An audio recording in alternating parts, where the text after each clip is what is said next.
Alrighty then, chat. Ads should be done. And it is I, the K-Tag, the most mysterious of all cryptid creatures, finally streaming this week, despite completely ruining my entire streaming schedule for this week. We're doing it today, chat, okay? We are going to finish Esoteric Ebb today, okay? That is my mission. And step one of that mission, we give up on solving the Sphinx's riddle, because I have no fucking clue, dude. I don't know what they want from me. All right, something about fire, and then we need to cast a spell of some kind, a primal or a divine spell or something. And dude, I just got nothing. I got nothing for you. So we're actually just gonna completely disregard the Sphinx. I'm gonna go find Snell, and then we're gonna go talk to everyone's favorite guy, Viskin. Everyone loves Viskin. And then we're gonna go into the pillar. Because, you know, I think Viskin's cool. You know, he's been chilling. You know, he has only... Oh, wait. She left. She's gone. Oh, wait. I should go around the map and see if there's, like, stuff. Any ingredients? Ooh. Don't mind if I do. I'm just gonna steal all your stuff. I'm sure they wouldn't mind. Tending to the garden. Be back after lunch. Well, you know, you snooze, you lose. All right, Snell, we got to get out of here. We got to go. Morning, cleric. You mean wizard? You ready to head out, Snell? Actually, 1 second, Snell. We can bring Snell, I guess. I don't have any reason to be alone, since I'm not going to try and solve the riddle. Okay, here we go. I'm sure Etir is too if we head down again. Okay. Snell, is there anything you want to say now that it's the final day? We have to finish this today, Snell. Yep, the old lady will be real pissed if we don't. I think we should just handle every loose thread today. Every thread? Yeah, you're getting a bit too ambitious there. Well, Snell, what do you think we should do? Good question. We have a few good clues if you ask me. Number one would be the... Okay, yeah, we already know about that, okay? Okay. Gotta be careful. Though, also, this is the clearest clue we've got. Obviously, someone fled from the tea shop into that pillar. I don't think Marriott Dog is the type to even give a shit enough to lie about something like that. So fuck it, let's see how far we get. Let's go into the pillar. Yes, no, that's the vibe we want. All right, let me see if Sageleaf has anything to say. First, beholding? Nope, nothing new. Hey, Lady Sageleaf, how's it going? I'm here to talk about Nearly's rent. The lady left. She needs an extension by a week. You know, the Goblin Bard, she kind of deserves it. I gave her a music box, and now she owes me her life. Her laughter intensifies. And why would you care for a little songbird? Smitten, are we? She promised me a flower crown in return. Don't tell her that. Her eyes narrow. Why do you want a flower crown? It's cute. Clench your fist. Another cackle escapes the dragon. Fine, I'll grant her an extension. It wouldn't be the first time. But in return, you must do something for me. Oh boy. She wants control over you, spiritual and physical. Dance for me, cleric. I can dance. You hear chuckles echoing throughout the chamber. What? Dance. It's not worth it to lower yourself in such a way. This might hurt your self-esteem quite a bit. Careful. You can do it. You're a master of physical orchestration. You make them believe in you. Well, she asked with a broad grin, a little dance for dear Nearly's rent extension. What say you? She clearly does not expect you to actually do this. Bro, I'm gonna dance. You can't stop me. Do it. I'm gonna do it. I'm gonna give them a show they'll never forget. Here we go. That's a 3. Fuck. Your feet start tapping. Oh, look at that. Okay, the dance is going. Arms swinging. You feel the pressure of all these goblins staring at you. At first you heard chuckles, then a mocking laugh. A step to the right, a step to the left. Their judging eyes focused on your embarrassing footing and rhythm. What the hell are you doing? After a minute of this hellish performance, you stop awkwardly, and without cause, as Lady Sageleaf's smirk widens in front of you. This is it. This is rock bottom. The mental damage hurts. What a dance, cleric. You simply must do that again someday. The extension. Try not to cry. The lady sighs and waves her claw. It's granted. She can pay whenever she wants. She laughs along with dozens of other goblins in the garden. Snell rubs his eyes. I'll never get that out of my head. By the gods, cleric. Quest complete. But at what cost? I'm okay. I think my voices are being a little bit dramatic. It's just a little silly dance, all right? If you don't do a little silly dance sometimes, then are you really living life? Also, I leveled up off of that dance, so, you know? Yeah. All right, what should we put a point in? Because we can't really, I'm not putting in wisdom. I already fucked up and drank the brain smarter potion, so my wisdom's not as bad as it used to be. It's so sad. Put in strength, maybe? That wouldn't fix anything. I guess I'll just put in charisma, probably. That might be useful for the final confrontation. Yeah, we'll put it in charisma. All right. Let's check all the places, because there might be like final day antics to talk about, right? Everyone might have a fun little shenanigans to tell me. Let's go down below. I don't know if Kraid would have anything, really. I don't think Kraid would have anything.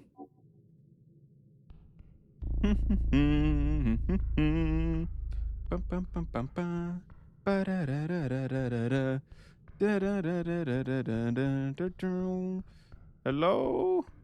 Hello? Wait, I haven't seen you before. Oh, it's the goblins working hard. Mr. Cleric?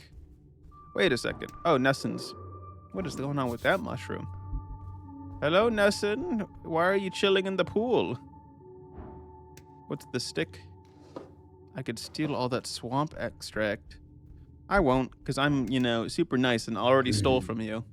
But you don't need to know that. Points towards Nessen. Is she okay?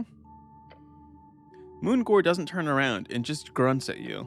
Do not disturb her. Not that you would be able to. She is deep in meditation far from here. Leave her alone. Okay, I'll do that. I don't really need to talk to her unless I could steal from them. No problem. Free apples, perhaps? Has the snail moved at all? Hello, snail? No. Anything going on in there? No. I don't think I should be touching the weird dragon thingy. Although, wait, part of me, here's the thing. What is this? Wait, what? Oh my god, is that another slot? Do I have another slot, chat? Oh, 1 second. Oh wait, I gotta deliver the ant down below. I forgot about that. I gotta do that. Whoopsies. Okay, I want to hold on to this key. Wait a second. Why is it pink? Is it because I have like high charisma and somehow that gives me... That doesn't make any sense. Or is it because I'm level 6 and that gives me another item? I have no clue, dude. I don't know what's going on.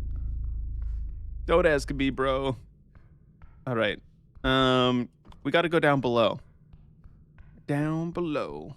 6 feet under the ground. Actually, let's ask the hag if there's anything they want to say. We're gonna do a little journey to talk to everyone and see what they have to tell me. And then we got to figure out where the ant wants to go. I think we'll do that after the hag. And then we got to go up top and be like, hello, trading company people and other people. Look at the dancing goblin. It's so magnificent. Okay, no, nothing new. Okay, bye. Bye, Lisa. Bye. I feel like Lisa's a very, too chill of a name for a hag, you know? I need it to be a little bit more, a little bit more different, you know? A little bit more imposing, perhaps. You gotta work on your theatrics, you know? Dude, I'm leaving Snell in the fucking dust. Snell doesn't stand a chance. All right, let's go down below to the Underghost Beth. All right. Is Etir down here? Hello, Etir. There you are. My good friend, Etir. I just realized she only has one wing. I only just now realized. Etir, you're kind of freaking out on top of Snell there. Chill. You approach the angel. What is the matter, cleric? Anything else? I think I already asked all these questions. It just doesn't say that I have done that. Okay, let's talk to the ant. Oh yeah, let's put Meek back on. I almost forgot about Meek. That would be catastrophic, quite frankly. And then this gives me intelligence. And so then anything else I really want? My voting card. Anything new to examine? Rosscourt. Means voting card and fancy Ascani Dwarven. Oh yeah. Look at the list of parties. Nationalist, Freestrider, Asgalist, Agrarian, Arcanist. Party of Magic. Sounds like a hoot? I see. I see. Okay. Okay, where's the ant? Sorry, I was getting distracted. Where is the ant? I must deliver them. Hello, ant. We're down below. The ant crawls around in your hand. This is it. You can drop me off right here. Okay. Thanks, buddy. The tiny ant jumps off your glove and starts sprinting off. Hold on. What about my reward? I was promised a reward, I think. Maybe. I just kind of assumed, but now it's fact. The ant stops and turns around. You did well. Didn't expect much, to be honest. But I can feel the hive nearby. We're already stronger. I or we? Sure, but you mentioned a treasure. An image flashes through your skull. The sudden visuals burn in, leaving a mark. Here, it's underneath that thing you found me on. Just check under that crack. You'll get some goodies we hid before they drove us off. A crack in the statue, the exact place where you found this tiny creature. It's our special little gift from us to you, buddy. Sweet. The ant rotates around a bit on the spot. Guess this is it. It's been nice to follow you around for a bit, buddy. I've enjoyed it. Yeah, this ant has been with me the entire time. Also, hello, Messi. Enjoy the lurk. We're entering the final day, I think. So if you, just definitely be super lurk. Audio off if you don't want any spoilers. Alrighty. We have enjoyed it. Are you sure you want to rejoin the hive, ant? Are you sure you don't want to enjoy your individuality and join my team? I think that's a great idea. The ant moves a bit more erratically. We really should. You thinking about it? Yes, ant. Come back to me. Work for me, ant. Enjoy your independence. Yes, I do kind of sort of enjoy this whole thinking for yourself thing. It's annoying sometimes, and it's weird to have your mind by yourself all the time. But most importantly, I'm thinking maybe I could have a choice in who I share my thoughts with, instead of just sharing it per default, you know? So what are you going to do then, ant? Let me join you for a bit longer, just in your pocket if that's all right. Okay. Yay! He jumps back into your pocket. Great. Honestly, I really want to see what this whole election thing is all about. Let's go. Righto, little buddy. Another companion acquired. All right, so we got me. We got... Oh, I gotta put Meek back on. No, Meek's on. Okay, thank God. We got me. We got fucking Snell. We got Etir. We got Meek. We got Ant. We got the talking sword that I'm not currently wielding right now, but they're in my bag. We got everybody. All right, everybody's at the club. Ow. Hello, Gorgo. Hello there. How goes it? Ow. Should I wear the unluck blade for even more dexterity? Yeah, that sounds like oh wait, no, it's a weapon, duh. Believe it or not, blades are weapons. I know that sounds a little bit crazy, but that is indeed true. That is indeed the truth. What should I wear, Chad? Maybe I wear the intelligence advantage against bureaucrats. Or I should wear the esoteric pocket watch. Like right now, because we're about to do some like crazy shit. Oh no, and then we also need the staff, right? The staff is going to, I need is that gonna be, no, it needs to be the weapon, okay. Because this is the staff that, the snail told me. Oh yeah, snail, you have anything? We got Corgo. Corgo's been taken out. What happened to Corgo? Who is this then? Who am I talking to? Let's see what's going on over here. Nothing over here. We're holding Corgo hostage. Uh-oh, Corgo, that's not good. That's, you should not hold Corgo hostage. That's what I think. I think you should not hold Corgo hostage, and then you should also not throw things at me. I think that's another great idea. Pay $20,000 or you lose your mom. Well, Corgo's not really my mom. I already kind of have a mother, believe it or not. I know that's a little bit crazy concept, but, can you just pass a message on to Corgo for me and just be like, oops, sorry, Corgo, I don't got 20K. Good luck, lol. Can you pass that along, please? I'm gonna break into the tavern and see if anyone wants to talk to me here. Whoa, the place is fucking empty. What the fuck? What the fuck? That's crazy. Oh, can I grab stuff in this? I want to move the barrels. You stare at the barrels. Yeah, these sure are our baler. Damn. And that's how it be. This economy? Those sure are barrels. Hey, Olzes, can you move these? I want to get up on the stage. What about $3?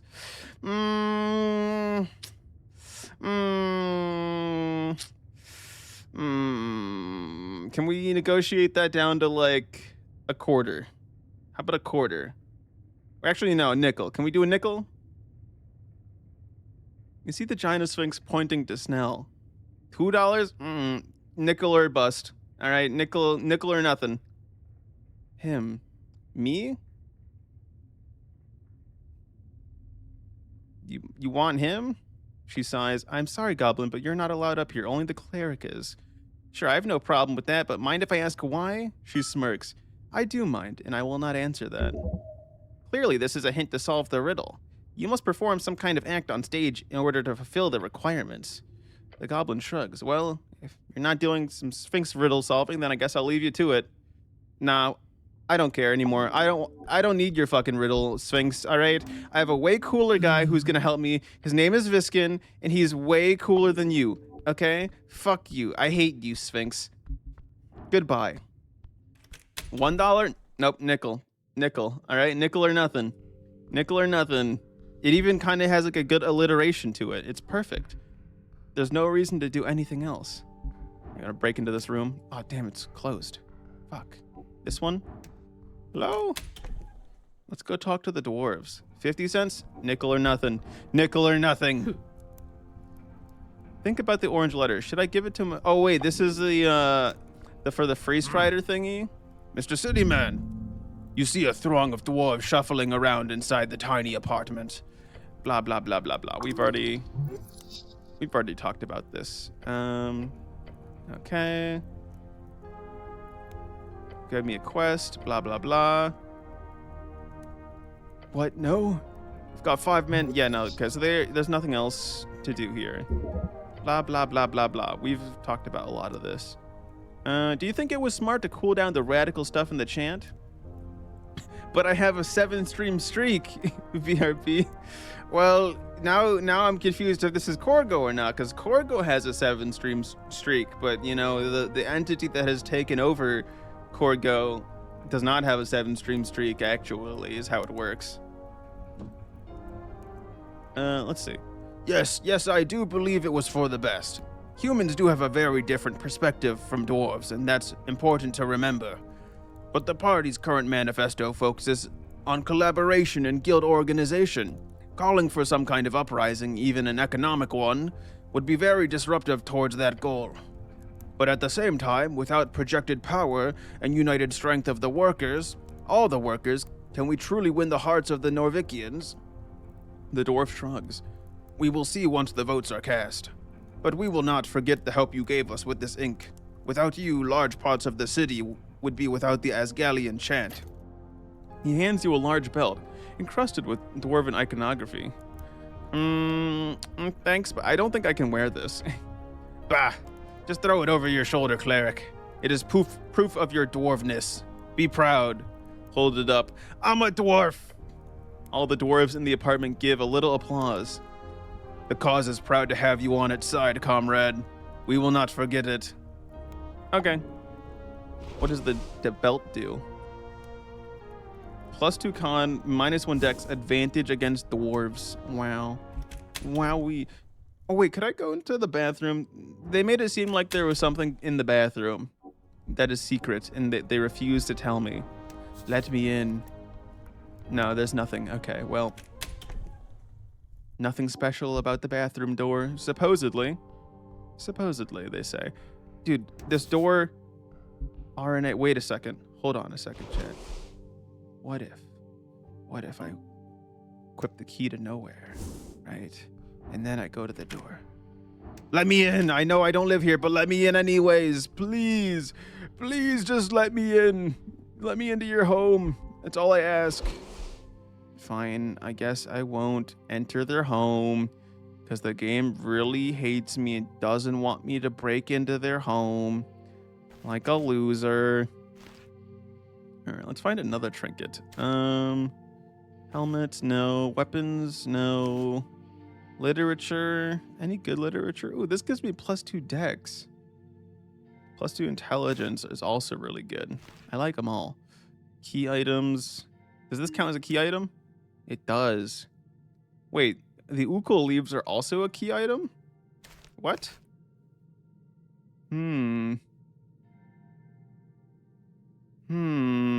Okay then, interesting. I'm trying to think if there's anywhere where we needed a key that the key thingy might open up.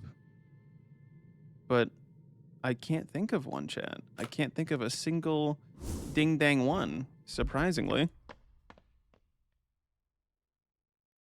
All right, we're gonna go through here. Hello? Oh, this is going back to the goblins. Dude, I'm getting turned around in here. It's a goddamn maze. Let me out. Let me out of the maze, please. Free me from this torment.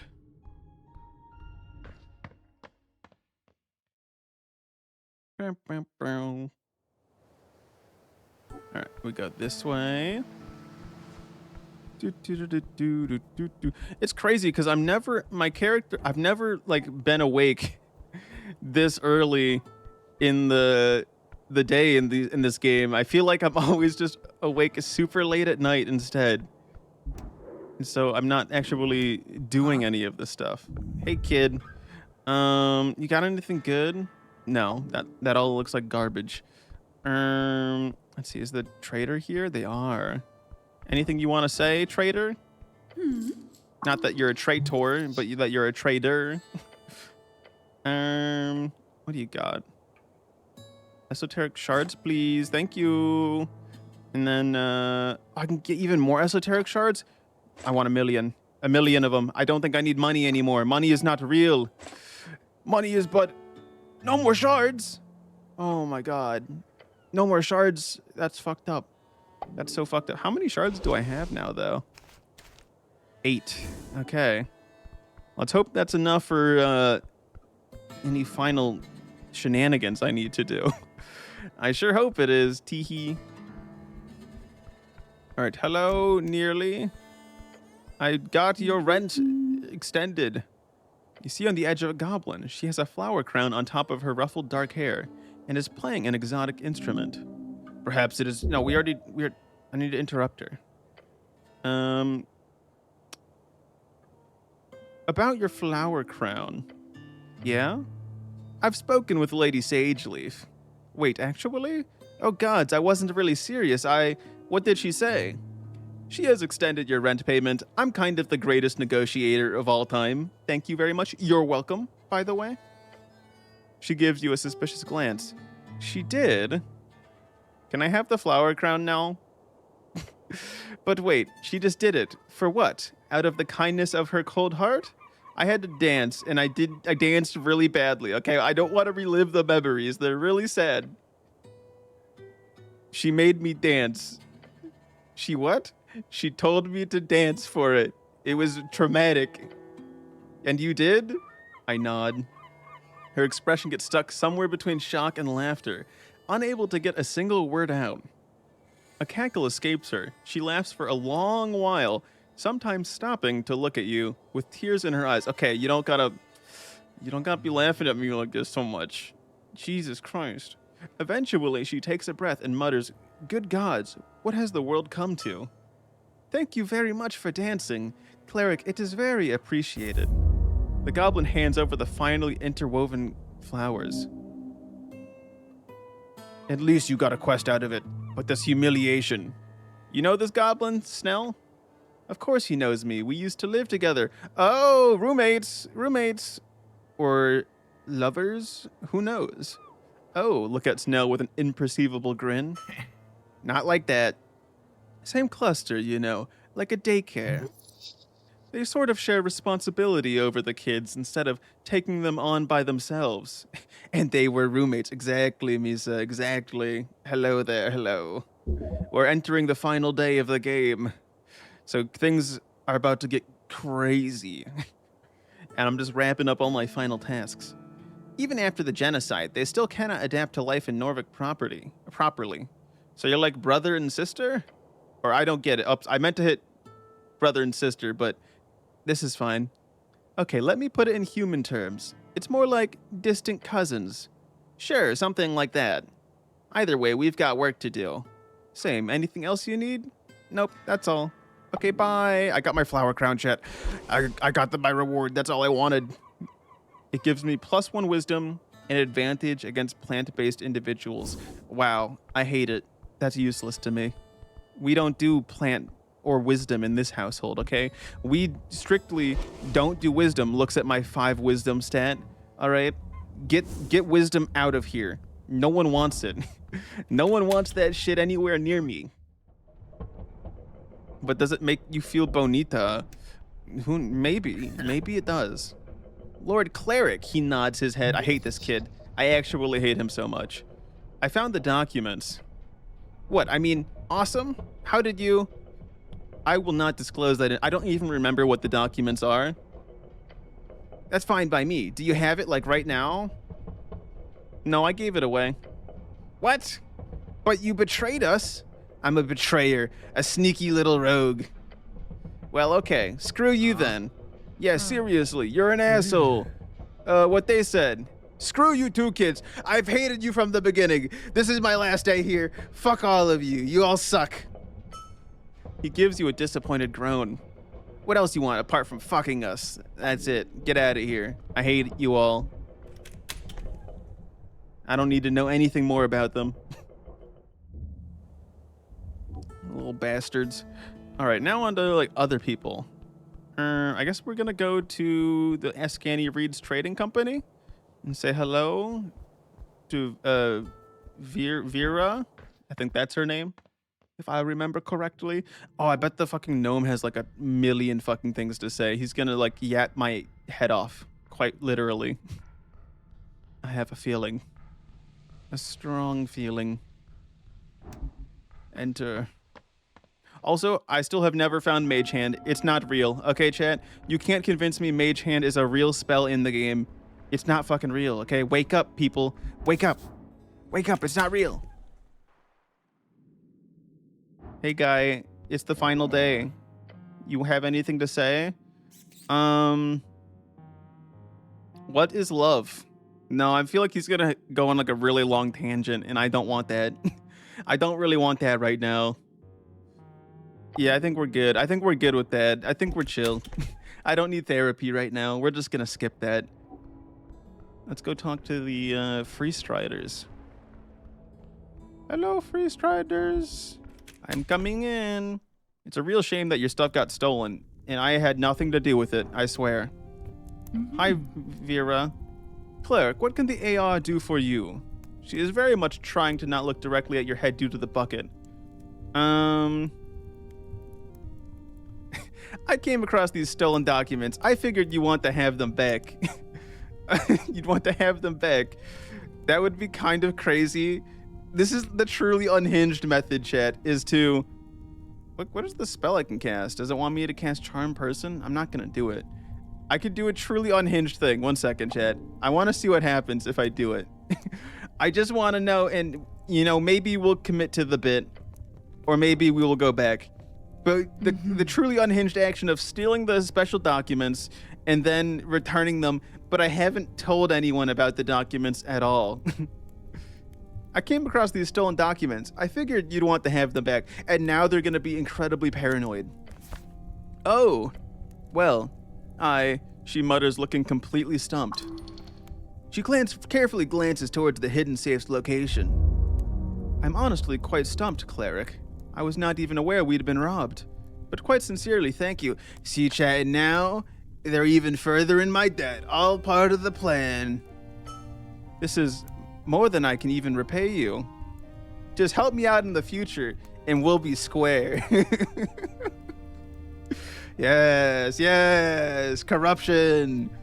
She spreads her arms in an act of relief, and still a bit of shock, she gives you a big hug. Oh, ladies man here. Okay, now this is making it seem really weird, because this was not my intentions, okay? My intentions were to get rich. Alas, are the days of lull over? I promise you, Cleric, you will be paid back for this, I swear. Come back here after the election, and I'll have something great for you. I guarantee it. It's a promise. Look at that, chat. Look at that. We're gonna be fucking rich. We're gonna be filthy rich. Is the one dwarf who hangs out back here, is he around? The dwarf that apparently is, like, super important to the universe? Hello.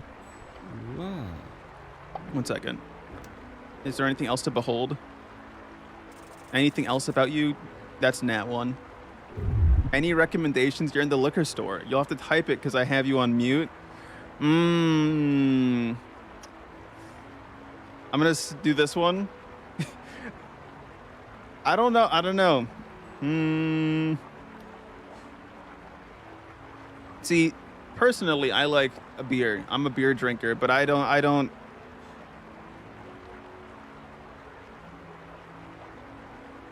That's all I can recommend. But yeah, there's like some that I really like. I like darker stuff, like a stout. Those are pretty good. I'm not really a wine guy though. I'm trying to think the last time I had wine. It's forever. And liquor, nah. I barely drink liquor. That ain't for me. All right, I think we've explored all the major areas, I'm pretty sure. And at this point, we just got to go talk to my homeboy Viskin.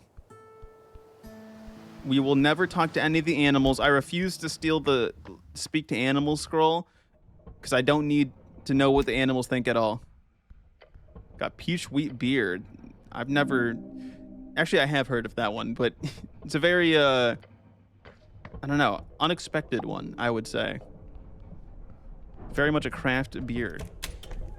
Fancy. Very fancy. But yeah, I always like a bourbon steeped beer. Those are pretty good. But anyways, enough about beer, chat. I gotta lock in here. I gotta go talk to Viskin. Viskin! Hello, Viskin! Viskin! Ring-a-ding-ding-ding, ring-a-ding-ding. Viskin! Dude, what's up with this pot? The game's constantly like an empty pot here. There has to be something inside it. There's a fear. But what's the fear about the pot? What's so scary about the pot? I don't get it. I don't understand what they want from me. What's the deal?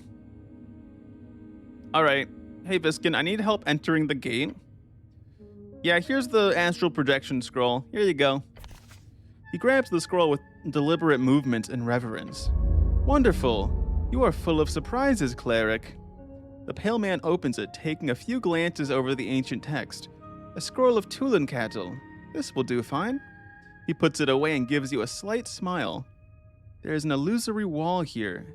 Over by my book collection, he says, and gestures towards the shelves on the western wall. Ooh. Of course, you already know that, but I hope its contents have proved, and will continue to prove useful. Oh, thanks. Wait, did I see the what? Oh, thanks. You're welcome. When you are ready, call for me at the pillar. I will cast it on you and any party members you wish to bring into the darkness. Will do, Viskin. Thumbs up. What's the illusory wall? Are you talking about these books? I'm confused. What are you talking about, Viskin? What? These books right here? Mm-hmm.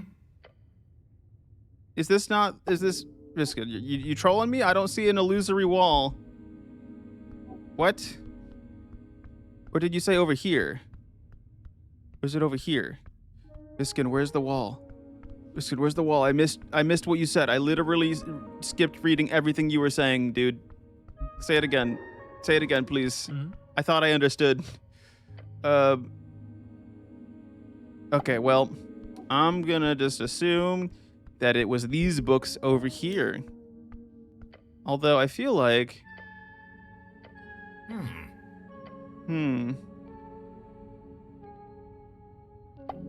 Yeah, I don't know what he's going on about the fake book wall. 1 second, I gotta look at the VOD. Hold on a moment. I need to refer to the VOD to understand what he just said, to make sure I understand what he said. It is really that simple. Let's see. Look at my own channel. This is the real reason I stream this game, so I can easily go back and see what happened a couple of seconds ago. All part of my master plan. All right. Let's see. How long ago was it? No, not that close. Here we go. Illusory wall in here, over by my book collection, he says, and gestures towards the shelves on the western wall. Okay, so it is. Okay. Yeah. Illusory wall in here. Okay. You already know that, but hope its contents proved and will continue to prove useful. Wait, was it a wall at the very beginning of the game and I just didn't, and I immediately uncovered that it was like books? I have no clue.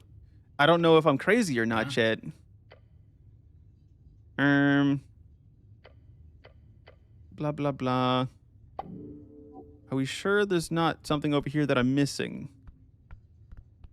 Biskin, you sure there's nothing over here that I'm missing, dude? Ow, I kicked the bottom of a crate. My foot hurts. Ow. That's not very nice. Biskin, you gotta tell me where the secret wall is. I'm not seeing the secret wall.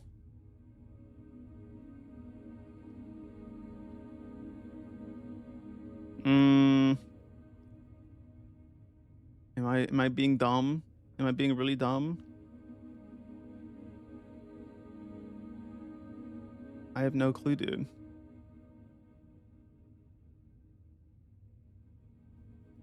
Yeah, I'm not seeing anything, bro. Is it this? Is this the secret stash he's talking about? It has. I'm pretty sure this isn't it, though. There's no way it's this. There's no way it's this, dude. Is it? Do I have to go this way? No. Fiskin, you're lying to me. There's nothing over here. What are you fucking talking about? What are you talking about, dude? I'm not seeing anything. Dude, Viskin is actually trolling me. He's trolling me so hard right now. Okay, well, you know, I guess we may just have to, I guess we might just have to, take the L on this one, chat, and then just, you know, suffer, not knowing if this is truly what we were meant to see or not. Is there anything else I need to think about? The Norvikian resistance. Ooh, and the Gate of Jor. Oh, we have several things to think about. Okay. Okie dokies. But first, one second. I must investigate the wall further. Does this book have clues? Does this tome have any clues as to what the thingies are? Oh, we can read it with comprehend languages. Ooh, let's do that. Let's cast comprehend languages. You mutter the words to yourself and carefully tap the frail paper. The words then pop into place, as they should. Begin reading the first passage. I wipe the sweat from my brow. The lair is hot. My companion was consumed by the lower beast in the first wave. I saw his soul yet still screaming at me as I stepped up to the auditorium. No, I would not allow myself a meek death. The book details a first-hand account of one of many lambs, the strongest of their tribes, who was sent to fight before the great green dragon, Tizareldanor, the last of the great dragons of Old Dimenor, to still reign at this time in the early Divine Era. The author, Calum, was one of the few to survive. He writes how he ended up in the good favors of the Queen of Tree after many years of servitude, but he never gave up his dream of killing each of them. This is fascinating. Keep reading. You are wasting away. You can always just skip to the end. That's usually where all the good stuff is, and I'll read it all. A long decade in those halls I spent in toil. I never relented, nor did I show truth. She saw something in me. Perhaps it was my bloodlust. Calum became the loyal first human of Tyreldenor, a type of manservant. He was by her side at all times, and he listened to her every word, documenting it. The book contains a long series of transcripts seemingly directly from the ancient dragon herself, and it slowly reveals how the author learns not just the basic tongue of Draconic, which all of the high humans spoke, but rather the deeper power behind those words. A human playing the strings was amusing to them, to her, for none could ever dream of handling anything but the most shallow of songs, until the day I understood. This is fascinating. This story is told to all who are taught magic, how the first Arcanist stole the knowledge from his dragon masters. But this you have not heard. Calum Diminori listened to the ancient dragon until he understood. Dragons control strings not just with words, but with their voices. Calum Diminori, the mythical first Arcanist, his existence is disputed. He was a relative of Doug Doolin Dimmadome of the Dimsdale Dimmadome, and is said to have been the first human to learn magic from his dragon masters. Once that clicked, the book explains he learned how to tap into the words of power, higher tier magic. It goes on, with incredible detail, explain exactly how his research went on during those years, how he managed to procure and transcribe dozens of previously dragon-only spells.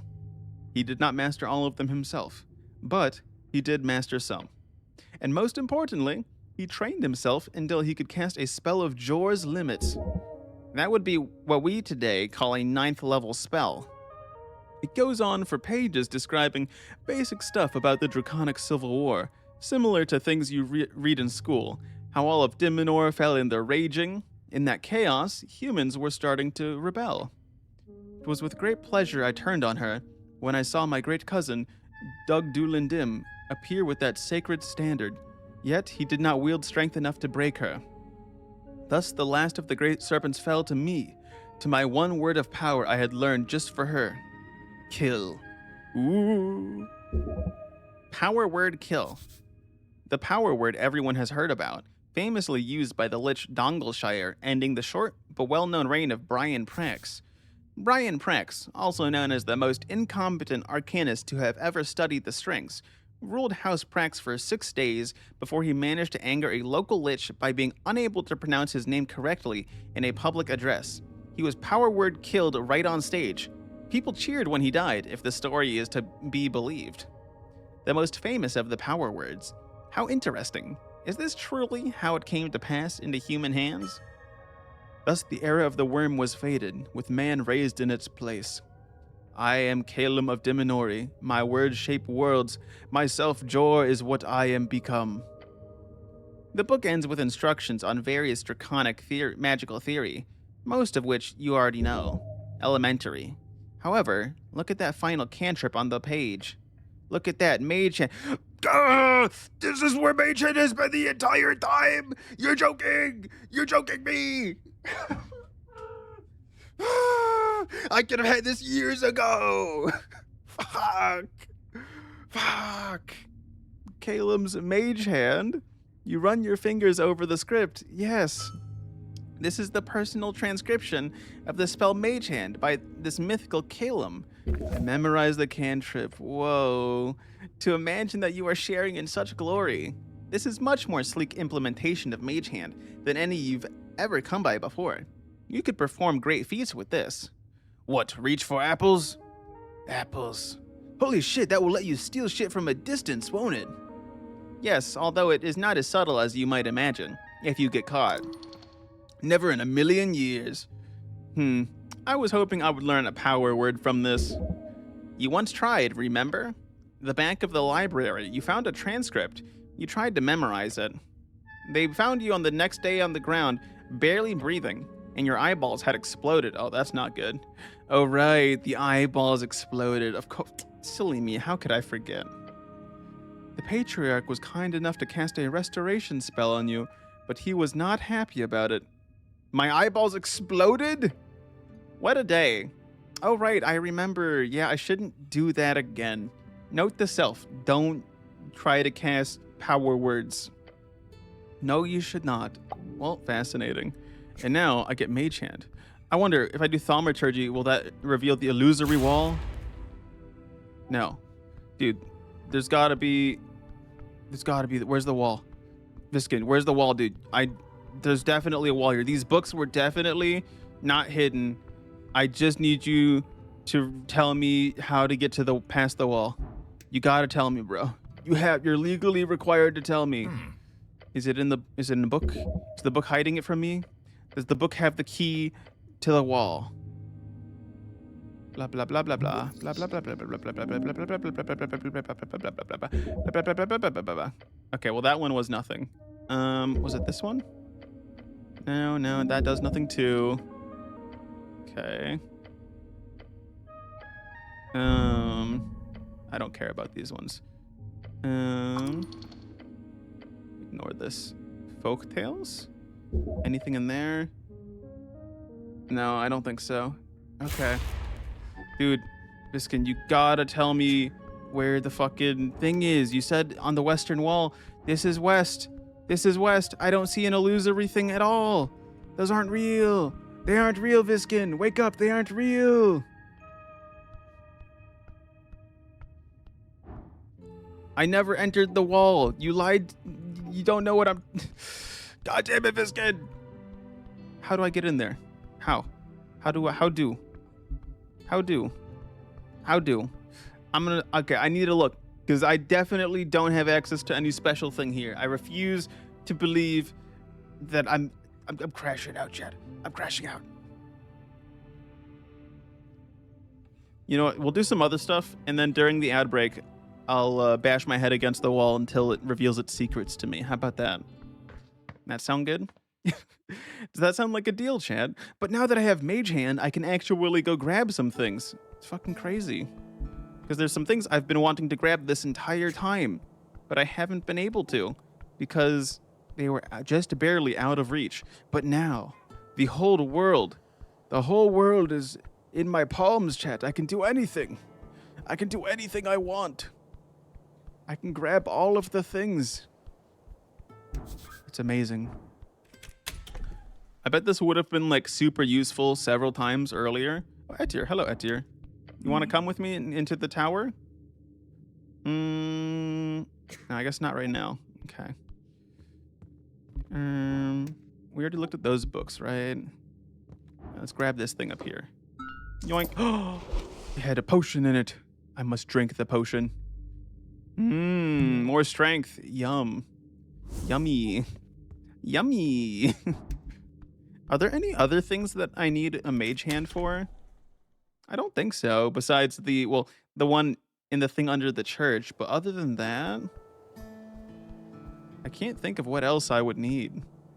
Or what else might have needed a mage hand. I don't know, dude. Oh wait, I need to go. I need to go to the church to get to the secret stash under the church. Duh. Silly me.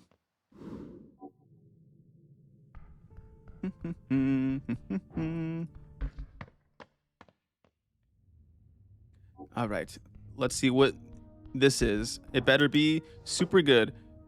Vyazka ginger drink. What does that give me? It gives me con buff, and now we don't have a negative con modifier for the while I'm wearing this equipment. Pog? That's pretty good. I'm glad it wasn't a wisdom buff, because it would have been quite tragic if it was a wisdom buff, in my opinion. In my own humble opinion. Okay. Let's see. I want to go see if there's anything that we can do at the shrine.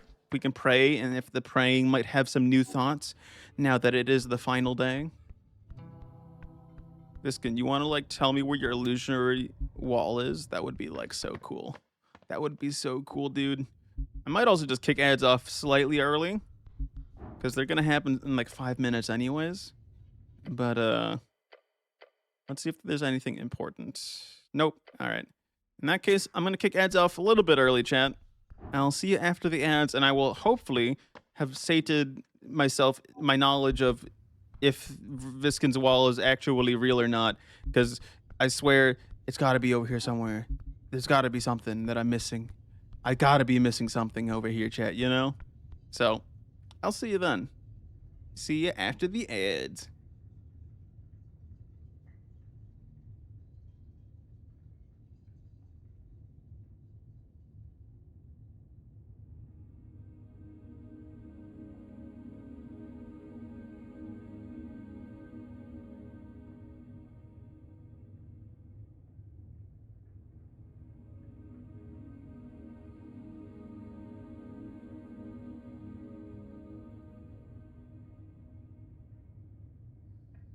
Oh my god, chat. Okay, I looked it up because Visca told me about the wall, so I feel like I should be allowed to do this. I should be allowed to do this. I completely forgot I had this fucking spell. I forgot I had this spell the entire fucking time. Detect secrets. Oh my fucking god. Ah!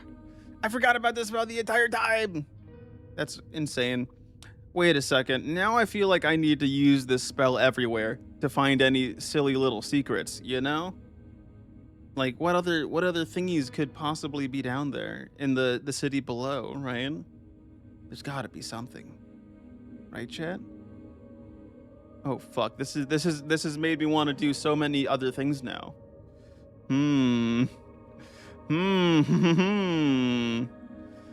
That's gonna be interesting. Alright, I'm gonna go back to chilling for a bit until after ads. I will reveal my revelations to all the people afterwards.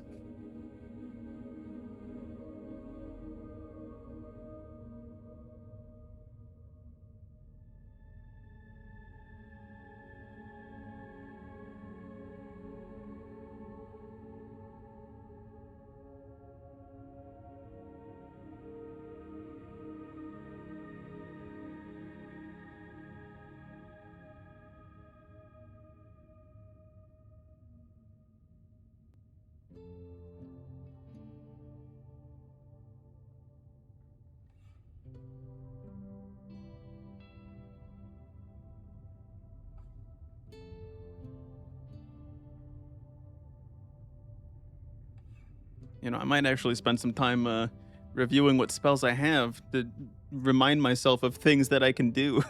I haven't, despite being a great and powerful wizard, I haven't actually used my spells that much, if I'm being honest. Not that much at all. Although a lot of my spells are mostly just for combat and then talking to various inanimate things. And then just straight buffs as well. What does augury do? If you cast a spell 2 or more times... Oh, this is the one that I can do it? That will... Ooh. Okay. That could be pretty fun. That could be a good... Wait a second. Oh, I just realized, chat, we could do the... Oh my god. If we did augury, we could, like, use that to get successes on things... Okay. Hello, chat.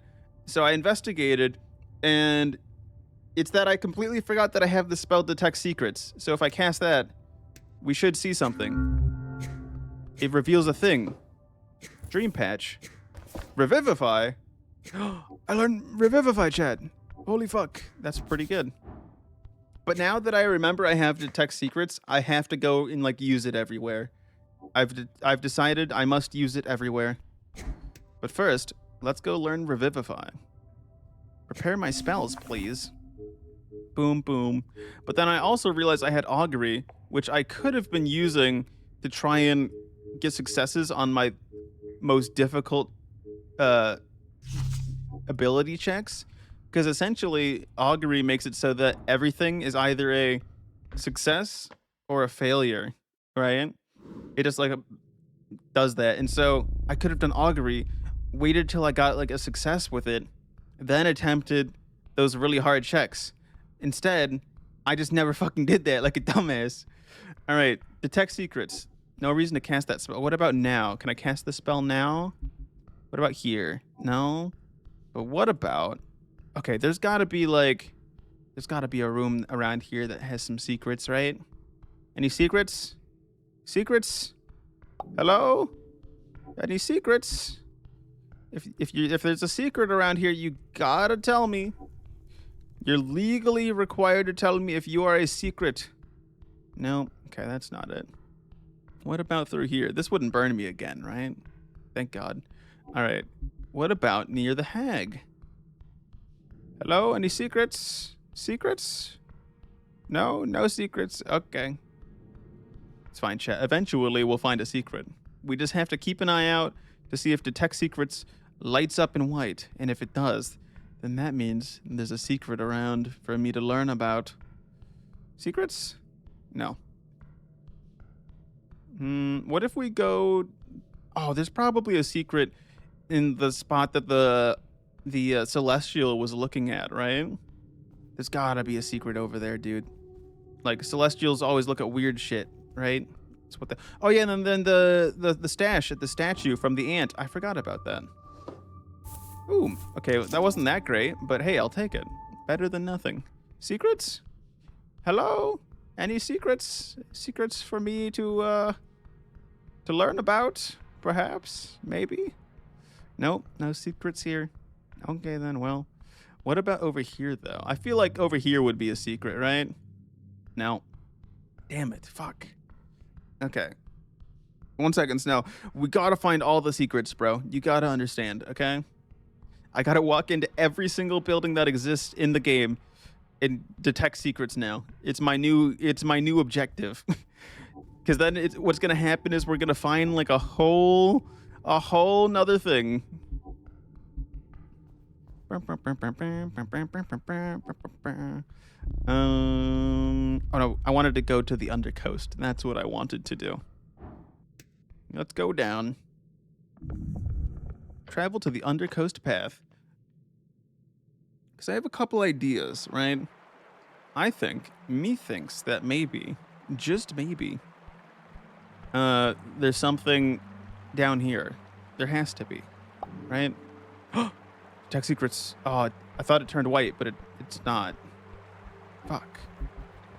It looked like it was lit up for a second. Any more secrets? Secrets?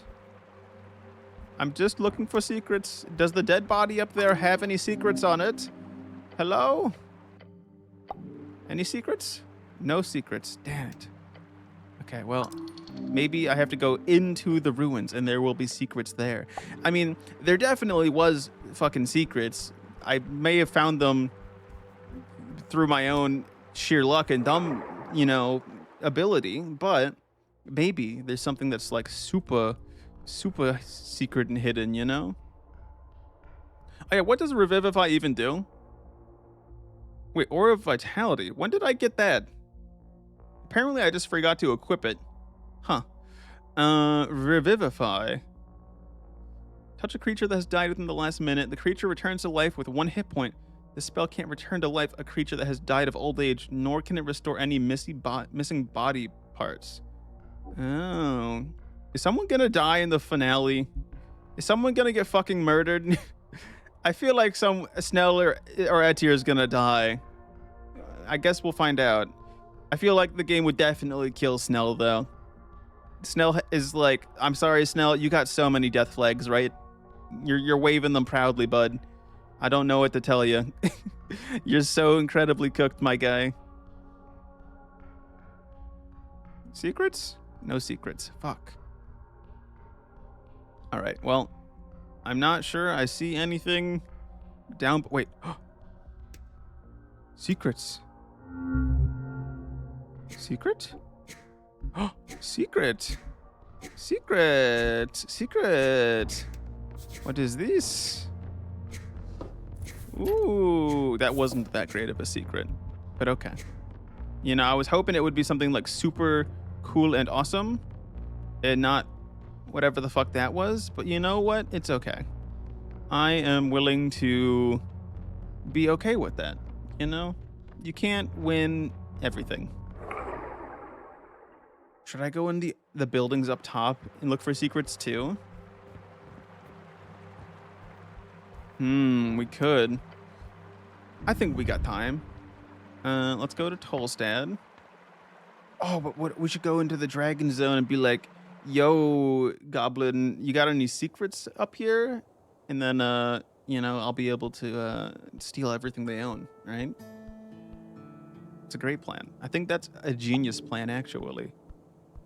That only great genius idea makers such as myself would ever do.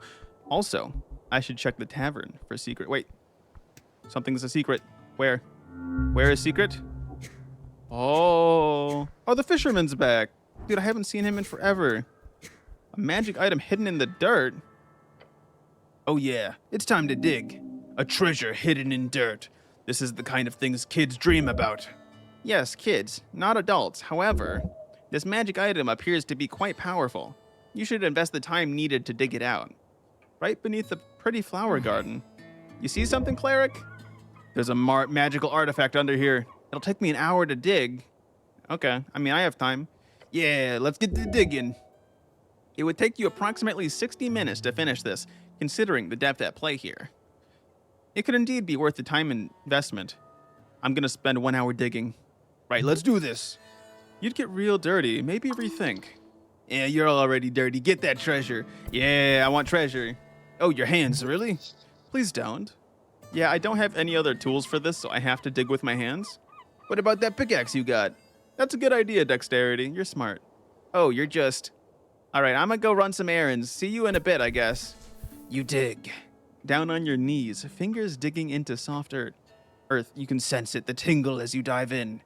You push yourself to your limits, all in search for that glowing thing beneath. I keep going. You work the yard until a deep layer of soil has been shuffled aside. Then you feel it. Something below. Something hard. Don't say it like that. I pull out the item. It's a pavis. You pull out a metal object from the earth. A shield. Oh yes. This will be extremely useful. The symbols on the surface indicate arcane era. Probably a mass-produced artifact for the early days of the Coast War. How it ended up in this garden is, however, lost to you. Is it related to the crime? Nice find. And I'm done with my errand, so we can head out. Nice. I like shields.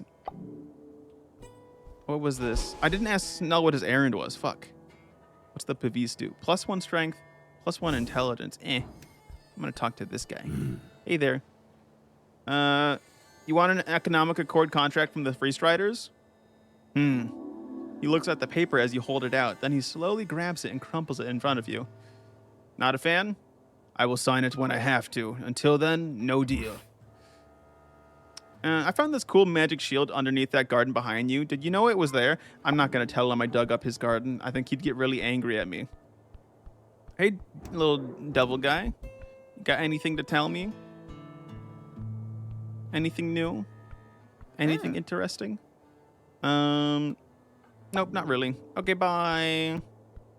Bye-bye.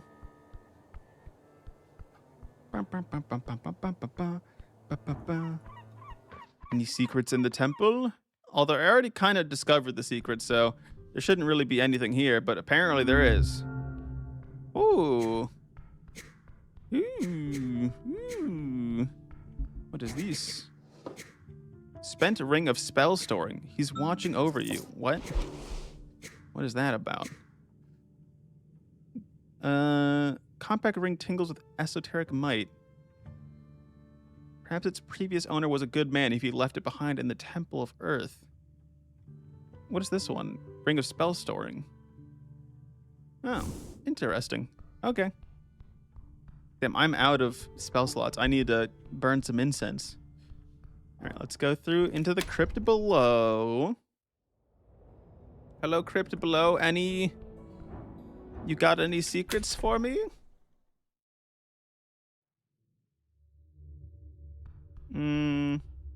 Nothing so far. Hello? Hello? Nope. I don't think there is. Maybe there's a secret in the already secret tunnel room, perhaps? If I go through the temple? It's a double, triple secret. You ever think about that, chat? Pretty big idea I have. At least I think so. Let's go investigate. And then if it's nothing here, the last places I'll check is the dwarven people, because I bet they got something hidden in there. Maybe I'm just truly delusional. I don't know. And then we'll check the free striders as well. Although I kind of already uncovered their major secret. So, because I'm just so good at finding secrets, I didn't even need magic to discover that. Oh, secret? Secret? Where? Secret where? Where is secret? Oh, secret. Secret. I must go to the secret.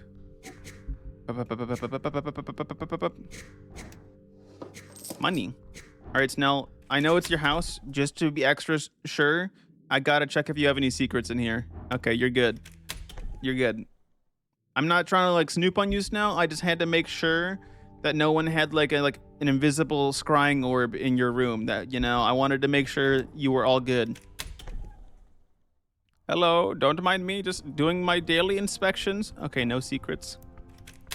No secrets here. You're good. You are all good. And then, let's see.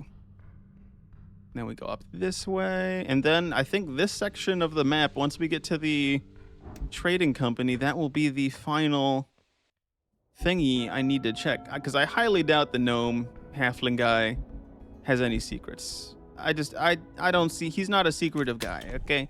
He's gonna tell me everything up front. I trust him. I trust him, chat. Okay, there's nothing in here. Okie dokies. Well then. Let me go consume a bajillion incense real quick. Oh yeah, that's the good stuff. That's the good magic stuff. Alright. Alright, chat. We're gonna take root some thoughts about reality.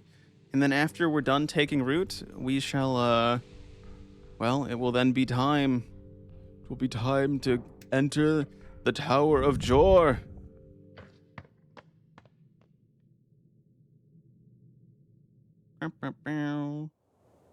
Okay.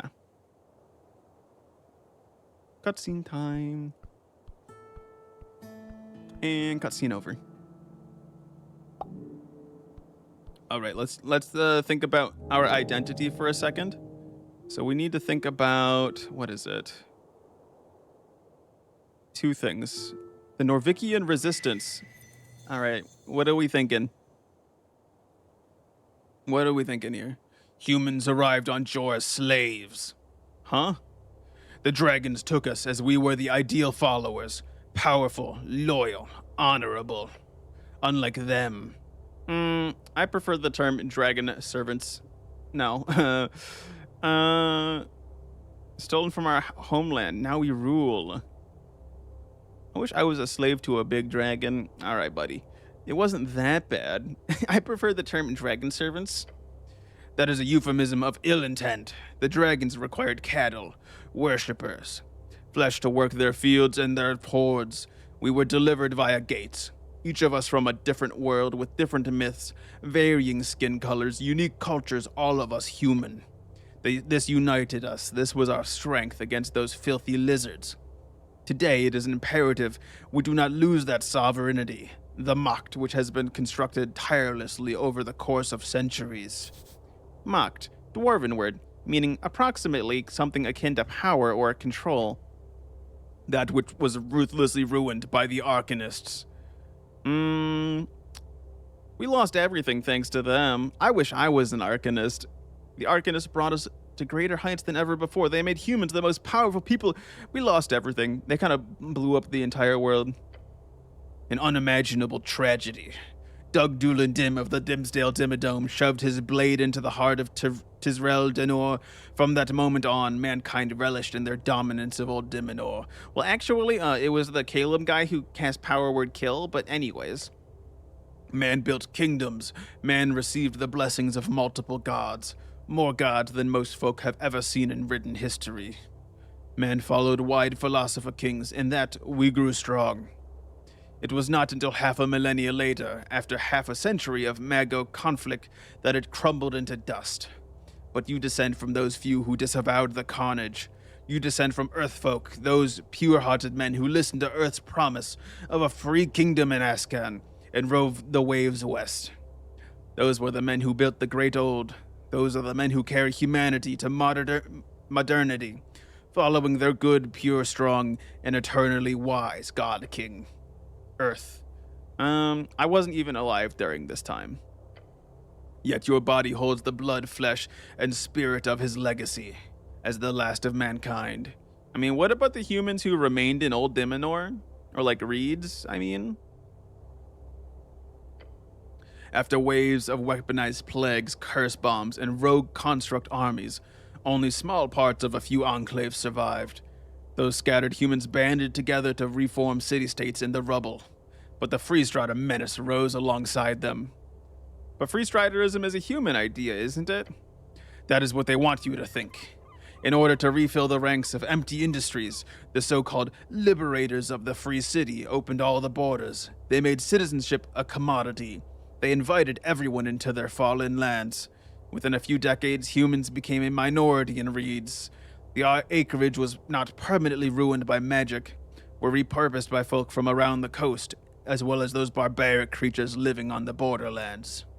Ask any man in the East and he will tell you, my people have no state. We are stateless.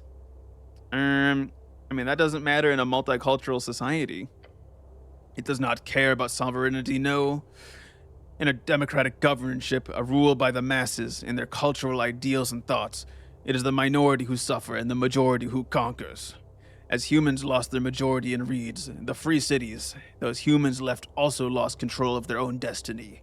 Free Striders seek prosperity, yes, but at the cost of sovereignty. Okay then, but like, what are the Free Striders doing in Norvik then? They are stabbing you.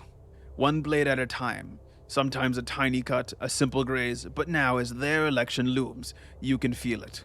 A plunge deep into your flesh. The last piece of humanity left in the realm. Well, this middle one's just wrong, because there's, you got the free, that's just cringe. So, yes, think it through. Everything inside yourself, that which makes you a man, tells you that. It's worth it.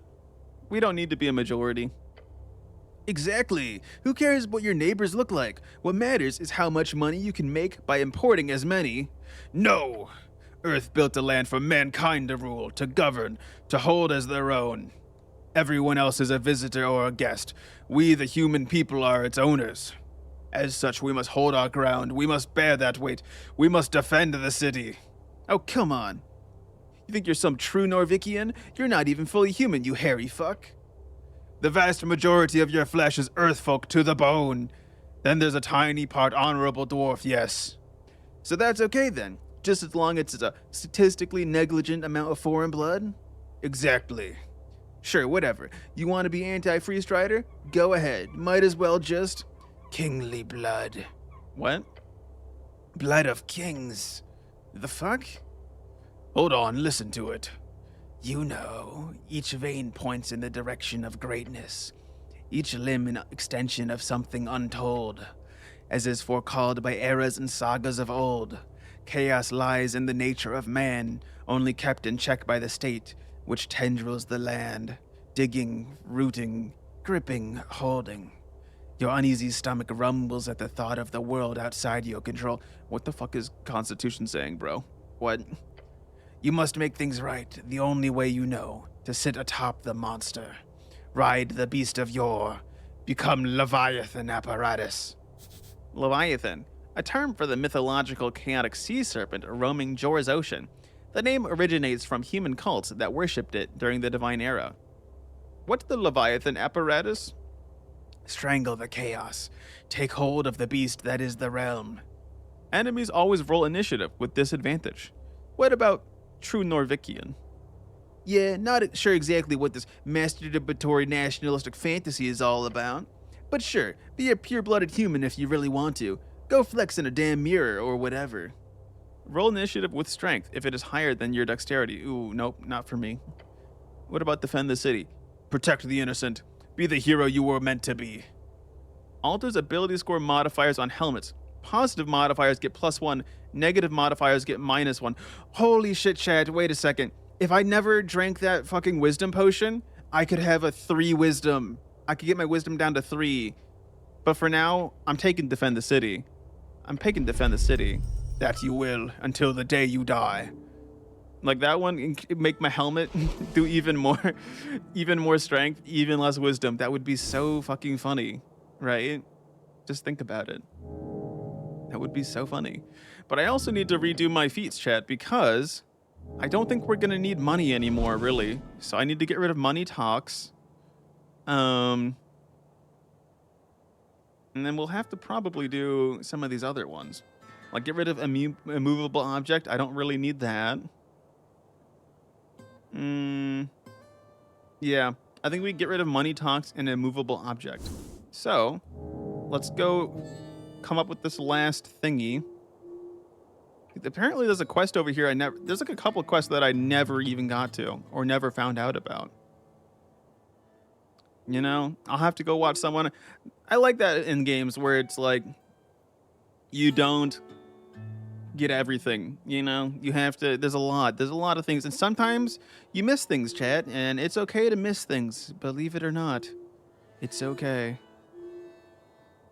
Although I still don't know anything about the Lich House Blues. I really feel like I should, but I don't. I don't know. So I'm just gonna take root with my Gate of Jor. Here we go. This is gonna be a big one, I bet. Who would have imagined such a thing? The beatings of life upon the shores, each wave another painful twinge. The heart laid square, blood in veins, fear in glands, peace upon the earth. The smoking man in the pillar. I have the key. Now I'm ready to dive in. Diving is down, this is up. Secret laid bare soon-ish. Which method? I'll use Viskin's spell, of course. The spellman, his pale face twisted into nothing. Hollow soul, breathless bearings, a creature of pure evil with nothing but intrigue as guide. The path forward lay clear nonetheless, as your journey comes to a close. But who is the man? The smoking man? Oh, that's a lot. Vera, Thalassa, I don't even remember who Thalassa. Oh, that's the fish man, right? So they said it has to be another cleric, right? So Duck has armor, it might be him. Bond, I don't remember who Bondaval is. Braxo, that sounds, I don't even remember. Burr, that's a fungus.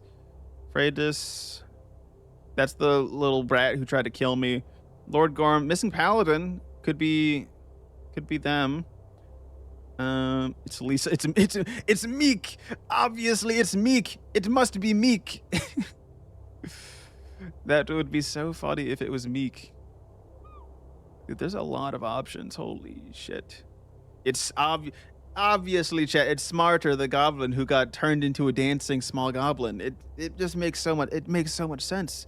It makes perfect sense. It's probably the Duck or Lord Gormer, my guess. Or it's none of these, you know? But if it has to be a name we know, it's one of those two, is my thought.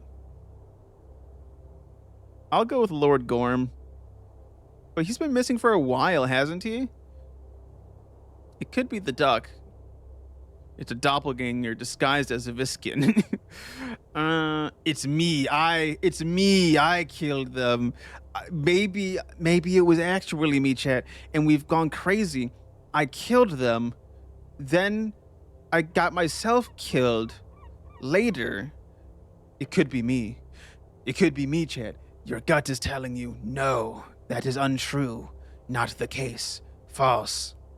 Darn, I only get one guess? You think as much as you will. However, if you wish to know the truth, because it is possible we could have had some like crazy memory wipe. You wish to know the truth, do it.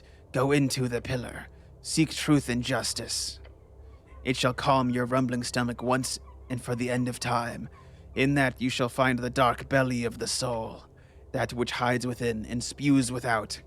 As you will, the heart, that beating thing which dreams of a world without strife, one of love and community, of friends, one friend. Oh dear, dear Hajartitmit. It is very close now.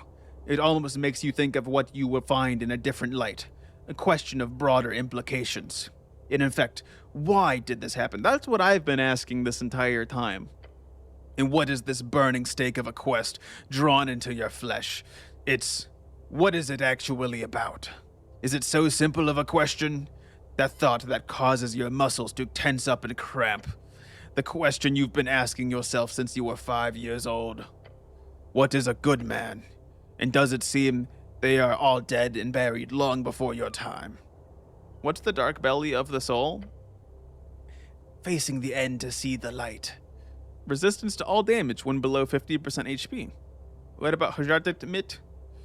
Hold everyone and everything in your heart. If there is no space, fix it or die. Damn wisdom, that's kind of goes crazy. Each level of exhaustion grants +1 to each d20 roll instead of -1. Yo, so we can try and like be near death. Genius idea, good idea. Tell me more about a good man. It drives you. It fuels you.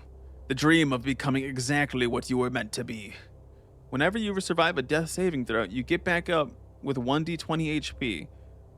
I'll do Hajarted Mit, although I don't plan on being low enough ever. So, yeah. All right, chat, let's look at my feats that I can take. So I already have that feat. I already have that one. Short rest, I don't need that. Advantage on behold checks, Speaking with someone less intelligent than yourself.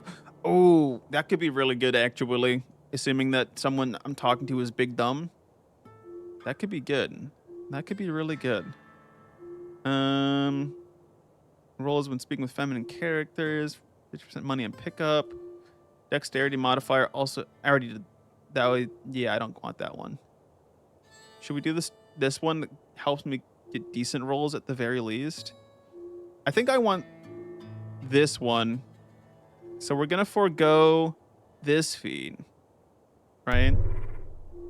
And then we choose the Imperial Dream, yes. And then we got to get rid of Money Talks. Where is that? Here. Get rid of this feat, and then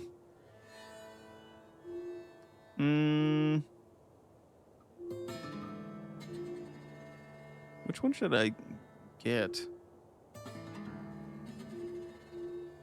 I feel like the Star Witness could be good. Especially when I'm rolling my good stats. That's a good idea. Let's do Dungeoneering Reflexes. There we go. So that should be...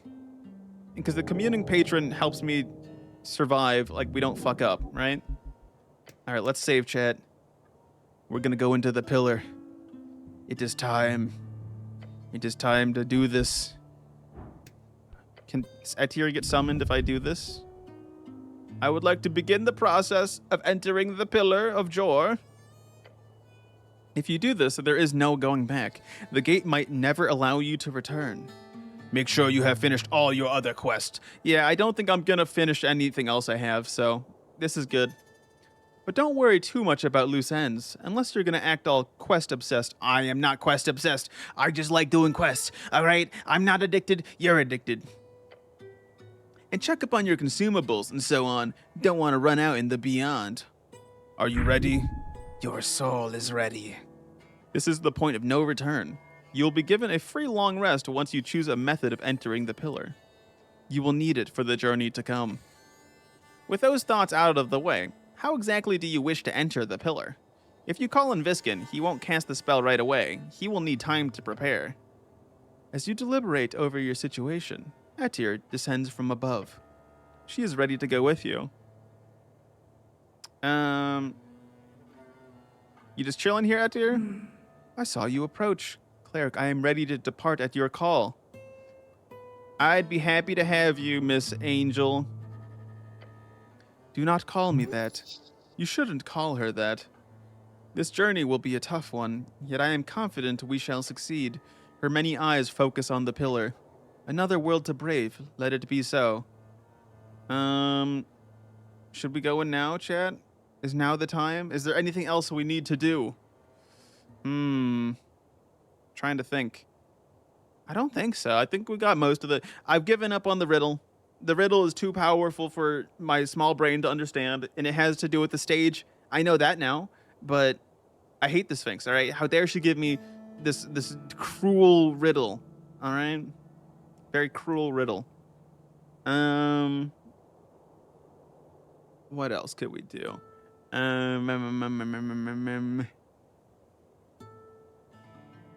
Already talked to the snail.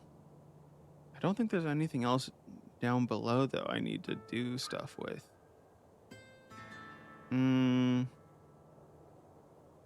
Unless there's a secret... Wait a second. I'm not ready yet. Okay, hold on a second. I'll be back. There's somewhere I want to go, though. I want to go to the city below, because I'm wondering if the Arcanist's hideout room has anything in it. If there's anything... Whoa. Why is it not like blue? I'm used to it being very blue. Am I crazy, Chad? Okay, there we go. Now it's more blue. I think it's this way, if I remember correctly. Because it might be... If we get into that room, then we might find a secret. We might find a secret of some kind. Mayhaps. Wait a second. I saw a thing over there. Hold on a second. Is that... Oh, that just goes over here. Okay. Wait. Secret. Secret. Secret. Where? Secret. Secret.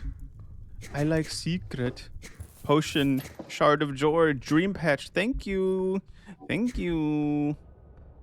Are there any others? Wait, is there more? Or is that just pointing? Okay. It was just pointing there. Any other secrets? Any more secrets for little old me? No? Okay. I think I have discovered all of the things. I think.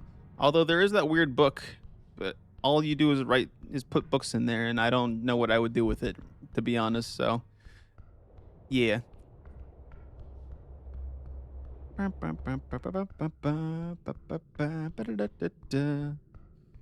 Alright, I think now I'm ready to go. I feel satisfied with the number of secrets I have discovered. I am satisfied. Let's get up to the top again. Travel to Tolstad.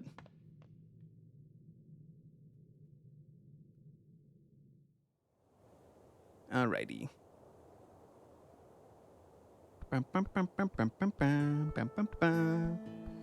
We got the whole gang. We got me. Oh, I should talk to the ant again. Ant, you got anything to say? Ant, where are you? Ant, where'd you go? I picked you up, right? You should be in my inventory. There you are. Examine. Yo! Well, I'll stick around for a bit longer if that's all right. I've got some ideas of what to do next, but first... Oh, yeah, we already talked about that. Okay. Meek, you got anything you want to say? Ahoy hoy, Meek is ready. No, that's it. Okay. Dude, I still feel like that key to nowhere goes somewhere, but at the same time, it might be referencing that door that you can't open in Disco Elysium, you know? Sometimes there's things you just can't open, chat, and it would be really fucked up. Make sure you have finished all your other quests. But don't worry too much about loose ends unless you're gonna act all quest-obsessed. And check up on your consumables and so on. Don't want to run out in the beyond. Are you ready? Yep, I'm ready. I'm fucking ready, dude. Let's do it. It is time then. Wait, did I? Oh yeah, Etir did come. Okay, I was gonna say, did I go without Etir? That'd be really cringe. You sound more and more like him. Time for you to call on the wizard. Hopefully he doesn't ask for a return favor. He most likely will. I call on Viskin. It is time then. Viskin. Etir? Viskin. Snell? Viskin.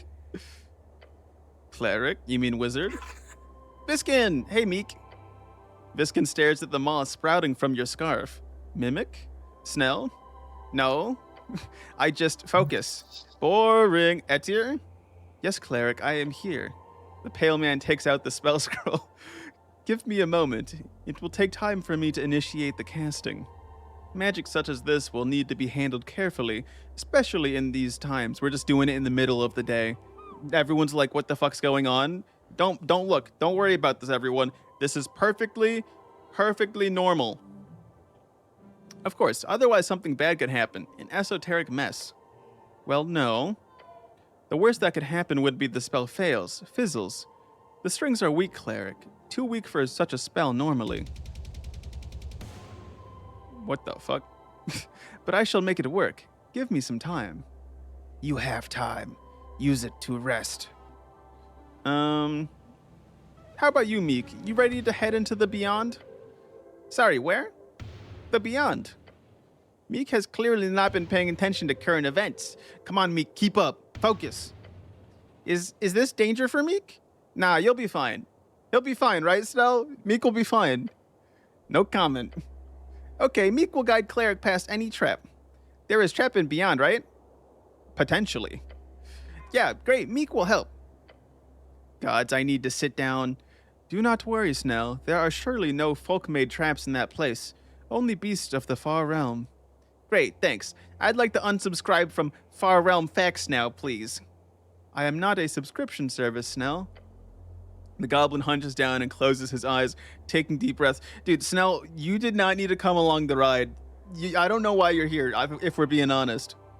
Last chance, you sure you want to come with, Snell? He says nothing for a while. The goblin just looks up at the pillar.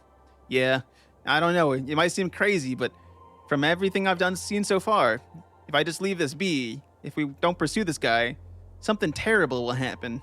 I can't be alone in thinking that. Give him a thumbs up. Yeah, that's the Team K-Teg signal. Thumb up. We can do this. I'm ready. You're still into this whole helping mortals thing, Etir? I am assisting your investigation in all non-city environments, yes. This includes the Far Realm and its many spatial formations. You ever been there? No, cleric. I was born upon this plane. The generation before me did not. It shall be interesting to view a realm beyond, if also intimidating. So you're not worried. You get no answer for a few seconds. Yes, cleric, there are many unaccounted questions about this type of journey. However, it shall be done. There is no doubt in my mind. Right. All right. Yes. Give her a thumbs up too. Team K-Teg, here we go. This seems really dangerous, even for me. You must go, there is no doubt.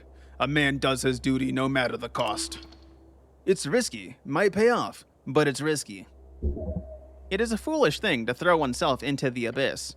Yet in this particular case, it appears to be the only option you are left with, if you wish to continue this journey. Let's just hope this weird burning fellow you're hunting is a reasonable one, huh? Maybe you'll just have a nice talk, wouldn't that be nice? That's what I'm saying, Charisma. Maybe they'll be perfectly chill. Oh, the pillar.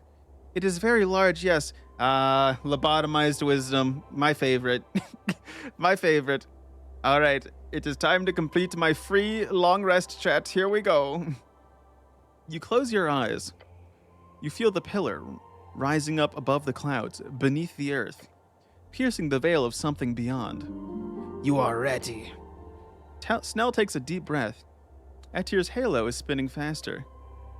The pale man lifts up the scroll of astral projection. A faint blue line is drawn between it and the closest surface of the pillar. It is ready, cleric. Teleport only me, I'm going in alone. Nah, I'm bringing my friends. Am I ready? No. Alas, you shall do it nonetheless. All right, let's go. Let's go, gang. You two better not fucking die. I swear to God. Let us... He begins to mumble the words. In lutum vitae profer iter nostrum ad ulterior et vasta. Bring into the light of life our path to the beyond and wide. Viskin closes the scroll. Good luck. Is that it? Did you cast it? He says nothing, as if he is not really looking at you. Touch the pillar. Okay, I touched the pillar. Ah! Flashbang! Ah! My God. Are the other two coming with me, though? Whoa. What the fuck? Jesus Christ. The pillar of Jor. You soar, the air careening, deafening in silence, profound in debauch. It does not stop. I'm gonna attempt to scream. But a force too loud. Attempt to do anything. You join in further. Attempt to move in the direction of out. Treble, drilling, catching, burning. All senses alert. No chime to guide. Chime, reflections of your esoteric insight. Wow, Wisdom. Congrats on the success of this moment. Wisdom, we got other shit to worry about. Try to think about your party. A scarf grips you. Yes, Meek. An angel is close. Oh, wait. Could I have fucking taken, if I put the ants on my, on my hotbar? That would be so funny if I could do that. An angel is close. A goblin clings to life. You are on a path, carefully closing, quickly cutting, violently pressing. There's a calming pressure rising. Oh, this is so powerful, Jet. It's so powerful that it got me. Oh God, spit went down the wrong pipe. Yeah, got it. Ugh, the clearly the astral projection was just really had a little bit of side effects. Oh man, your earthly organs compromising. Ugh, each orb and lobe is so gently breathing. Your mind is dying. Well, that's not good. An interconnected disbelieving, blindness eternal, just like a bell begun to ring. Oh my, oh my. This path of yours is just a string until one, and now we're in the beyond. So what's the beyond look like? What's up? What's happening here? Hello? Hello? Anybody here? Oh. Oh. Thingy. Light. Hello? What the fuck is going on? What is that? Oh, that's me. That's me.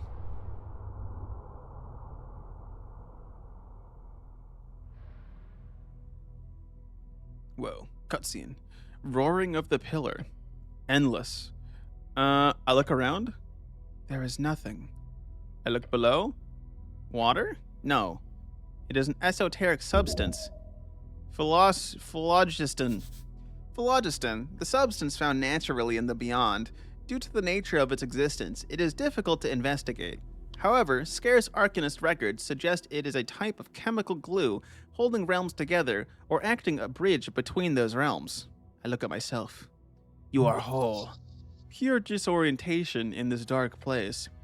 What did Master do? This is... Your scarf crawls back into itself and does not say more. You must begin. Seek what you are meant to find. Where am I? Hello? Jor's Crossroad. Hello? Can I cast any spell? I can't cast a spell. Well, I guess we're wandering around. Snell? Snell, are you out here? Snell? Hello? Snell? Etir? Hello, guys? Don't leave me. Don't leave me alone, please. Dude, I'm gonna be salty if I... Okay, slight miscalculation, but it's cool. You got this. Thanks, Dexterity. Time to improvise, fast. Yeah, I hope Snell and Etir aren't fucking dead. That would be tragic. Focus. Whatever's out there, you can negotiate with it. Everything wants something. There's always a correct choice. Oh, thing. What is this? Is this where I came from? Oh. Oh, we're following. Fear, body shaking. There is nothing. Oh. Ooh, over here. We're finding things, chat. The senses pick up nothing. I saw one up north as well. Up here. Up, and now we go this way. And we go this way. Oh. Fascinating, terrifying, unprecedented. Your genius brought you here, this purest esotericus. You alone will conquer it. So true, intelligence. You're so fucking right. This is the end. You are not strong enough for this. No, strength. I know what I'm doing. There's like a weird noise over this way. Oh, there was a person. No. Uh-oh. Not again. What? Con DC 7 failure. This. Uh-oh. This is where you die. Uh-oh. That's not good. Is this gonna be my ending? Because I don't have enough constitution? No. No, please, no. Oh, it's very pretty, though.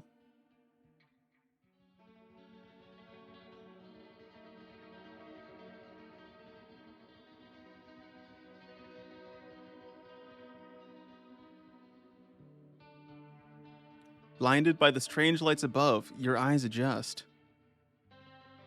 You peer onwards. In the darkness, you see a pillar of light. Something beckons you forth. Am I wearing the pocket watch? I might have forgot to equip it. Fuck. Whoa, this looks pretty cool. Where are Snell and Etier, though? Where are my homies? Guys, I gotta equip the pocket watch. I think it's important. Hello?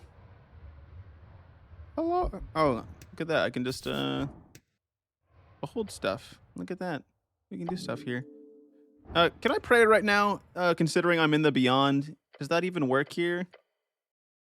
Well, I can contemplate a lot of things. Yeah, I think we're good. I think we don't need to contemplate all of that. Who the fuck are you? The cobbler. Behold, that's a 4. Well, I know nothing about you. Oh. Hello? Hello. The old man works at the counter. Tiny hammer in one hand, boot in the other. Hello. He gives you a glance and a polite nod. Then he keeps working, still focused on setting a strap from the boot. You're a shoe repairer? The old man lets out a short laugh. Let me ask you something. Do you believe yourself to be naturally funny, or is there effort involved? Pure talent, nothing else. You know me. He nods and chuckles to himself. I'm a shoe repairer, yes, a cobbler. What are you doing here? Work, mainly. Dancing around the subject.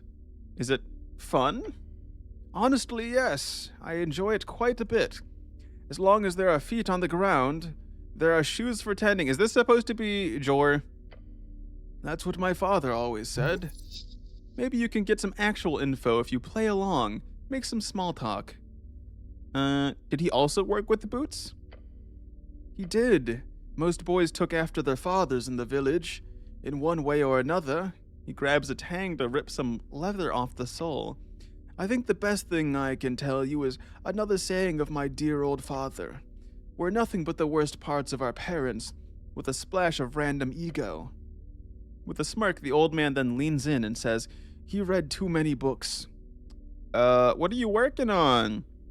A Legionnaire's boot. Not the enchanted kind. That wouldn't fall apart this easily.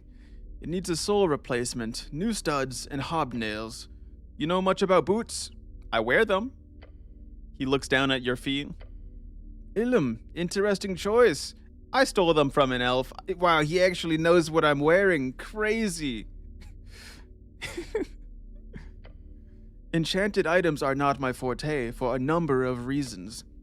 But I'm assuming you normally wear Earthguard standards. Of course! Oh yeah, I'm doing this while I'm wearing a bucket on my head. He points his hammer at you and says, "You know they wanted to send you out in nailbacks originally.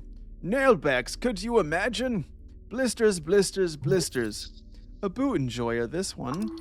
Such a shoe enthusiast." The old man shakes his head and clicks his tongue. "Thank Till for soft striders." Interesting. The old man speaks of an old god. "When our people's homeland in Old Dimenor was destroyed by the Arcanist, we left the old gods behind. Only a Viking would invoke them." What? What are you voting in the election? He keeps working and doesn't answer your question for quite a while. He mutters out, "There's no perfect choice, is there?" That's the true path for apolitical people like ourselves. The lack of a perfect choice does not mean you can simply avoid your responsibility in a democracy. Very true. I shall get on that soon. He smiles. Where do you come from? Not from money, nor greatness of any kind. If I had to extract some source, one point of origin for myself, that would be just a small unfortunate village on the coast. He grabs some fresh snails from a bucket under the workbench. I was born to do this, he says, and hammers one of them into the bottom of the boot. Good fare, decent service. Okay, enough of this. Who are you? Newt, son of Tok. That is my name. A good name. Keeps working on the boot. It is time to inquire. Why are you in the beyond, Newt? Oh, I died. I've been here for years. Okay. Everything here is not so material, you included, if you stay too long. He holds up the boot, looking at its bottom with one eye closed. It's a tunnel, a right-going way heading straight outside. I've been left behind for a bit longer, though, just a bit longer. You're stuck here? I like to see it as an unpaid vacation. So this guy was going to the land of the dead and you just got stuck down here, or in the beyond. Interesting. The old man places down his boot and hammer. Ragan, cleric, wizard, you mean? He is not evil, nor are his hands clean. I cannot speak with him myself, sadly, so I ask of you, please, please, handle it with heart and grace. What? Handle what? The one you are looking for. Go to him before it is too late. The old man points to his left. His furrowed brow speaks of decades of heavy, heavy responsibility. You have 1,000 questions for this shade of a man, but your mind, it just won't allow you, which is very ominous. Ignore this ghost. You've got work to do. What should I do? I don't know. He turns around and taps you on the shoulder. His hand, it is warm. But I know you will. You will. Okay. I'll say thank you, and then leave. All right, Snell, Atir, are you around here? Hello? Oh, what's going on over here? A gate to nowhere. Key! I have a key! I have a key that goes nowhere? Oh, it's not even locked. Okay. Well, you know. Screw. What if I just go all the way south and I could ignore all the... Oh, never mind. They've placed a boundary. They've boxed me in. But what if I go this way? Surely they'll never expect me to go all the way this way, right? They'll never see this one coming. Does it end? It does end. I found the corner. I found the confines. Oh wait, these are the thingies. A false image of the Tulin cattle, a memory. Oh wait, there's a thing up here. The thingy right there. They don't look quite real, but they sure taste real. Are these all apples?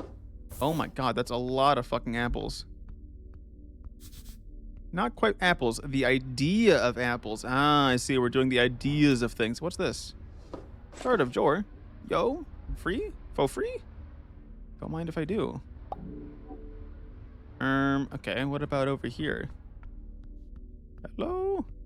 Atir? You see him in the dark, the last sun. Okay, where the fuck are Atir and Snell? Where are my friends? Where are my friends? Hello?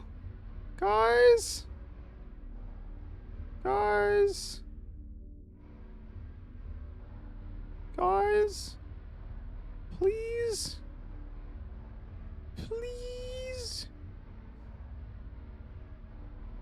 I'm just gonna get a bunch of shards of joy. If the game's gonna offer me this many, I probably want them. To the beginning, is this all just a memory? Oh, that's the slab I died on and then got resurrected on too. All right, who the fuck are you? What's up? What's going on here, dude? Greetings, brother. Lord Gorm, hero of Norvik. Ah, it's you, you fucker. I'm gonna stare at him. He's like all corrupted and shit. He bows before you. My name is Gorm Skaldaman, loyal servant of Earth. Skaldaman, the first noble house to be raised by Earth after the founding of Norvik, famously formed during a party where Johilda, the bard with the silver voice, performed for Earth, and he enjoyed it so much that he immediately named her nobility and gave her a piece of the city to watch over. Her descendants became loyal servants to this day. I need your help. You see the writhing corruption upon his arm. It causes him to shake. Lord Gorm, touched by the void. He appears sane enough, somehow. So that is how it is. Wasn't a rogue spellcaster, a rogue paladin. I would ask why you are wearing a bucket over your head, but I don't feel like I am in any position to ask questions about aesthetics here. Alright, explain yourself, buddy. The paladin performs a perfectly executed fist-on-chest salute. As he does, you notice the longsword sheathed at his hip. The Flame Tongue, one of the great swords of Norvik, passed from paladin to paladin. Such a legendary blade. It would serve as an excellent symbol for your rule. The state has fallen, brother, he says, and lets out a crackling cough. In my grief and anger, I have made some egregious choices. Choices? Are you talking about the tea shop? Among others, yes. The broken man lifts his helm, revealing a rugged face covered in layers of sweat and ash. Gods, he says, pressing his not as ruined hand against his brow, it should never have come to this. Rage in his eyes, meeting your gaze. How many years have you served? 5 at the towers. Then you know well the particulars of Earthguard politics. Exum was struck by a feeble mind spell over 3 years ago. He's what? What? Is Exum? Who is that? Is that my boss? How is that possible? I agree with your outrage, but he has been hidden away in his palace manor for all this time. The Lord Patriarch is a puppet? Yes, the city is now a headless chicken run by our cabal of magistrates. On a cursed evening 3 years ago, the leader of Norvik was as good as assassinated. They decided to keep it a secret. Their reasoning was simple. It was for the security of the city. Without Earth, we have no protocol on the transfer of power. None revealed to the public, at least. Who knows about this? Few. The magistrates, some of the patriarchs, all of them sworn party officials, including me. Despite my lower status as a paladin, it's a tightly guarded secret. They are sworn? How terrible. And none of them have told people. They cannot, nor can I. Why did they keep it a secret? They said it was considered dangerous for him to falter after serving for so long. Better to hold up a puppet until the election. Well, that is why they decided. I was not in that particular smoky room. Who cast the spell? You know, who's out here casting Feeble Mind? Enemies of the state. They broke into his manor at night, then they got away. The magistrates pointed to cultists. I went looking. I was unable to find any proof of such activities. Now, at the same time, you have a cursed arm and are a little bit crazy at the moment, so I don't fully trust everything you say. Have you seen Lord Exum? I have. I was one of the few to be granted an audience about a year ago. Our Lord Patriarch is lost in his own mind. No restorative magic takes. None we are able to muster, at least. It is at times like these, you imagine the small folk cry out for the power of the Arcanists. Without this mess. Are you sure Patriarch isn't just old? That reasoning is why no one questioned his absence. However, Akasem was a shrewd man, and a hale one at that. He would eventually be taken by age, of course, but not like this. This was sudden and total in eclipsing his mind. Foul magic at work. And why are you telling me this? Why are you here, brother? I believe those two questions have the same answer. Okay, but what do you mean about the transfer of power not being revealed? Come on, speak. It was kept hidden. He left a will. Of course he left a will. He left a will? Yes, he did. Earth's legacy, his instructions. The magistrates and the Lord Patriarch were provided with guidelines for the eventual death of Aksam. Okay. How did you see these guidelines? I found them in Aksam's chamber when I was allowed to visit him. It was as if the old man was guiding me to them, even in his feebled state. Okay, tell me now. I still don't fully believe it, but okay. He grabs his corrupted arm to stop the twitching. Then he speaks in a regal tone. Upon the death or at the behest of his lordship Aksam, a provisional government will be declared. He closes his eyes, reciting the words as if they were scratched on the back of his eyelids. This government shall have 2 years to oversee an electoral process, at the end of which a permanent government chosen by the people shall be enacted. This provisional government shall be headed by 2 individuals with shared power and responsibility to provide full suffrage to all citizens of Norvik. So is the Lord Patriarch of Earthguard, he's the current ruler then, in theory. In this, okay, I think I understand, kinda. The first individual shall be elected by all active clerical patriarchs within 7 days. The second individual should be elected by all active guild union leaders within 7 days. He opens his eyes. 1 cleric, 1 Asgalist. Full suffrage at the discretion of a cleric and an Asgalist? Earth's legacy. If either of the provisional electoral processes fail, the individual will be chosen via random lottery at the end of those 7 days. Ah, yes. Roll the dice, baby. Let's go gambling. Let's gamble. Let it ride. Random lottery? Is this a jest? He coughs. The instructions included more details, of course, but this is what Earth wanted from us, brother. This is what Akasem wanted. He was going to step down, retire, to enact this final will of our glorious God. So that is why they feeble-minded him. They could not let Earth's will pass. They could not let go of power. And so the magistrates wanted the money and power from the Free Striders, because they're selling all the ports, right? I'm guessing that plays in. Well, that doesn't make any sense. There's an election going on right now.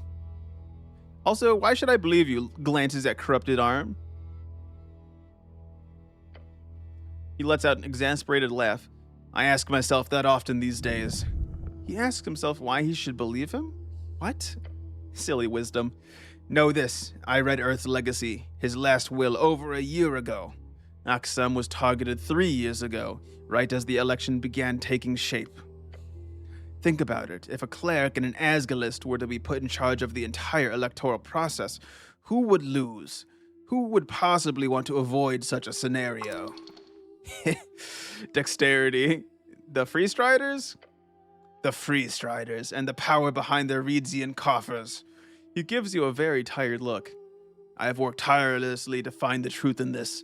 I used my privileged access to archives, party meetings, documents spanning all districts, the ability to investigate all magistrates without alerting anyone to my intent. It turns out the answer was not so hidden. Well, what did you find? All magistrates have deals with the Askani Reeds Trading Company.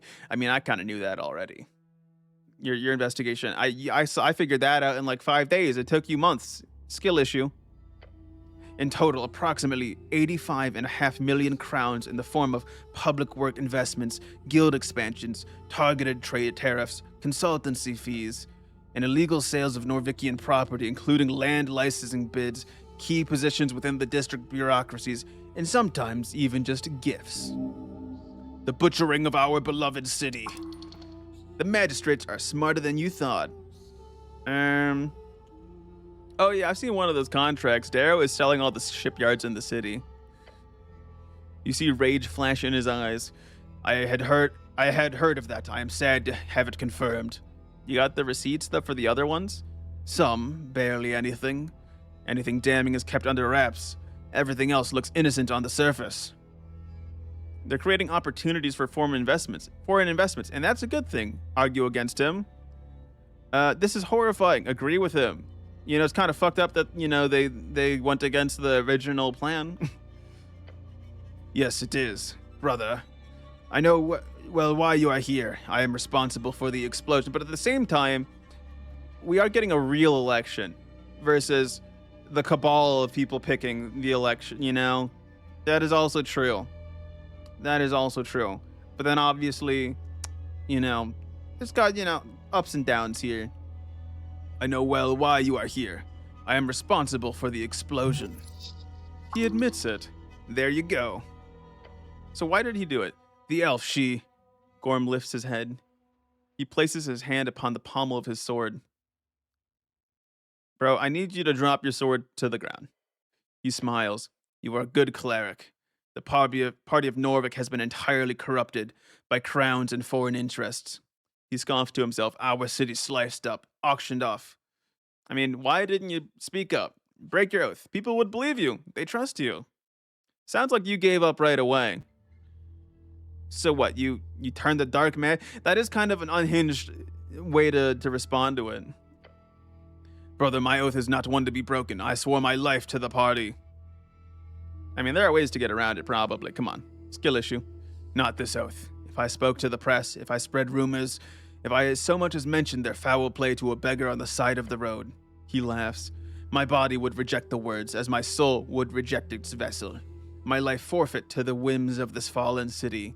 His head falls, his shoulders heavy. But you can say it here because you're already dead. The burden, the weight of this curse. Nevertheless, a real man would have been able to break it. Lifting his head, his jaw clenched, one hand gripping over the other. I should have been able to. The fact he is telling you this tells you. His soul is already lost to this dominion, to the beyond. But here you are, I already knew this intelligence, I'm locked in. Yes. The oath is not broken, I can feel it.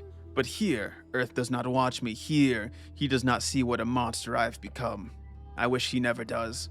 Okay, so what did you do? Like, okay, some like sketchy thing happened that made an elections rather than the Cabal election, and you what, became a cursed creature? What's going on with that?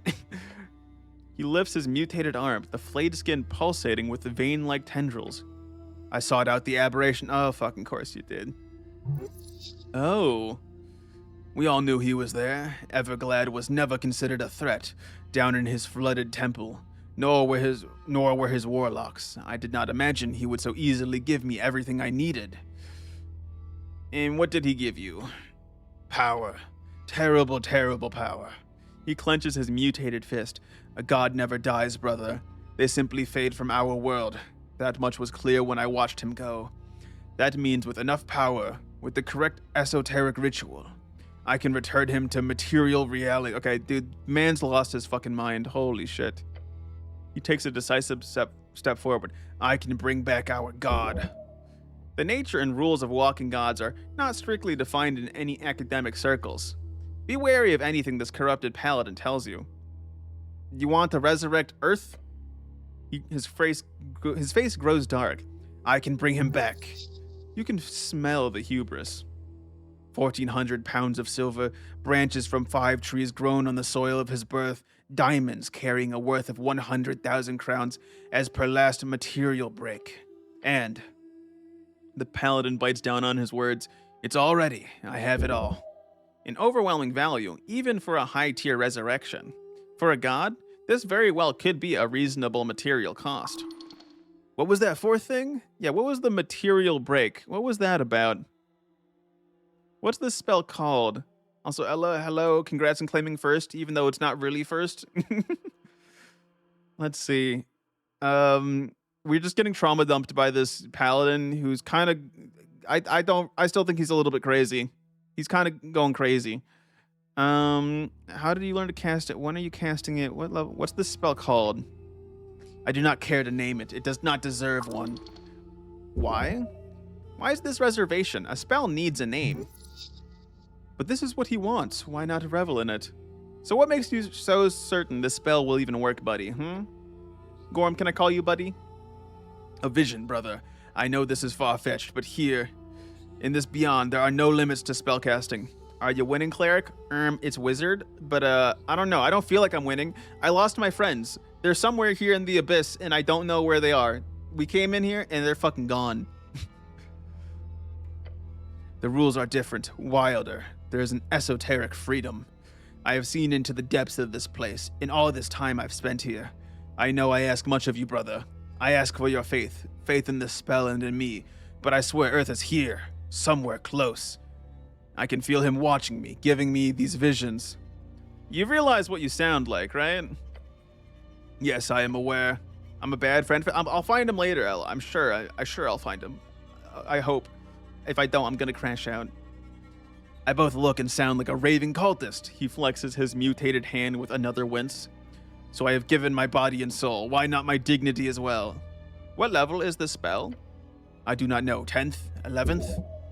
The return of a divine spark? Yes, that would certainly be above 9th level. However, the fact he does not know such a basic component tells you everything.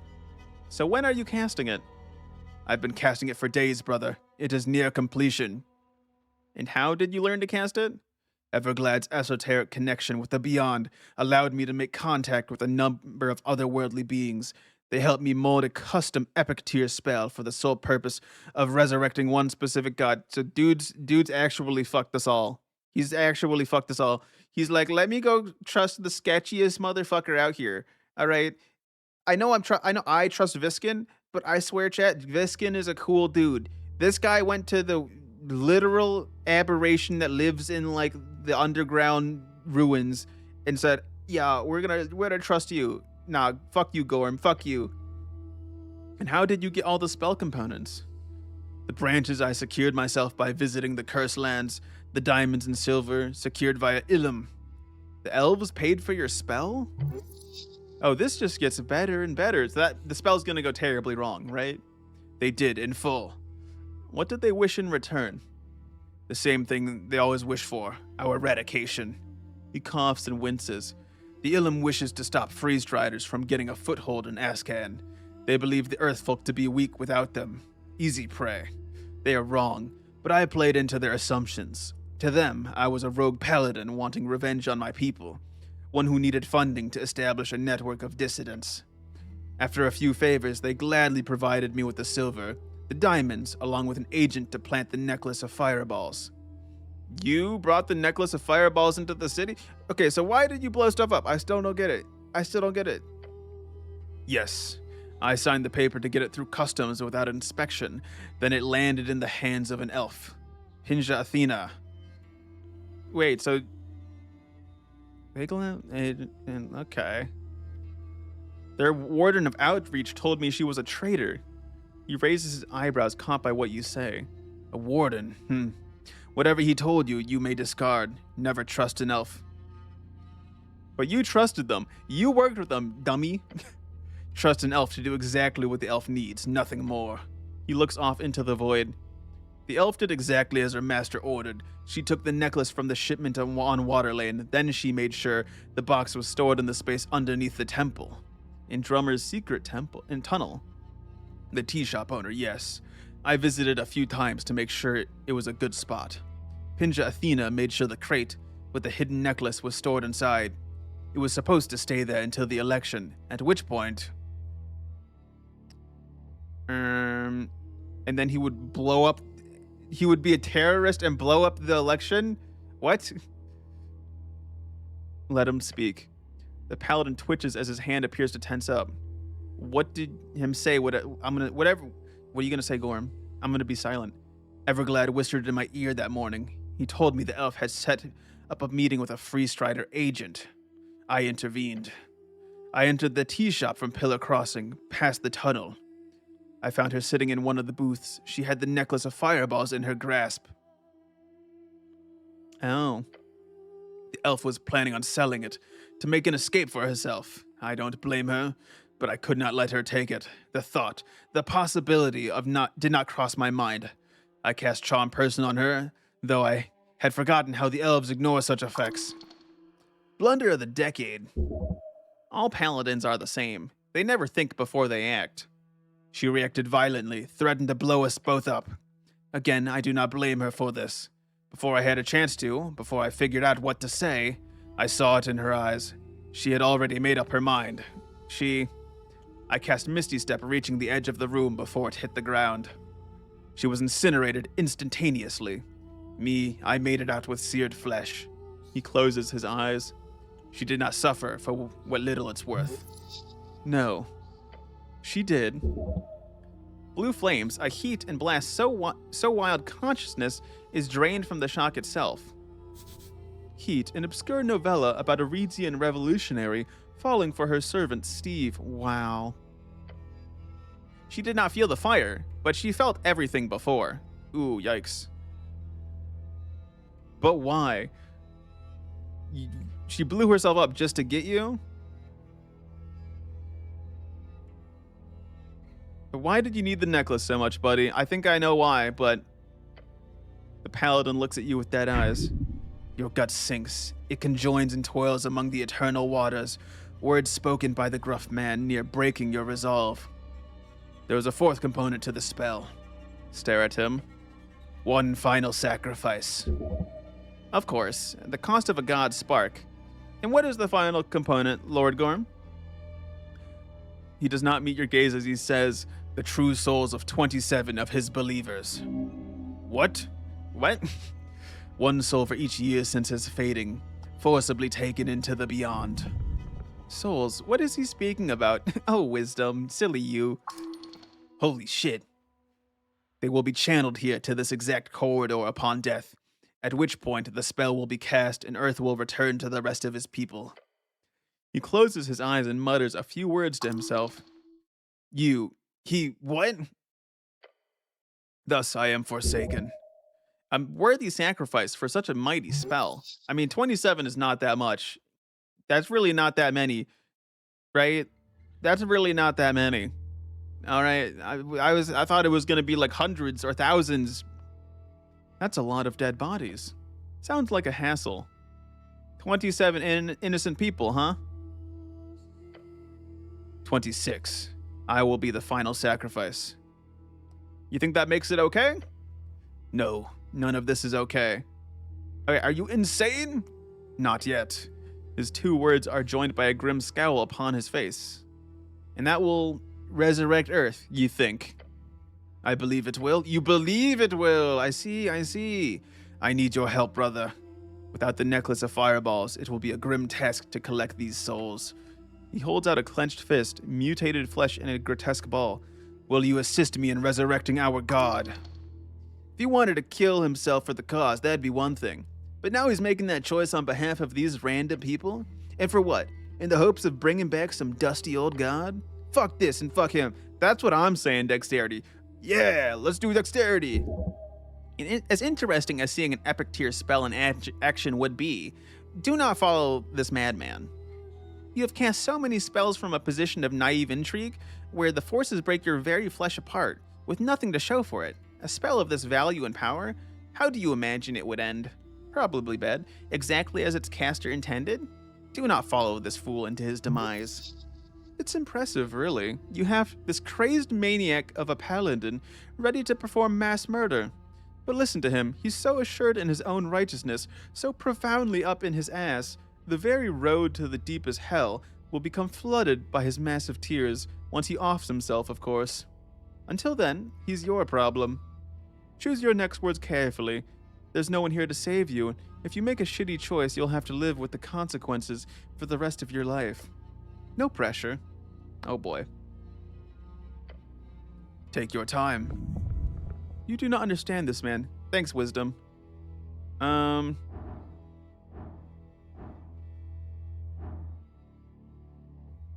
So, what gives you the right to make such a sacrifice on their behalf? Actually, I'm gonna try to understand. This is the tree told of claw and fire. Oh god, lag. 1 second, chat. Things were lagging. Okay, we're good. Scroll of Wish. That would be probably go really poorly. Yeah, I kind of just want him to get fucked. The elf didn't have to die then. No, she was another. He put the helmet back on. No, she was another mistake. He shakes his head in regret. I could have let her escape. I could have succeeded in taking the necklace from her. I could have also simply have avoided the elves, gotten my components elsewhere. If I had learned more, if I had lived better, if I had been more virtuous, alas. You make a lot of mistakes, bud. That I do, brother. So what's with the arm? The paladin clenches his claw-like tendril. I reached into the sap of the boundary tree. It gave me a permanent hold onto the strings beyond. An awesome power to wield, a terrible price to pay.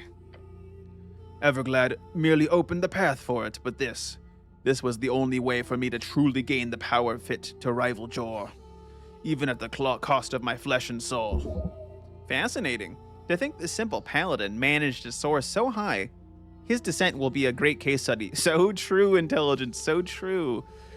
What happens after the spell goes off? Earth will return from the pillar.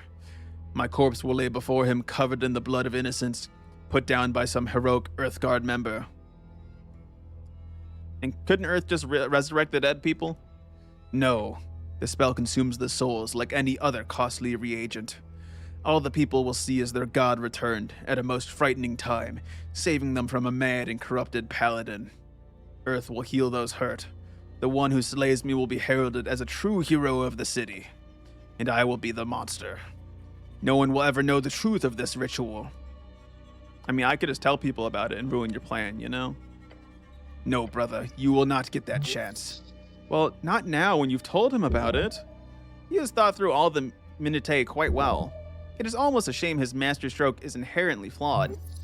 People tend to reduce things to a good guy and a bad guy, and he has planned to give them both. The Freestriders would not be happy about a resurrected god in Norvik. The Earthfolk would rally around him in an instant. So what gives you the right to make a sacrifice on their behalf?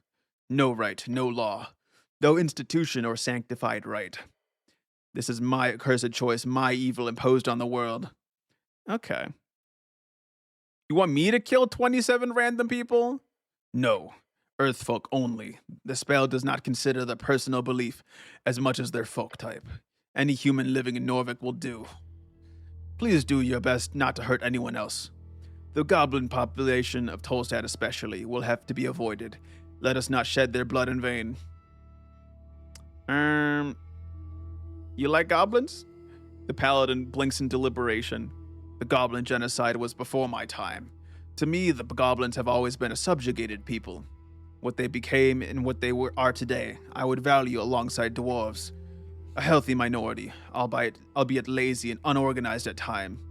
They're not lazy, that's a stereotype, bro. Not every goblin is. As a group, their behavior is. However, in comparison to humans, less conscientious on average. It's simply how they are, like dwarves are stubborn and elves arrogant. It is in our blood. We are drawn to certain averages based on our folk type. Wait a second. What are humans, then? He smiles, greedy. In every study, in every data set from scholars around the coast, and from the archives burned by Freestriders, humans are, on average and in comparison to every other folk type, simply the most avaricious. We cannot stop wanting more. It is in our blood. He is correct. There are objective, clear differences between the folk types that are important to keep in mind on broader averages. And humanity's want is exactly what makes us great, what makes you great. But I have ranted enough for a lifetime about this. You may believe whatever you wish, brother.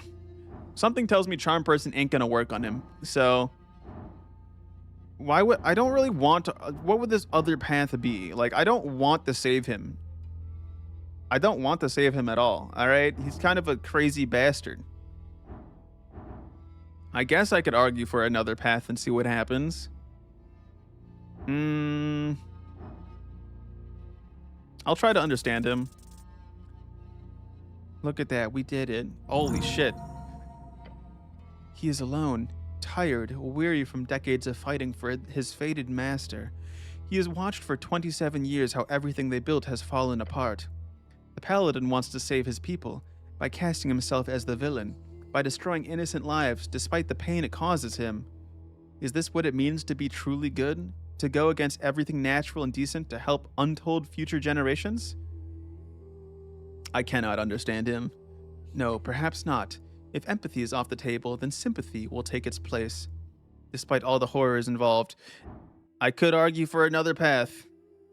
What would this fucking path even be? What would it even be? The thing is, if I argue for another path, will it then force me to... Let's see what it does. We'll see what we get. I'm pretty good at charisma, bro. Right, it's time. The final time. Time to show him who's the best. The best at winning the dialectical debate. There's another way, Lord Gorm. Pray tell, brother. Okay, he's giving you a shot here. Don't fuck it up.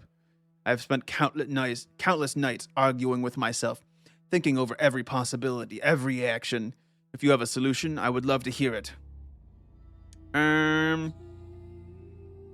What if we find a cure for the Lord Patriarch? What if we ask people nicely... Find a cure for the Lord Patriarch. A cure to feeble mind? If you did that, you could be our new God King. True enough. Sadly, it will not happen. Not while the ebb is in place. But we could spread it, the knowledge. Yes, that could have been a solution, and I hate myself for not thinking of it sooner when it was plausible. But now, my reputation is in ruin. The election is now, and power will change hands. Yet even if we had time, fighting the Free Striders on their terms is foolhardy at best. No, it is not much of a suicide as the spell is with no result. We can make a resistance movement. Nah, none of this is working. True. Well, what do you mean, whelp? Whelp as in, what can you do? There's probably nothing you can do. Maybe? Maybe. Don't listen to the green one. You'll end up in a ditch. Just try something else. The crazy paladin hasn't stabbed you yet. Convince him to stand by his oath to Earth with religious fervor. What, would this talk him down then?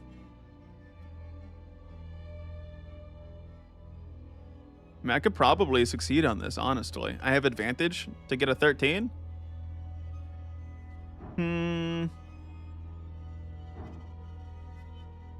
We'll try it.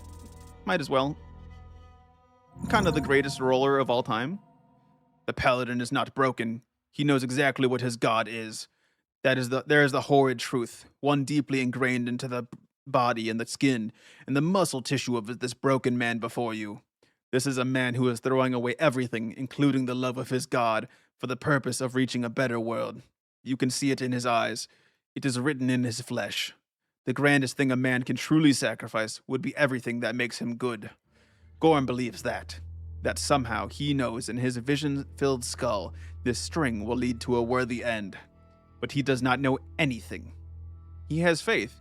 Faith that Earth will set his wrongs right. Sorry, was eating? Yeah, Ella, you missed all the super crazy and intense dialogue. I'll catch you up. This guy's gone crazy and wants me to kill 27 innocent people. This guy flipping yaps and says a lot of... That's what I'm saying. Dude's fucking crazy. Lord Gorm? Brother? What this paladin does not understand, however, is the most awful truth of all. I hope I have made it clear our God never wanted us to pick up after him. But his sacrifices, with him gone, someone else has to keep giving. I am not only willing, I am ready to... Speak, you fool! The paladin glares at you with wide eyes and open mouth. You dare to place your burden upon his shoulders? Anger flashes upon his rugged and quite hairy face. You are no monster. You are a child. You, a child running to his tired father when the going gets tough. A father who gave him everything. Gorm knows this. The intense rage now, building in his chest, is proof enough. He grips his twitching arm. Anger comes only from a sense of injustice. When faced with unwanted truth, a man's ego will bring him to fury. It is only in facing the ego, in breaking it, that your Lord Gorm will be... I don't want him to be redeemed, though. I hate this guy. This dialogue from your character is not canon? I don't know. Yes, our city is falling, a corrupt cabal of magistrates bringing everything to ruin. I see that. You have dealt with it alone for decades, shackled to your duty.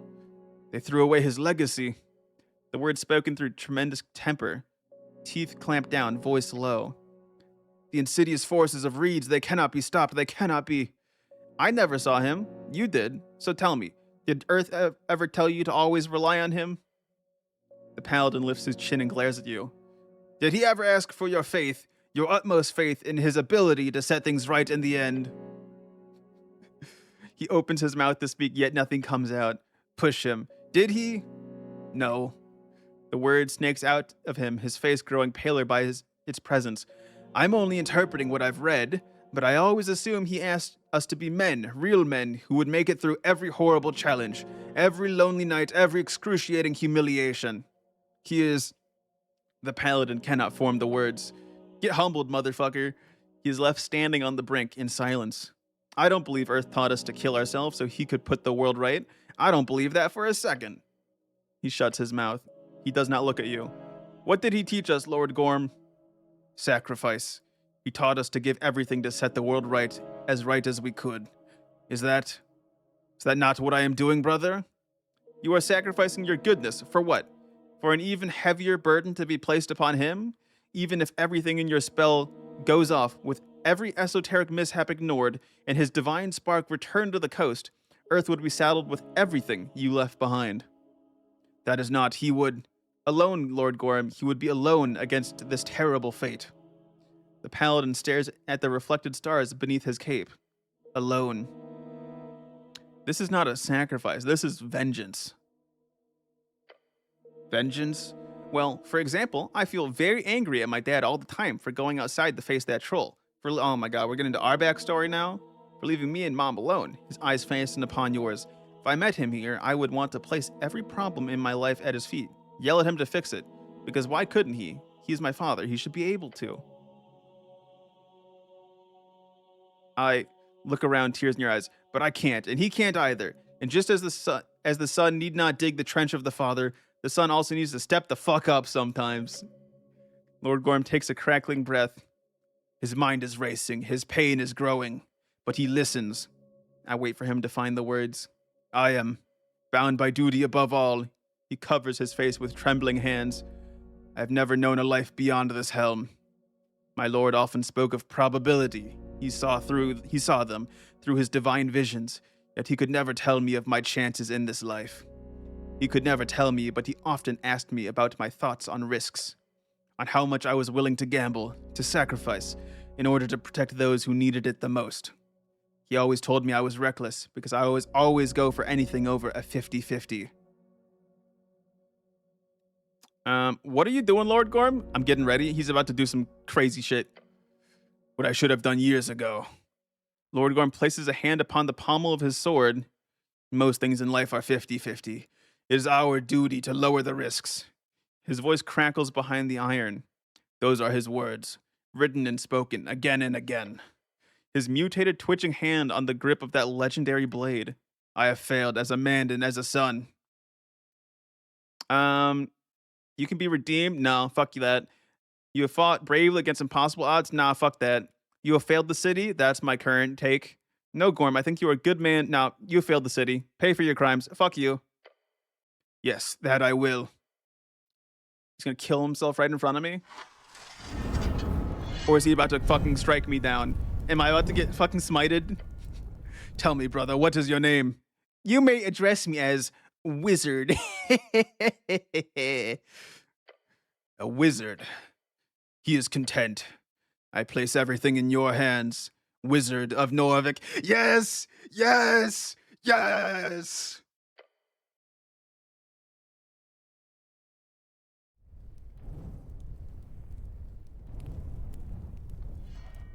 Oh. Oh. That does not... Oof.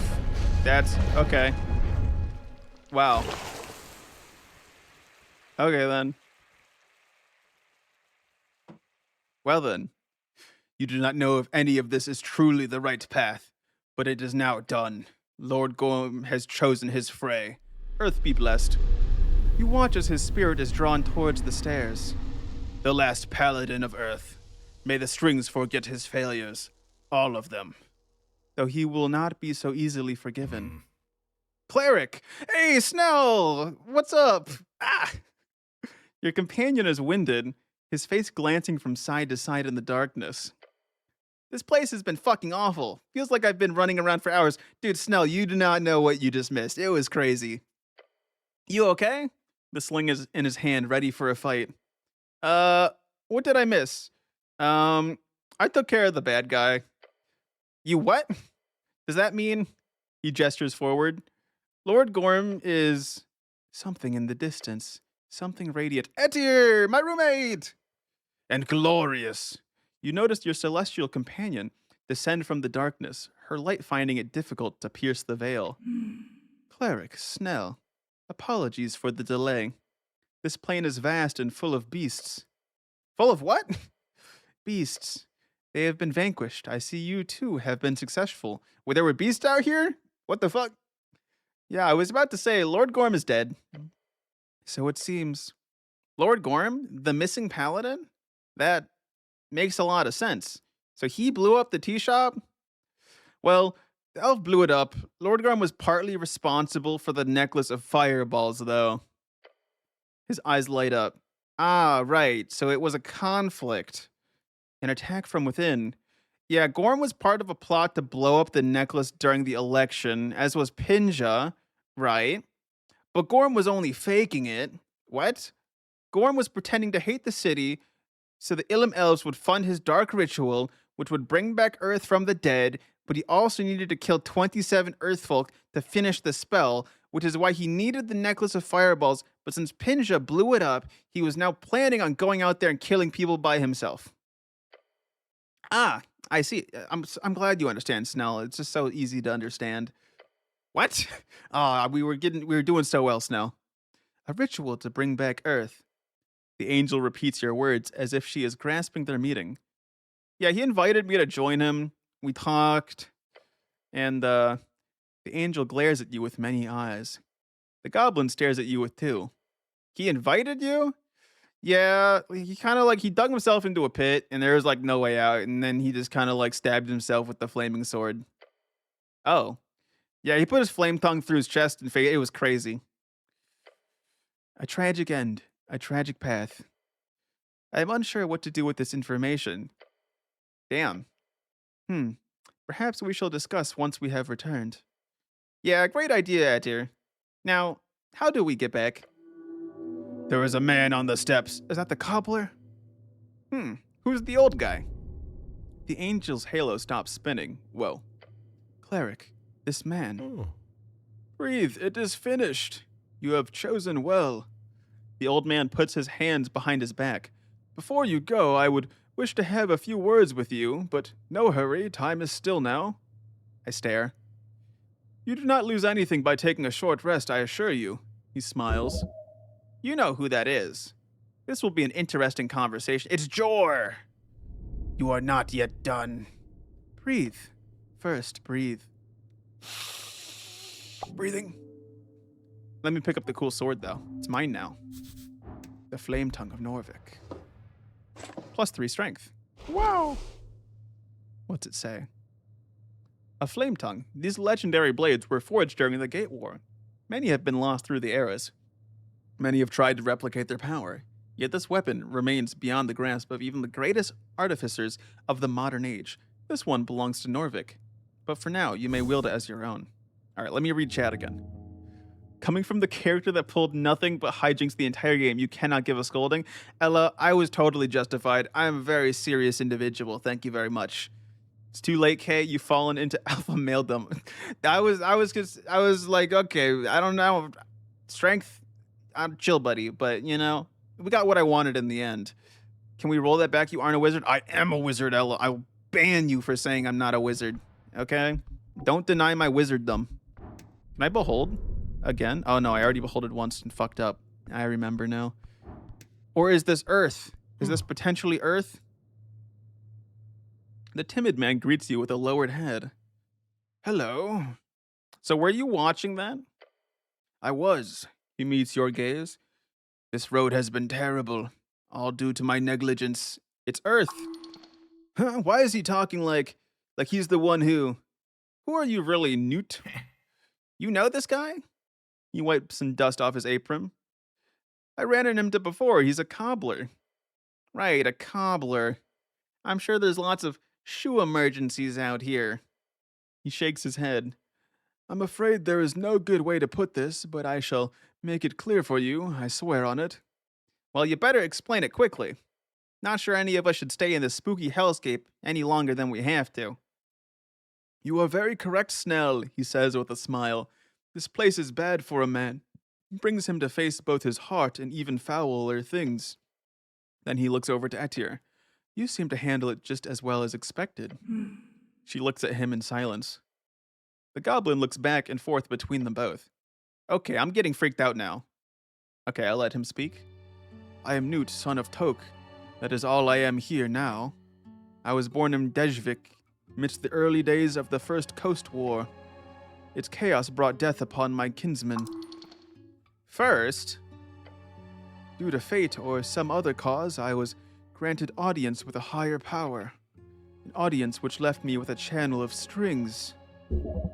The communion with an outer god. All I knew at the time was the inescapable risk of staying in those lands.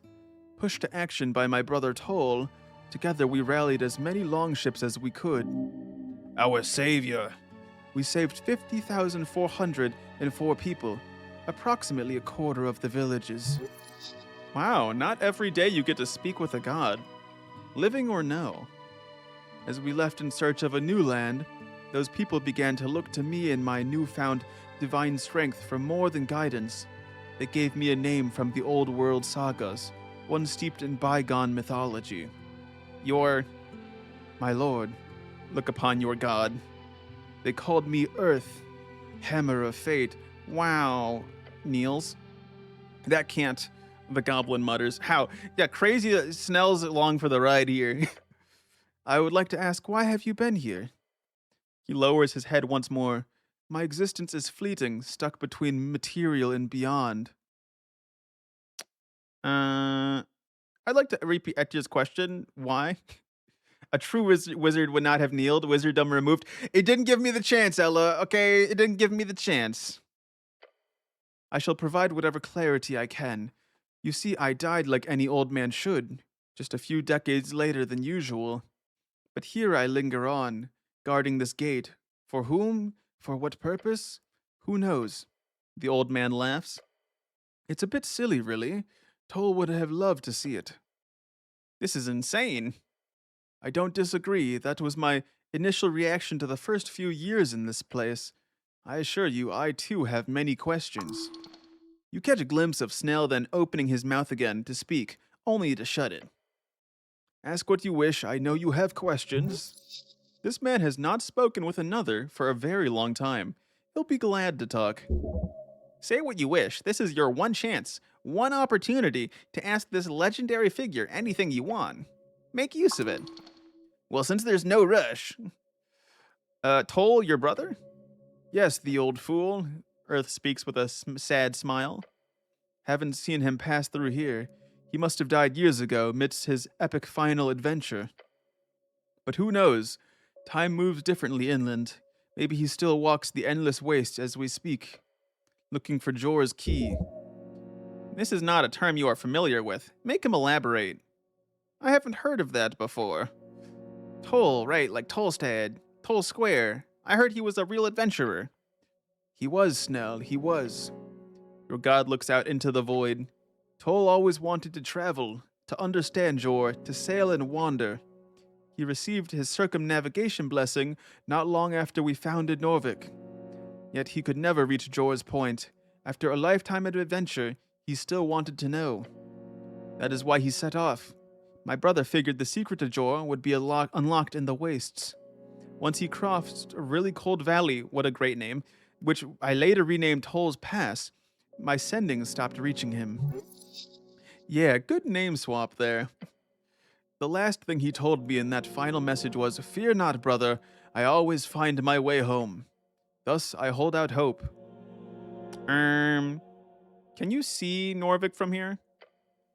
Somewhat, yes. I have the ability to cast minor magic here, including a soft scrying. Soft scrying, he speaks like an arcanist. That essentially means he can peek on people and locations, but not for long, nor far from Norvik, presumably. It feels a bit tragic, of course, to be unable to interfere, yet able to watch, as you can imagine. Lean over to Snell and whisper, "He's been watching us." He leans back. "I'm certain you're the main spectacle." Your god squats down, placing his palm towards the tower of light before him. "The closer to the pillar, the more I can see, like your adventure into the city below or your encounter with Gurgalash." "You knew that troll?" "I did. I fought him, you know, all those years ago. Every time he would flee, regroup, and try something new. A smart one, that Gurgalash. A tough leader." He seemed to really hate you." "I don't blame him." Your god looks away for a few seconds, as if using the void to take in your words.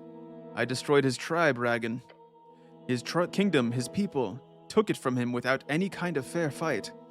I struck for my own need, and I was well rewarded. Perhaps it is a pity I did not follow through, instead leaving him to the life of an undercoast vagabond. Part of me feels I knew him well. We dueled many times. Another part of me wonders if I should have taken the risk of diplomacy. At a certain point, it wasn't that far off from a 50-50. Would you have taken that, attempted to peace with trolls? Or would you have followed through? Pity be damned." Well, I did try to make peace with the troll. I tried to talk to the troll, and I failed so bad every fucking time and got my ass beat so hard that Etir had to save me. So that's the lesson I took away from that. If the odds are good enough, sure. Trolls are foul, unstable creatures. The answer is no. I'd say manipulating a troll into not being harmful isn't that much harder than the average human. Problem lies more in what happens if you fail. Trolls sure like to smash things. I mean, I would take the risk. I did literally take the risk, so. Even if the risk was the lives of your people? I would just do better. Skill issue, Earth. Skill issue. I would do better. Increase the odds. That's the spirit. A deep sigh leaves him. See, Earth likes it when I say skill issue, all right? This entire time, chat, I was like, damn, I don't want to be a cleric. That's really lame, you know? Be like, oh my god, this, my god, that. But my god believes in skill issue. That's all I need, baby. I do not believe in a clear answer, not anymore. But I choose my path. He glances at Snell, who still looks stunned at watching you interact with your actual god. Ah, right. Goblin genocide and so on. I have so many questions. You see Snell shift his shirt around. I have a few questions of my own. You go first. We have time. Your god aims a pair of finger guns at... He's finger gunning at me? What the fuck? This guy's crazy. Shoot. What a lad. A god, huh? Ask him. Ask him about every possible conflicted force in the known universe. About nationalism and fascism. Is nationalism fascism? No, I do not believe it is. He knows this how? You're answering that with some confidence. Some, I have considered it for years. Fascism and nationalism are overlapping ideologies. One is the fairly new idea of a united nation state, whether by culture or folk type, or anything else. The other is, he squints. Fascism is really bad? That seems a bit more realistic. I was often called a fascist. As are you. No. But when I read those books from old Dimenor, Reeds, I never particularly identified with it. They seemed to hate liberal ideals, while I was always quite fond of egalitarian pursuits. Yeah, equal opportunity killer, maybe. In my dictatorship, I took many cues from Asgal himself. Hells, Gar's Rubrin was my brother. He taught me wisdoms beyond my years. Then there's the fetishization of violence. He had power. He seized it with both hands, killing anyone who got in his way, and structuring society beneath him in a manner that served him and him alone. Who cares if they call you a fascist afterwards? You simply kill them. Wow. It makes me think of an angry young man, left powerless, someone neglected by his village. Obviously, he would lash out. Fascism seemed to me as nothing but a response to that powerlessness, especially one grown in the wake of the First Coast War. Why does he keep calling it the First? If anything, it taught me not to take it lightly, to make sure each new generation of men in Norvik were given exactly what they needed. Discipline, challenge, and a god who does not conflate strength with violence. A real role model. That's a lot of words to say you don't want to be called a fascist. He looks up at you abruptly. That hit clearly landed. Yes, well, his head tilts back down. How is strength not violence? I wonder. True strength is, in my mind, your capacity for enacting violence, measured against your ability to never have to. In a sense, this applies less to violence and more to any form of competency. A real man makes the best of himself, no matter what that looks like. He does it for himself and for the benefit of his tribe. Does that make sense? Your god just asked you a question. What if a man makes himself into a competent weapon? What if he performs evil as that weapon? You asked for strength, not goodness. True strength is a tool. Real men come in all alignments. Take you, for example. You wield magic beyond compare. How long does it take the average wizard to memorize a new spell? Just copying it into his spell book? A wry smile on his face. I am kind of a genius, that is true. Because I'm a great wizard. Kiss ass. It's working, you're blushing. Yeah, I'm good, I guess. There. He points at your face and laughs. Doubt and confidence, you have it both. Your god is pointing at you and laughing. Yeah, strength. You can chill. Are you dreaming? The old man crosses his arms and nods your way. It takes hours to memorize a spell, Ragan. And you do it in seconds. That's no trick, nor is it only talent. Perhaps you have a knack for the esoteric. I won't argue against that. But think about those sleepless nights, those years you prayed and studied and read. Did you actually understand any of it? Silly wisdom. It didn't matter if you didn't get it, the same way some of the others did. He smiles. This, what you are now. This is your calling. This is exactly where your people need you. But, he glances over to Etir. My father, a man of many idioms, once told me, you don't have to be anything but the best of you. The rest, the village takes care of that. Okay. He must have gotten that from a book.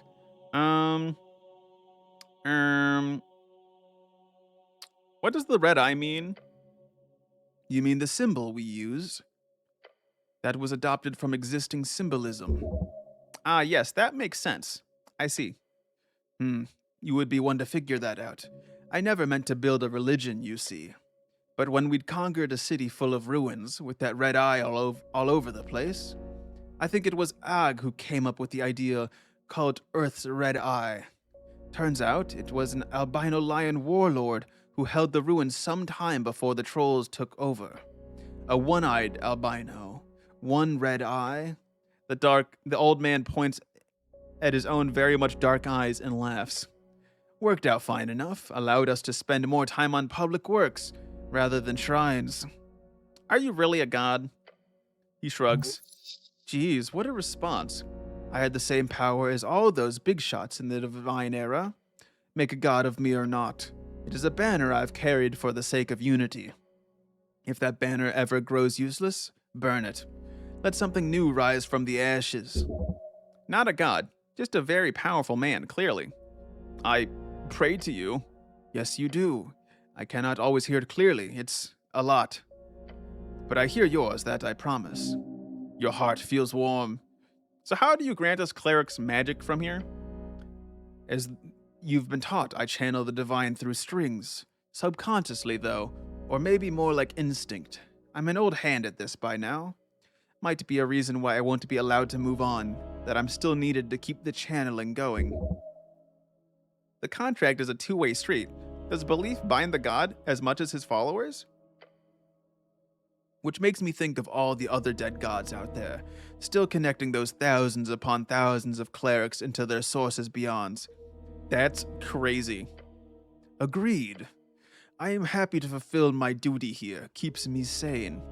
But I wonder if the Mender feels the same, or if Lady Fair holds down the fort in some other tunnel. Dead gods just end up in some void, being used as keys to magic? Incredible. He talks about it as if it would be no big deal. I wish I knew more. That's actually kind of fucked up. Once I am forgotten, maybe I will get to see through this gate, to go wherever souls go once they pass. Deceased people who are resurrected do not remember anything in death. Maybe there is nothing beyond. Well, I think I need to ask something even more important. Yes, I know you do. You want to ask something? Actually, Snell, you have something to ask? Of course, it's a god. But first, there's no rush. You should ask about Gorm first. And I'm thinking of how to formulate this question I've got. Take your time. Etir, you got anything? No, but I have something to say. I understand. She grips the pommel of her sword. Here, once I'm gonna snooze ads. Speak your minds firstly. I will bide my time, as I have for many years. Oh boy, tension. Well, I need to ask you about Lord Gorm. He takes a few steps forward. He's just an old man, but despite that, you see, he's also strong as hells. Gorm. His eyes focus on the ground where he stood. A man of principle, of bright mind and whole heart. I loved him like a son. His face contorts into a deep frown. It broke my heart when I saw him descend in such a way. You saw his plan? Not at first, but it did not take long for me to figure it out. I cannot say where his mind was, but I know his heart was placed exactly where I had taught him. Selflessly, he would give himself to any cause. Unfortunately, he proved my teachings terribly wrong. The question remains, why did he not speak with his disciple? Why didn't you stop him? I could not. I could not stop this channeled magic to my clerics and my paladin no matter what. I cannot even destroy myself. For whatever reason, my soul here is muffled. I could not communicate with him or anyone else on the material plane. This guy has a legacy to uphold. Careful what you trust. He's your god. Of course you can trust him. He wanted to resurrect you. That was his intent, yes. It is important to remember one simple fact. Nothing he did was evil. Everything he did for an ideal of good. Just like I taught him. He turns around and gestures towards the stairs. Look how it ended. His bones hitting the pavement so furiously. He's crying? I thought I had knew everything at one point, as if I had somehow unlocked the truth of life itself. It was so simple. Your god turns back to you, his eyes tinged with red. He's crying. Goodness alone will bring the world to evil. The words of an arcanist, I believe. He's quoting Prax. How conflicting. But Gorm spoke the truth. About what? He wipes a tear from his cheek. My legacy.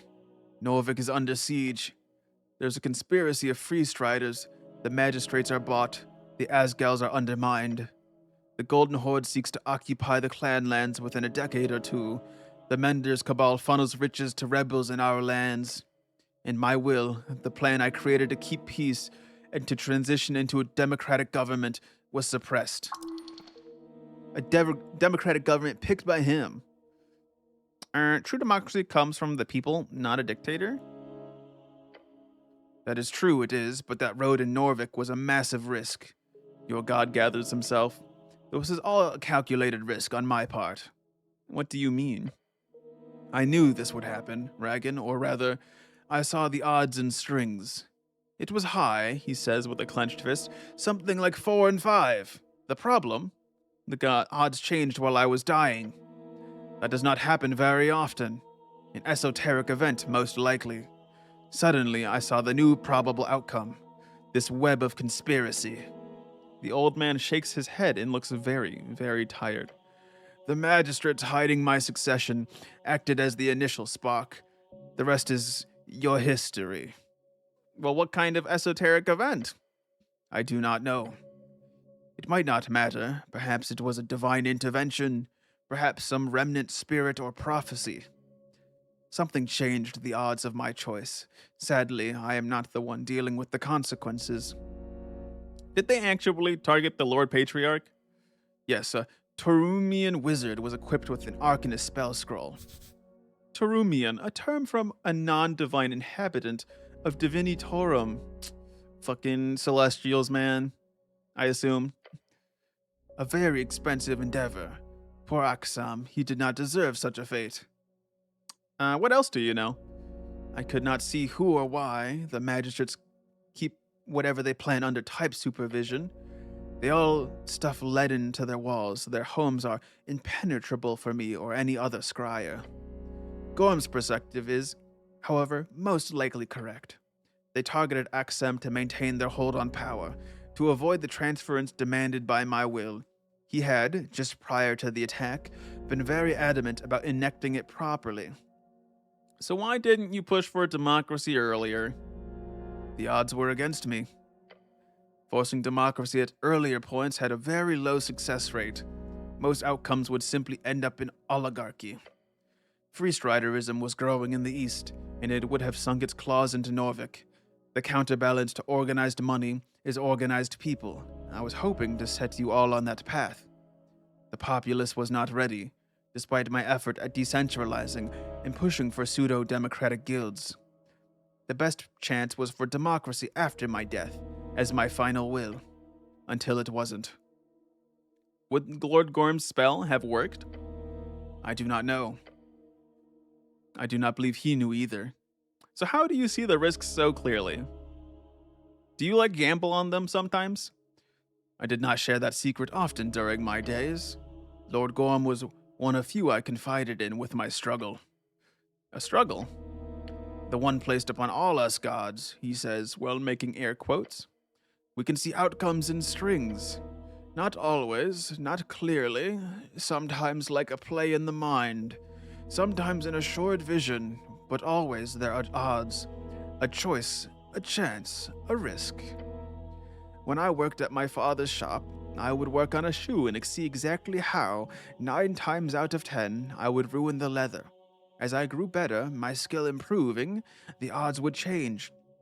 Soon I'd pick up a boot and see 2 and 5, then 1 and 4, then 1 and 10. Wait a second, am I a god because I can see the numbers? When I roll the dice, I see the numbers. Sometimes I'd still fail, but seldom. Over time, that simply turned into ever greater visions along with greater power. Every god can do that? To my knowledge, yes. Besides the esoteric might and other powers, it is not divine providence, it's just probabilities. So that's why you left your homeland. Yes. When I took my people to sea, we had a 50-50 chance of survival. When I saw Ascani, those odds went up. Every step of the way, I made decisions aimed at increasing those odds for you. Meek? For Meek? I hear name. It is safe? Who is old man? Hello, Meek. Him included, yes. Old man no Meek? The fabric on your scarf shifts nervously. Us? Snell too, yes. And you, Etir? Of course. Is that sarcasm? Me? Among many? The Earthfolk? Them? He nods toward Snell and others. I realized with such power I could protect and serve more and more people. Yet at a certain point, he takes a moment. Where does my tribe begin? Who do I define as the other? I had to choose. My choice was the Earthfolk and the exiled dwarves, a united creed bound by this great city we built. The old man looks to Etir. Her blank expression does not change, yet her eyes no longer spin. They just focus on Earth. I focused on increasing the odds for that creed to assure the security of Norvik and its ideals, no matter what. No matter what, huh? No matter what. For almost a century, that absolutism has been the source of immense life and pain. Just like Gorm. That comparison pains me, but I cannot deny it. It pains you? Snell takes a step. Oh, he's about to crash out. At least you had a choice. The old man keeps his eyes on the goblin and places his hands behind his back. You're responsible for the genocide of my people. Yes. I look at Snell, then look at Earth. Yes? Just yes. Your god says nothing for a few seconds, then he nods. Every horrible thing you have heard, I did. He looks around the void. He clenches his jaw and clicks his tongue a few times. Then he holds up a finger. I have one question. I've thought about it for a while now. My whole life, really. I need to ask it. I want to hear it. The goblin hesitates, then starts. Why didn't you just kill us all? His words leave a silence across the water. What a question. The old man furrows his brow. No, really, why leave us in this half-life? Because what? What is this? He says and pulls out his jacket. This? He slams his fist into his chest. We're not human. We're not dwarves. We're not goblins. Take away our language, traditions, our stories. You put us into these holes expecting us to form into something suitable. But what is that? What do you want? The outburst causes you to shiver. He is screaming at your god. The balls. Holy shit. To stand before Earth and yell like that, you really like this guy. If you can see every outcome or whatever, why the fuck did you pick this one? So true. Wait for Earth to reply. Earth allows the goblin to end his speech, listening to his panting echo across the eternal waters.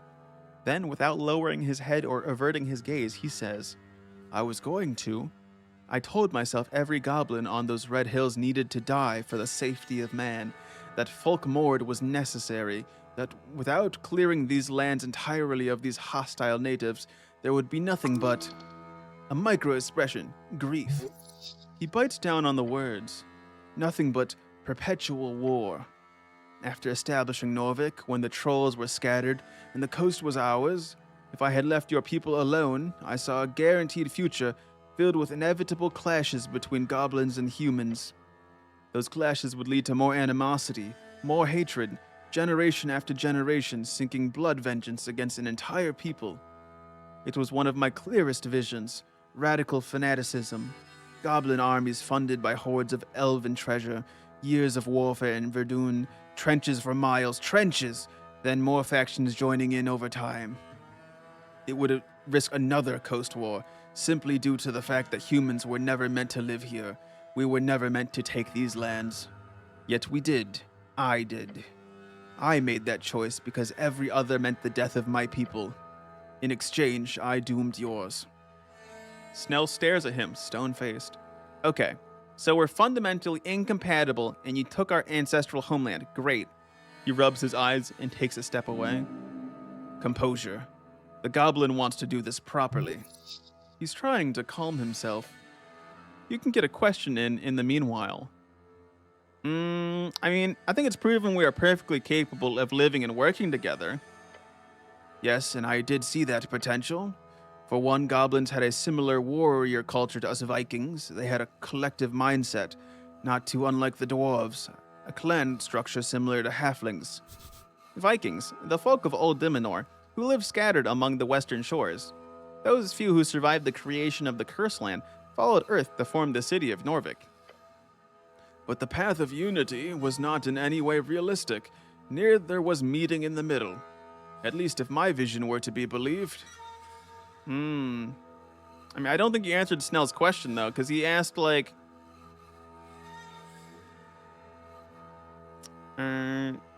incompatible, huh?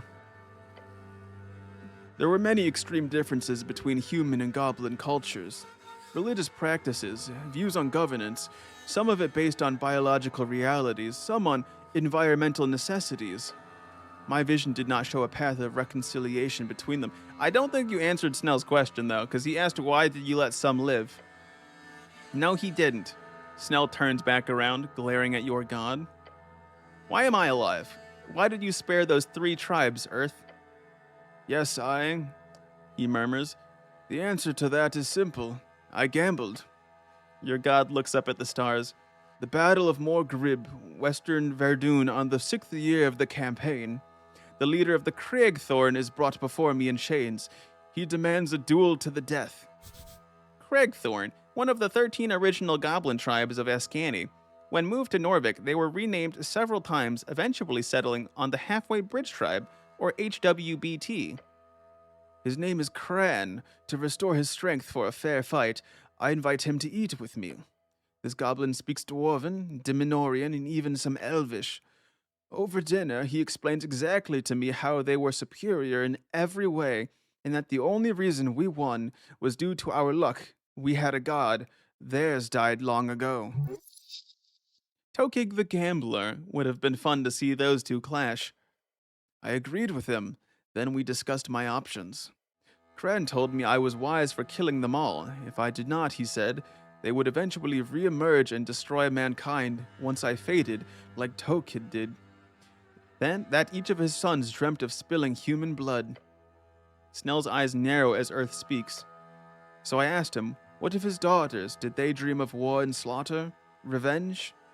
Kran told me no. Then he laughed at me and wondered aloud what a boring and peaceful life that would be.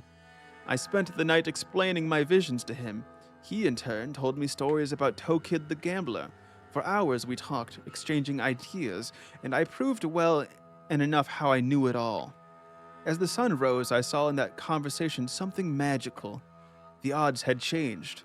Not by much, not so significantly that it changed my belief, but enough for me to make another choice, a gamble. I gambled on a path where humans and goblins could live together in peace. Looks to Snell. His eyes are on the ground. We signed a treaty the next day. The forced assimilation of the 3 tribes was carried out. Kran served me well for 12 years, overseeing the migration to Norvik. This was the only plan of action I could see with a success rate above 50-50. Success? Yes. He scowls. A successful genocide, yeah. What's your definition of success here? The same as always. The least amount of death over time, as far as I could see. But not for my people alone, not this time. For both our people. He lets out a conflicted groan. Well, you shouldn't have come here in the first place, then. Perhaps so. If the Arcanists had not cursed our homeland, we would not have gone west in the first place. He's holding back. He knows well he could argue about this topic for hours, but he's not interested in winning. I guess if it's all odds at this point, all gambas. I blame the Arcanists. Your god nods in agreement. I would have preferred to stay home, to not have half my people destroyed by a curse. Alas, you asked me what you are, Snell. Let me tell you. He walks forward towards your goblin companion. You are something entirely new. The goblin's expression goes from angry to despondent as he stares at the dead god's approach. You can never be goblin. You can never be human. You're in this mess because of me and my evil actions. The old man throws up his hands into the air, reaching for the stars. So hate me, curse me. Then go be a leader for your people. He lowers his arms and gives him a determined frown. They need you, Snell, for the new era and beyond. Make something that hasn't been seen before, something new, something better. Apprehensive and confused, the goblin turns away.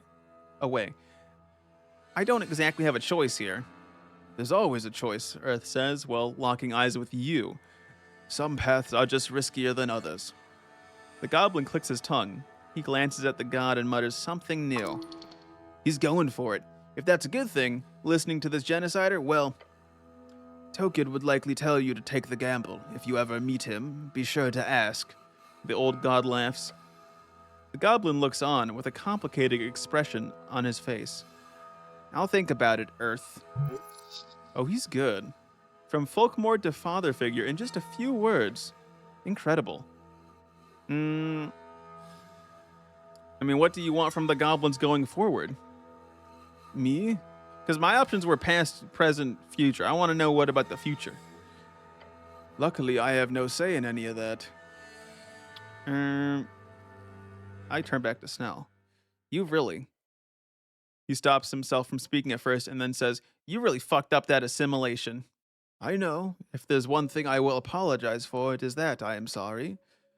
I was always terrible at statecraft.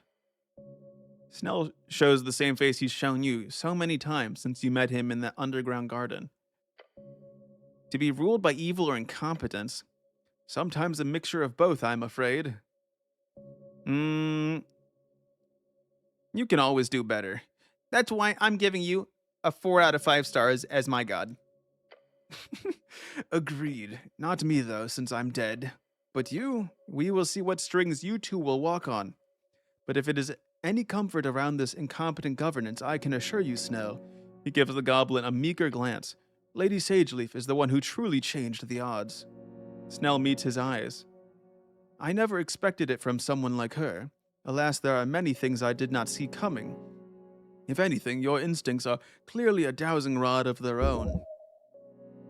A dragon? I knew she was a dragon! Now. He looks up at the floating angel behind her, a sea of stars. Etier. Earth? She grips her sword as if ready to pull it at any moment, her many eyes spinning faster. Her voice cuts off, leaving silence in the void. Is she flustered? I do not want your service, Etier. I've told you this before. Killing with kindness. A rejection, no. He wants better of her. An oath will not bind you to the earth. Nothing can. Nothing. She lifts her chin, her arms in a salutation, as if striking a pose in the air just for the sake of confidence. You have done so much for men, for me, but there is something far more. I am lost. The intense telepathic words echo in your minds. You see Earth almost jolt, his head held high to meet the floating porcelain specter before him. I am lost upon this world, no honorable power, no avatar of goodness, no greatness of the choir. These remnants are children playing at running the coast, no different than arcanists, human and celestial alike. Even ancients have gone mad or faded. And you showed me there was a better way, you fool. Your god shows nothing but empathy on his expression as she spits the insult into his mind. You absolute buffoon, you Kruchi Smitternelniku. He smiles. I deserve that, I'll admit. I did not expect to fade so soon. I should have prepared more. But don't think for a second I haven't seen you. You dive into Earthguard work to fill the void in your heart. A deep sadness falls upon his face. My dear girl. He calls her a girl. She's thousands of years older than him. Look to Angel Companion, then back to your god. He holds out his hands. You need to get involved in politics. What? Kurwa. You catch a glimpse of Snell, his expression showing exactly your own disorientation at watching these two beings bicker. This nihilism, it's not what you need. You are an era-spanning warrior, a lady of Norvik, an angel beyond the grasp of the Horde. I am truly sorry my pride and ego, underline, got the better of me, so that I did not accept my mortality until way too late. If I had, I would have told you this before I passed. Make a choice. His voice is carried across the eternal flats. Anything but this limbo, I beg of you. The angel floats closer, her eyes glaring at him. There is no good choice. Endless hesitation is the worst choice of them all, Etier, and you've selected it for years, every morning, every night.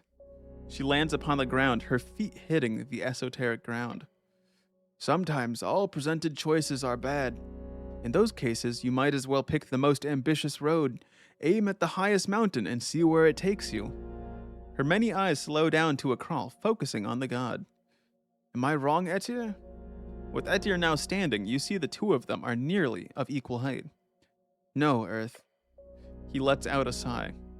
You are, in your simple way, correct once again. I aim to end my contract with the city in Darrow post-election. Good, good.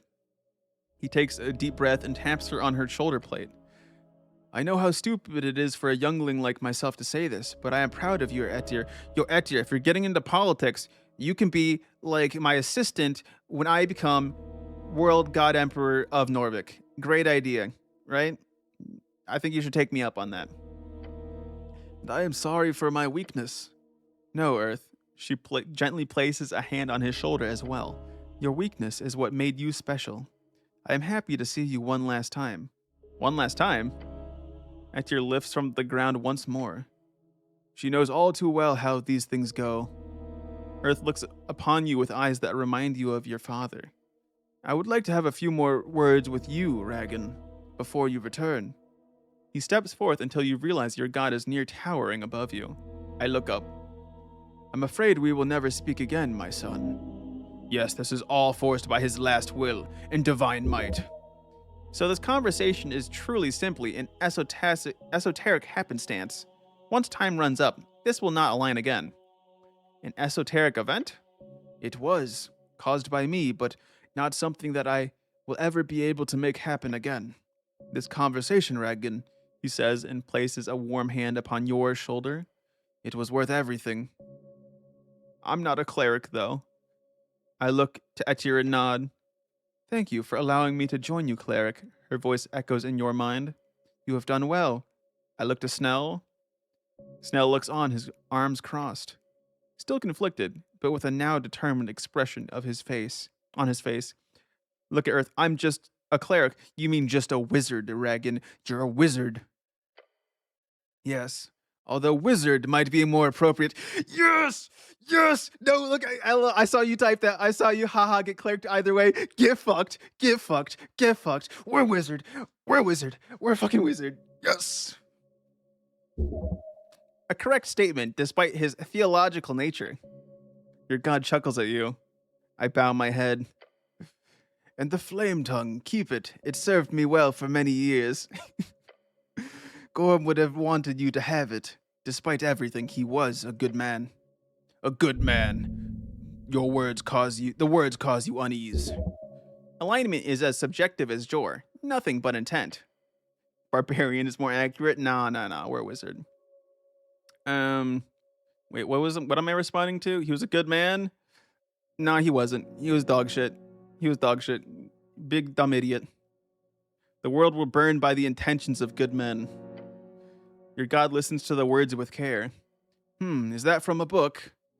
I'm sure I stole it from somewhere. I don't remember where. He lets out a short laugh. Well, I can assure you that evil men do a fair bit of burning as well. So, in the end, maybe we should aim for a world with less tinder and oil. He takes his hand off your shoulder and takes a breath. You can see it. He's doing the polite minor gestures that indicate the chat's coming to a close. He's about to send you home. Ask, this is your chance. One last time. I'm not gonna ask what he's gonna have me do. Because he's probably gonna say, like, whatever you want, and I'm, quite frankly, not gonna listen to him. Can you see my future? No. It might be written somewhere, but I cannot see it. The coming era is yours. He looks to Snell, then to Etir. I believe in you all. I'm not gonna say anything. I'm not his servant. I don't say anything. He scratches his beard. I will tell you one thing, though. Do you remember your prayer, Ragan, the one you always repeated to me at the end of hard days? My prayer? I don't remember. Yes, the one. Oh, the prayer. At the end of a day at the library, after hours working the kiosk, when your body was broken past days of Earth God training, in bed at night. Not from all, it's mostly noise as you can imagine. Must be innate. So many desperate voices. Interesting. As a channel for a greater power, he must pick up on all of it. Yours, however, it was such a simple prayer. That's what stuck with me. Earth holds up a finger.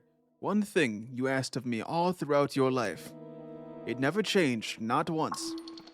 Oh yeah, oh no. Yeah, that prayer was embarrassing. No wonder you stopped doing it. The goblin companion follows this conversation intently, yet he says nothing. Right, that... Oh no, it's gonna be so bad, isn't it? He smiles. I do not promise things lightly, but I can promise you this, my son. There is a string to follow, one where your prayer is answered, I swear to you. Your father is proud of you for the man you have become, for the man you will be. I hold it in. Or I'll say my lord. I don't know what that would mean in this play. Oh, we're saying the prayer? Earth leans in and says softly, "You're not alone." Then he takes a step back, his eyes shimmering in a faint glow. He looks down into the water. "It is time. The election has begun." Wait, what? Right now? Right now. A funning timing, isn't it? Really funny. You probably missed your chance to vote because you're hanging out with me here. Wait, now isn't now? It's already shit. I've got so much work to do. Your god holds up a hand. "No worries, Snell. I believe Miska has covered it all. She will be glad to see you back there alive. Trust me." The prayer was, "How can I make my dad proud?" Damn, Quasi. Oh, okay, yeah, that's good. Oh boy, your ombre's floundering. Ombre, slang adopted from cat speech. It means man. Darrow looks quite mad, however, he says to Etir. "Good, I am looking forward to it." "Of course you are." What will happen to you?" "Oh, I'll get a good rest. That's most of what I've done here for these 27 years. Oh, he's only been dead for 27 years? "I'd wager the rest of my strange existence here will just be the same." Oh, okay, I'm starting to understand the timeline better. I didn't fully get it. I kind of figured, like, he died, like, a century or two ago. But it's, like, really recent. Got it. Your god shrugs. "But then again, who knows? How do we get home?" "Same tunnel you get your spells from. I'll just make it a little wider for you. Wish us luck, please. Fortune follows the meek. Meek better speak up right now." "That is the man who carries a sword, but knows when to keep it sheathed." Is safe yet?" "Yes, Meek, yes." "No, darn. Master, please go home. Stop talking with old bald man." I love Meek. Earth stares at the mouth on your scarf. "You really pick up all kinds of friends, don't you?" He touches his scalp with a laugh caught in his throat. "Old bald man. Okay, we're ready to leave." Your god holds out a hand. From it, a white drop falls. It hits the esoteric water below. "Whoa! Goodbye, Newt." "Hold on, one more thing. You need to ask, my lord, before we go." "Yes, my son." His voice echoes through the blinding light. "What should I vote in the election?" You catch him by surprise with such a question. Through the light, you see a smile appear on his face. He laughs. Your god lets out a loud and boisterous laugh among the radiant power of his divinity. "Vote for yourself, why don't you? Start up that new career." "Yes, I will vote for myself. My god told me to vote for myself. I will become the God King." I leave the beyond.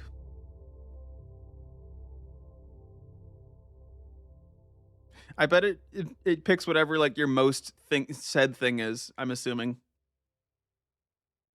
And I think I just barely beat out Free Striderism with my Arcanist vibe.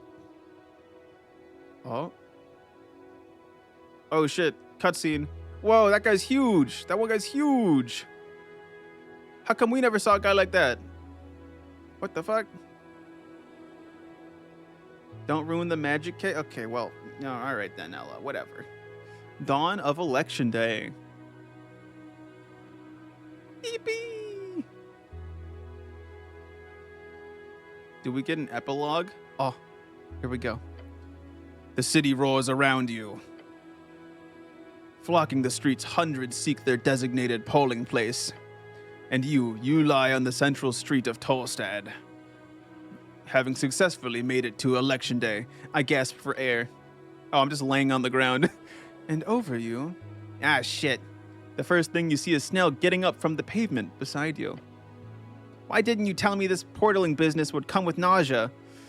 You need to man up, buddy. Keep yourself from vomit. How would I know, dude?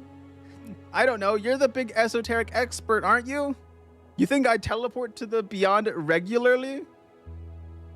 I have never in my life teleported and or gone... No, you think I do this regularly? I figured you at least read something about it. Gods, I feel like my insides are twirling. Do not fight. We have had enough of that for now. Looking to your other side, Etir rises from the ground once more. She looks undisturbed by the plane shifting. So good night, Kay. Your last day as a cleric. as much as you want to see the end, you can't stay up. All right, have a good eep, Ella. Have a good eep. Thanks for staying. I'm glad you were here where my god called me a wizard. That was actually really gratifying that you got owned so bad. It was actually probably the highlight of the month. Potentially the year, we'll see. She looks undisturbed by the plane shift. You don't remember that part? Okay, buddy, okay. Didn't happen? All right, whatever you say. You don't feel any nausea, Etir? That is not in my physicality, cleric. Well, that's just unfair. Unfair. She lets the word linger. Perhaps I will grow such organs once their purpose has been made clear. Etir's many eyes look around. It appears we have not been too conspicuous in our arrival. We must have appeared without fanfare. Good. A bit anticlimactic, but convenient. Good way to describe it. She ascends and tells you both, Darrow is waiting. Come speak when the time has come. The angel floats away up the hill. Things feel less tense with her gone. She'll be yours one day, if you're able to handle that radiant dawn. Damn charisma, okay. Yeah, let's leave that for a post-election decision. Snell stretches a bit, then takes a glance around the crowds. Old man was right. Election sure has started. So we lost, what, 8+ hours, something like that? Maybe less? And we were in the void for about an hour, give or take, right? Don't ask me, I'm not a math guy. I'm an esoteric guy. Right. I keep forgetting. He mutters and looks like he's about to throw up as well. I wonder what would happen if we stayed there for longer, like a month. Would we come back years later? Nah, I'd probably just get all wacky and unpredictable and send us back 5 minutes after we leave. Just to fuck with us? Yeah, just to fuck with us. The goblin takes in the sight of election day. He breathes the air. His shoulders drop. You live to see another day. A relieved smile on his face. All right, get up from the ground. Right, game plan. It's not that late in the day, so there's no rush in voting. They won't even close the polls until 9 o'clock. First of all, we need to report this to Lady Sageleaf. Then, I'm assuming you'll need to have a chat with Darrow, too. Should I tell people that I met Earth? He shrugs. Honestly, I don't think anyone would believe you. Or at the very least, not take you too seriously. But you do you. Is everyone here? Everyone? I mean, most of Tolstad. There's like a dozen different polling places set up around the city. This is just one of them. Where's Lady Sageleaf? In the garden, most likely. Though if my ears don't deceive me, Nearly's playing something on the field. We should go look. You should report to her first of all, in my humble opinion. Don't want to keep her waiting. Yeah, I need to talk to Darrow. Where do you think he is? No clue. Probably out here somewhere. Who else? That's up to you, cleric. And there's no stress. Once you've got the important stuff out of the way, you've got all day. It's only like, what, 10:20-ish? Oh gods, I need to figure out what I'm voting. The goblin laughs. I heard what you asked him there at the end. Just follow your gut. I'm sure it'll work out. It's just one vote after all, not the end of the world. No, you see, obviously it's gonna make a big difference. You don't get it. You don't get it, Snell. All right, well, let's go find Lady Sageleaf. Hello. Enclosed by the sky, she keeps me back down. Damn, I didn't think that she would ever leave her little, like, garden zone. There's the weird dwarf that I saw a while ago. Can I behold people? Come on, big behold check. Nope, no beholding. Damn. All right, well, I'll talk. Hello, Lady Sageleaf. I did the thing. You approach the goblin chieftain sitting on the grassy field by herself. She is enjoying the sun. Careful now. Be polite. She doesn't look so intimidating sitting out here. So you do leave your throne at times. She squints at you before closing her eyes again. Snell? Yes, my lady? Report. How did it go? The necklace of fireball was used accidentally in the tea shop. It was meant to go off underneath the temple on election day, right about now, in fact. She leans forward in her seat and glares at her servant. Lord Gorm, in the Beyond, wished to use those deaths to bring back his god from the dead. She stares at him. Yeah, this is kind of a crazy thing to explain. You know Earth? I got that part. Yeah, so, Lord Gorm was dealt with, and he is confirmed dead. Real dead, like dematerialized. She glances at you, then back to Snell. I see. So the threat was neutralized. There should be no ongoing repercussions. The dragon clicks her tongue. I want more details later, but good. Well done. She turns to you with a slight smile. You as well, cleric, you mean wizard. The service you've performed here is more than I ever expected. A backhanded compliment, love it. Right, that should be it. Then there was that chat with Earth. Right. Lady Sageleaf then looks away twice before raising her eyebrows to the sky. A classic double take. Excuse me, did you say Earth? You handle that one. Yeah, so Earth lives in the space between. He's dead, but his spirit acts as a channel for magic, essentially. He's just there? Yeah, or rather, he used his last strength to reach out this time. We had a nice conversation. It was a pretty good talk, actually. You kind of missed it. It was a bit of a shame. She points a finger towards Snell. I want a full report on this later. Of course, Lady Sageleaf. Then the goblin chieftain grumbles to herself. Esoteric bullshit. Agreed. Cool esoteric bullshit. Whatever. She groans. It's good to have you back. I am at least very glad you did not get stuck out there in the void. And you, Snell, I am very, very happy you made it out alive. You are my best runner, after all. My lady, he bows. Nerd. I bow my head and leave. Okay. Anything else? Can I talk to Snell? Come on, can I get a DC 30 on Snell? That's a nat 1, baby. Hell yeah. Hell yeah. I haven't seen this many people on Pillar Road since the West Bridge collapsed a few years back. It's going good, though. I'm surprised. It's because the peace was upheld, Snell. We saved the city. Sure. I was thinking more about the type of chaos brought on by normal people gathering in large masses. I expect a few brawls at least, some drunkard falling into the river, something. Well, I'm sure the other districts are catching fire as we speak. He laughs. Exactly, they must have siphoned off all the bad luck. I should buy a lottery ticket on my way home. Your goblin companion lets out a heavy sigh. Let's get going, and remember to go vote when you're done. I need to drop in mine as well. Alright, let's go. Let's go, Snell. Let's talk to everyone, starting from way down here, boss. Can I do anything with... Can I just walk all around the map? What if I pray now? Is there anything new I can think about and contemplate? Nope. No new contemplations. Okay. Can I leave to other parts of the map? Oh, Moongor, hello. Don't mind me. I'm just investigating. Oh, the fuckers are blocking it. Okay. Well, I'll talk to you in a second. I need to check out the pipe and see if I can go in there and break the bounds. Psst. Sound from the pipe. A rattle, a calling. Ah, Mr. Everglad. Everglad, he's talking through the pipe. Oh, yeah, because he talks through the pipes. I remember now. Everglad? You hear a deep chuckle echoing, ringing deep from below the below. Hello, Ragan. Oh, gods. Are you in the pipe? Parts of me, always. You have many a thing to handle on this joyful day. I will be quick. Tell me, share your experiences of the pools of my spawning, the beyond. What do you think of poor old Gorm? You knew Gorm was the rogue spellcaster. Why didn't you say anything? You appear to not quite understand my profession here. I say no more than deemed worthy of exchange. Sure, I'll tell you. I don't mind. The aberration lets out a deep grumble through the pipe. Gorm is dead. I also met Earth and the beyond. We talked a bit. Ah, it is true then. A god stuck in between. How fascinating. You happy now?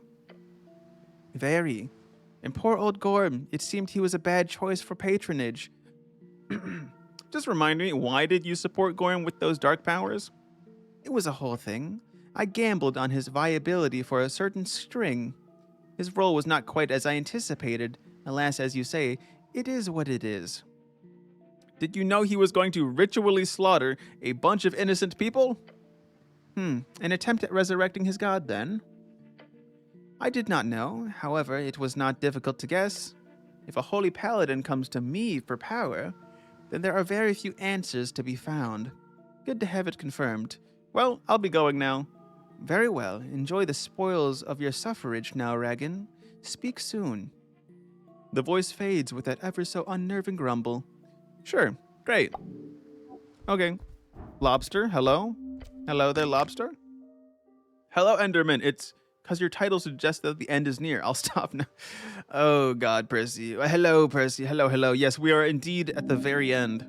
Actually, the super very end, I think. A blue crab. Bet he's a nationalist. Why? Blue is the color of Norvik. So, we all share the same city? Not for long. But isn't nationalism all red? Norvik in the arcane era was red, a time of bloodshed and violent growth. This era, this is blue. And the crab made you think that? Yes. Look, Snell, a crab. Watch out. Beware, beware. Oh gods, cleric. Suddenly, it leaps forward, snapping at your gloved hand. I pull, get snibbity snabbed. Ow. The crab hits its target and attaches itself hard on your pinky. Ouch. In my blue era right now, exactly. The crab remains attached. Right, you're okay. I'm okay. Cool, okay. I remove the crab from my finger. As you pull, the crab eventually lets go. Then it jolts around in your grab until it tumbles down. You watch as the crab dives into the river. You hear a light splash down below. That was less dramatic than I expected. You're a man. Of course you won't cause drama from a little crab. Oh no, I forgot to tell it when I was voting in the election! No! Don't worry, cleric. I'm sure it already knows. Sad. That could have been a fun conversation. You haven't had enough political conversation these last few days. Damn. Imagine if I had to speak with animals. That would go crazy. I think we already read this though, yeah. Okay. Who else have... We'll talk to Moongore next. Hello, Moongore. Well, well, look what Snell dragged back. It's the human man thing. In one piece, too. Very impressive, I know. Moongore lifts her mace up on her shoulder. Watch yourself. This election day is ramping up. It's no trouble on Tolstad, but there has been some brewing on North Wall. Ooh, anything bad? No, just sounds fun. Wish I could get in a brawl, just a little one. That'd make my day. Well, the cleric would love to do it now, but we really don't have time. Boring. Yeah, very boring. I'll be standing here then, hoping for something interesting to happen. She groans and adjusts her shield. Any moment now. You enjoying the music? It's pleasurable, yes. Nearly is an artist, not many deserve such a title. Most who call themselves that simply sit in their dark abodes, typing or painting away at some deep and oh-so meaningful static thing. Wait a second. Typing at some oh-so Are they calling me out here? No, real art lives in the air like lightning, like blood before it dries. She shivers. I get it. She ignores your words and lets out a deep grumbling growl. Now silent, the thunder is roaring. Okay, have fun with that. Okay, we talked to Nearly next. Hello, Nearly. You remember that cool box I gave you? Nearly sits on the grass, playing a tune carried long on the wind. An interesting tune. Not traditional, but still neat. She's good. She plucks her strings, but they are connected to the esoteric music machine.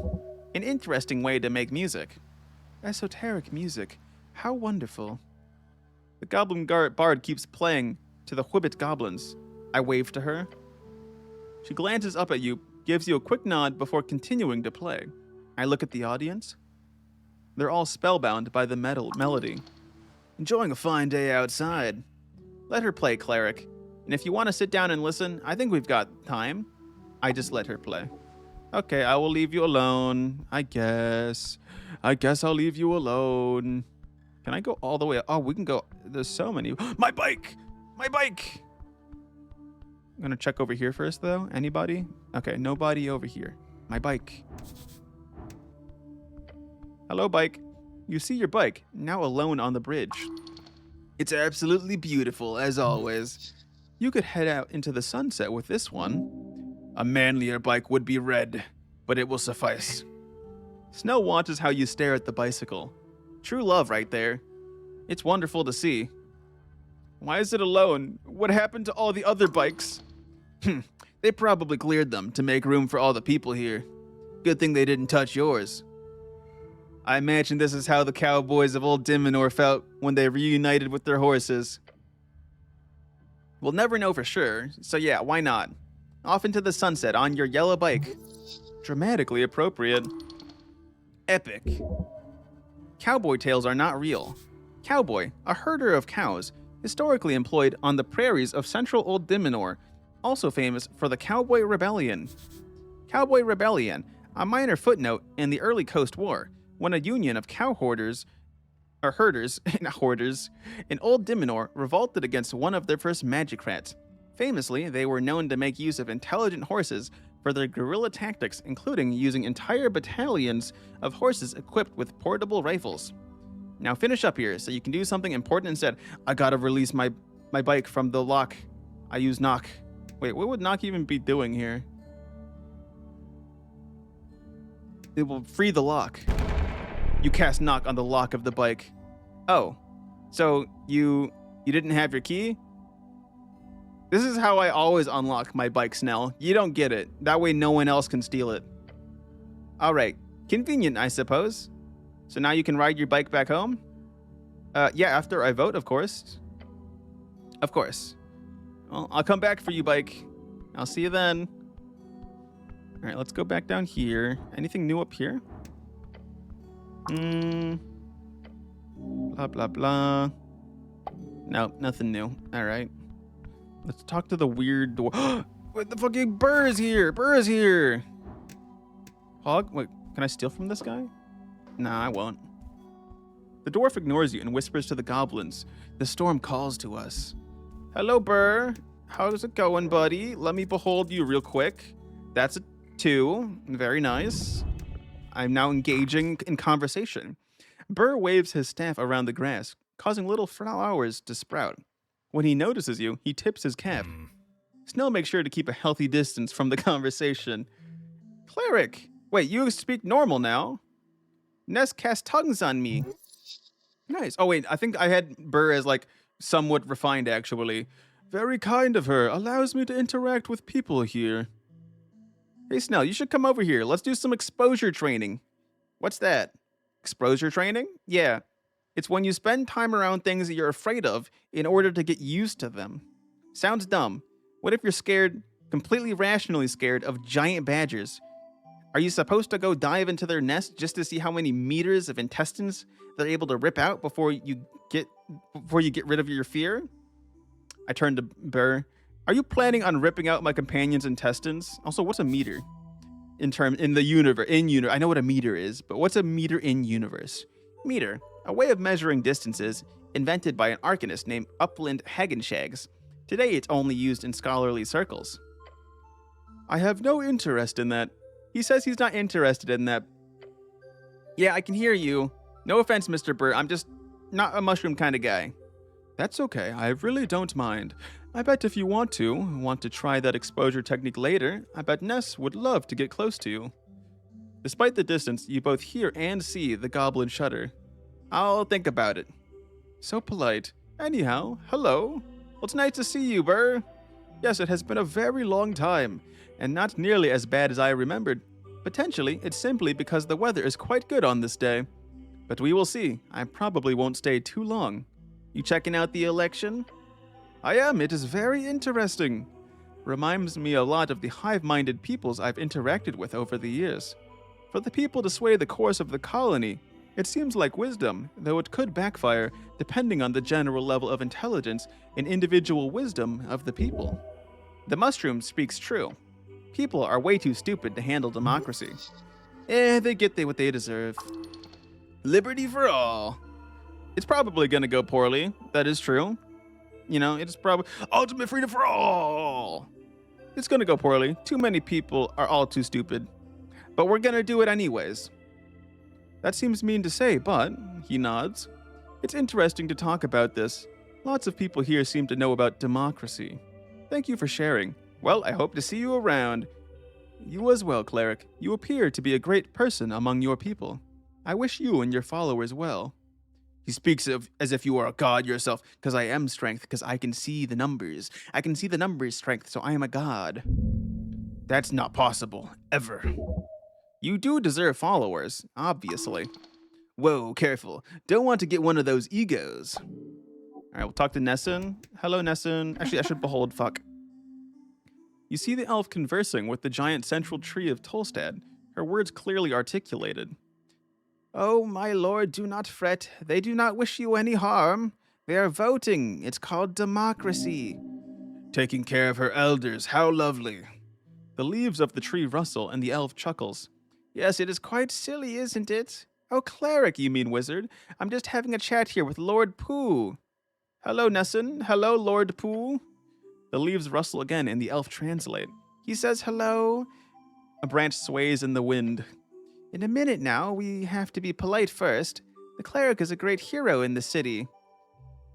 I am a great hero. Don't let it get to your head, cleric. I've been meaning to see how it went for you, actually, with your little trip. Glance up at the pillar of joy. How many people know about my trip? Lord Pooh here saw it all. He sees most things around here, in fact. So he is interested too, aren't you, Minumpuni? It went well. I almost died, but that's usually how it goes with most things. Snell listens to your description intently. Interesting. Communion with the primal strings in our little Vatar makes it clear the disturbance of the tea shop has been calmed as well. You should feel proud, cleric. That is an accomplishment. Thank you, Nessun. Snell did a lot of the lifting, though. Oh, did he now? I mean, yeah. Maybe you should leave these two lovebirds to their action, your companion mutters behind you. He stands quite a bit away as per usual. Yes, perhaps we should get back to it. And I hope you two enjoy this election day. You've earned it. She smiles. A creepy smile. Snell clears his throat and looks awkward. Time to go then, cleric. He is standing quite a bit away from Nessun as always. I've been meaning to ask Snell, but why are you so scared of mushrooms? You gotta tell me, come on. Not scared. It's a rational aversion. Nessun chuckles, a deep chuckle. You could probably dig a bit here. I'm gonna convince him to tell me. Tell me, Snell. Tell me. You must tell me. Just push for it. He'll break. Come on, Snell. You can tell me after everything we've been through. Come on, Snell. Tell me. The goblin rubs his eyes. Fine, okay. He turns to face Nessun. It's not because of you, first of all. Even I'm pretty sure you'd gladly take the credit. Of course. She smiles creepily, her eyes half glazed over.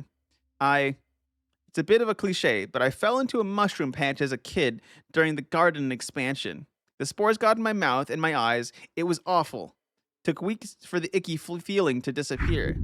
He shudders. So excuse me if I'm a bit standoffish, okay? Wow, that's so funny it's almost sad. Oh, that's terrible, Snell. I'll just say oh. I heard the halfwits had trouble early on in the expansion process. Lots of little incidents like that. But I can promise you, mushrooms are not so bad as they seem, if handled properly, and not used to trap little goblin children. They are quite lovely fungi. Sure, I get that, but I'm still going to stand back if that's okay. Of course, Snell. Just let me know if you change your mind later. I'm always available for a hug. Right. He looks extremely uncomfortable. Nice. Well, I'll leave you to it. All right, who's next on my little journey? We'll go... Oh my god, Kraid's here. Oh, the guy who wants to kill me. Wait, what's the sign? Free drinks. Sponsored by the Ascani Reeds Trading Company. Free drinks, Pog. Oh, I gotta behold Nessun. 1 second. I forgot about that. I gotta behold everyone. Behold. Actually, wait a second. I can do something here. Because we're not gonna be fighting anyone, right? So I can get rid of my damage thingy, right? And in exchange, Advantage on behold checks. Oh, baby. Hello, Nessun. I am beholding you.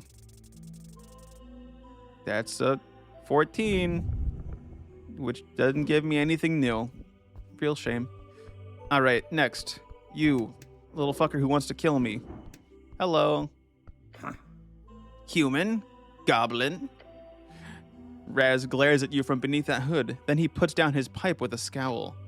I'm looking forward to the day all your human filth are wiped out for good. I can promise you it's not far away. Oh, shut up. I'm just saying what everyone's thinking. Nobody likes humans. You should all just die. Your opinion is valid. Great discourse. Very good discourse. Your companion laughs at your comment. Raz looks away and grumbles to himself. I think he's upset, Snell. Yeah, us goblins are so sensitive, you know. Fuck you. Fuck you. Discourse. Inane. I think I should leave him be. That was fun. The rats. A mischief of rats. The skull, the demi-lich is here. Wait, who brought him here? You approach the 5 happy rats in a circle. A joyful squeaking fills your ears. It's almost like they're holding a little debate. Little ones, they are honorable rats.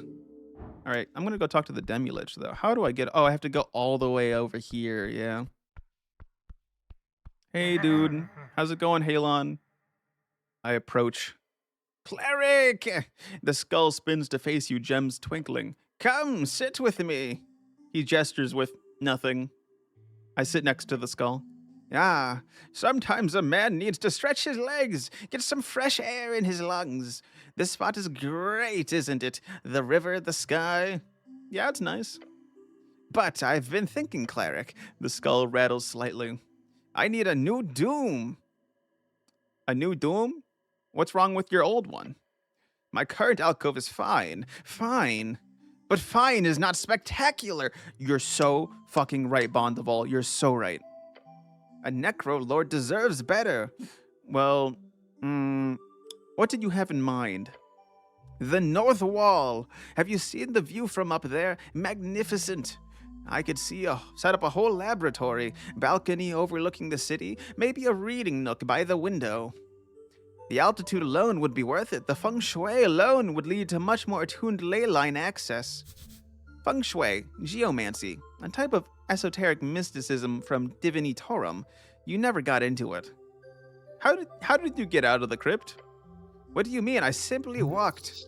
In all honesty, if the average Norvikian saw a skull floating on by casually, then they would most likely not assume it was an evil undead. They would assume it was a joking illusion or cantripped by some neighboring kid. I live on North Wall. It's pretty nice. Please don't take over. Actually, you could be my roommate. You do? Good, then you'll have a new neighbor soon. I would love to have you as a neighbor. I'm sure I'll make you regret saying that. Feng shui? Don't get me started. It's one of my many hobbies, and I know what you're thinking. Why would an incredible, honorable lich like myself ever dabble in celestial bullshit? One reason, balance of the elements. Radiance might hurt quite a bit, but that pain can be the secret to longevity, you know? I would know. I'm immortal. Are you really a lich? You seem like a talking skull who reads too many magazine tales. I would retort with something clever, but I'm enjoying the sun far too much to entertain your inane comment. Okay, bye. Good luck with that. Luck? Ha! Luck is for mortals who don't plan ahead. The skull turns back towards the river. Viskin thinks I'm being ridiculous, of course. But what does he know about interior design? I mean, not much. His lair is pretty drab. Exactly. Anyway, good talk, cleric. You mean wizard? Always a pleasure. The undead gentleman is politely asking you to leave his company. If you need me, I'll be here. You will not. Everything you have learned from this mad demi-lich has already been extracted. Is it really okay for an undead creature like this to just hang out in the sun? A zombie or a ghoul might be affected in serious ways, but a demi-lich is no vampire. They have no hypersensitivity to sun and or regular light. Clearly, old Bondaval here doesn't even have any regular sensitivity. Okay, see you around, Bondaval. Bye-bye. All right, back down below. 6 feet under the ground below. Who's this? Who are you? Oh, I can't click on you. I'm dumb. Okay, we do Kraid next. Can I behold the sign? Still Lich House. Hello, Kraid. You approach the crocodile man, a deep growl coming straight from his stomach. The sound causes you to shiver. You know he is hungry. Kraid does not often visit city during day. Not so many good targets. A few, he says, and nods a few.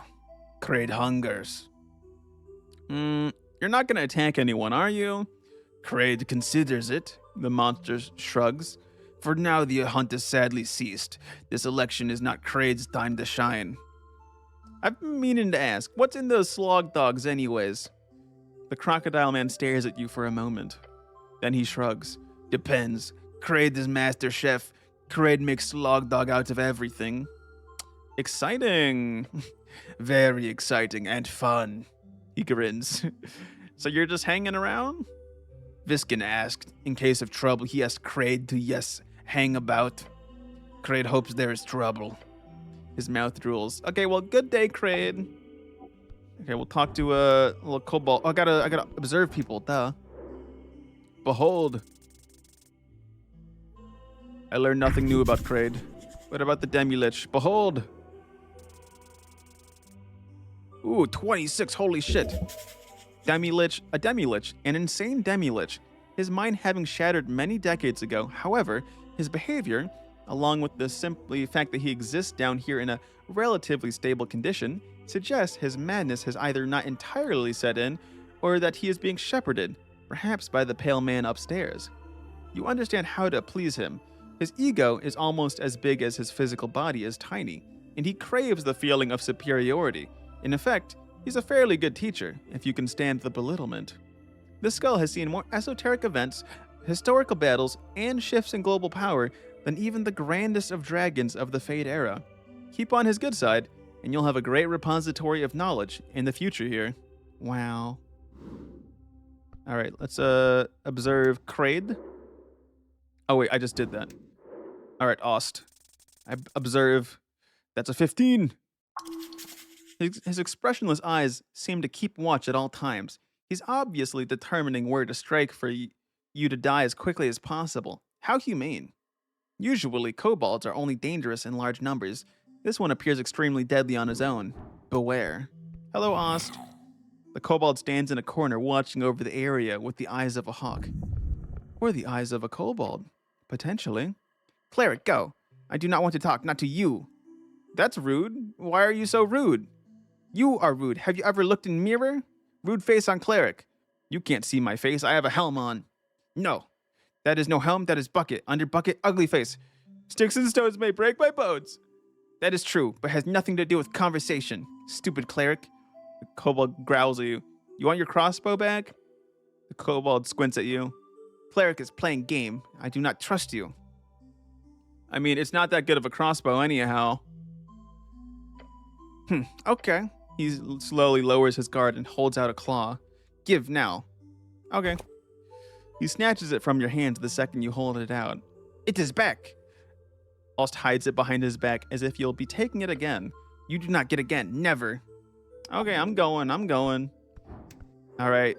Viskin, the guy, the man, the myth, the legend. How's it going? Hello, cleric. Hey, are you voting? I have already done so, yes. I'm an early bird. Oh, I never need to sleep. He looks at you for an uncomfortable amount of time. Then he says, same. He then squints his eyes in the sun. I will schedule a meeting with you, cleric, about your trip to the beyond. Oh, that information will be highly valuable. Tell him. The knowledge and perspective he can provide will be worth it. Of course, yeah, I'll come by. Anything for my true homie in the entire game. Sorry, Snell. You come after Viskin though. But Viskin, number one homie. Wonderful. I must also thank you for completing this quest of yours. How do you know I completed the quest? You escaped from the beyond alive, cleric. That implies one simple thing. You dealt with whoever was on the other side. He slowly raises his hand before him, forming it into a thumbs up. He thumbs us up! Oh my god! Well done, cleric. You have been an exemplary government employee. I will see you soon. See you later, Viskin. Dude, chat, that made my fucking day. That made my day. Hello, duck. The duck. 15? Oh, I don't learn anything new. So close. Soldier. The Dark Knight greets you with a word. Or maybe I should... Soldier. Get with my armor on. His voice emanating ominously and quite esoterically from his armor. He does not say anything.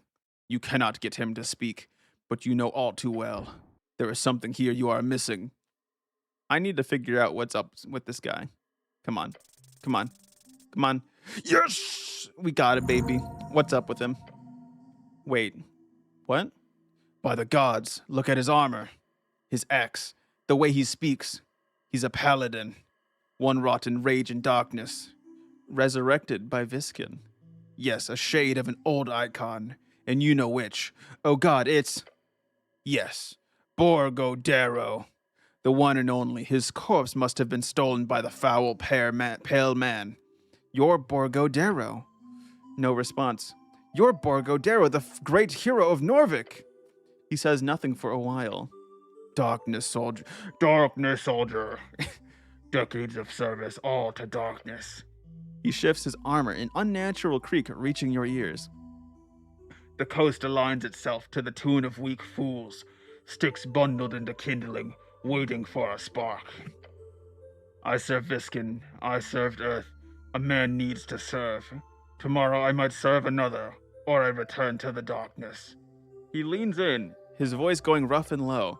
I am a shade soldier. I exist to serve and vanquish. You serve Viskin? The necromancer animated me. I am a shade of his making. What do you remember of Earth? He was a man. He brought great things to the lives of men. I served him well. You fought during the conquest. You killed trolls. Foul beasts. They were good combatants. I don't understand. That is not my problem, soldier. Okay. What do you think about Earthfolk today, though? They are weak. Their choices will haunt them. I care not to watch. What do you think about your descendants? Magistrate Darrow is your what? Great-grandson? I care not for their trifling. They are a clan of spoiled weaklings, an embarrassment on my old flesh. Oh gods. That's a condemnation if you ever heard one. You would like your great-great-granddaughter, though. She's an evil warlock assassin. A what?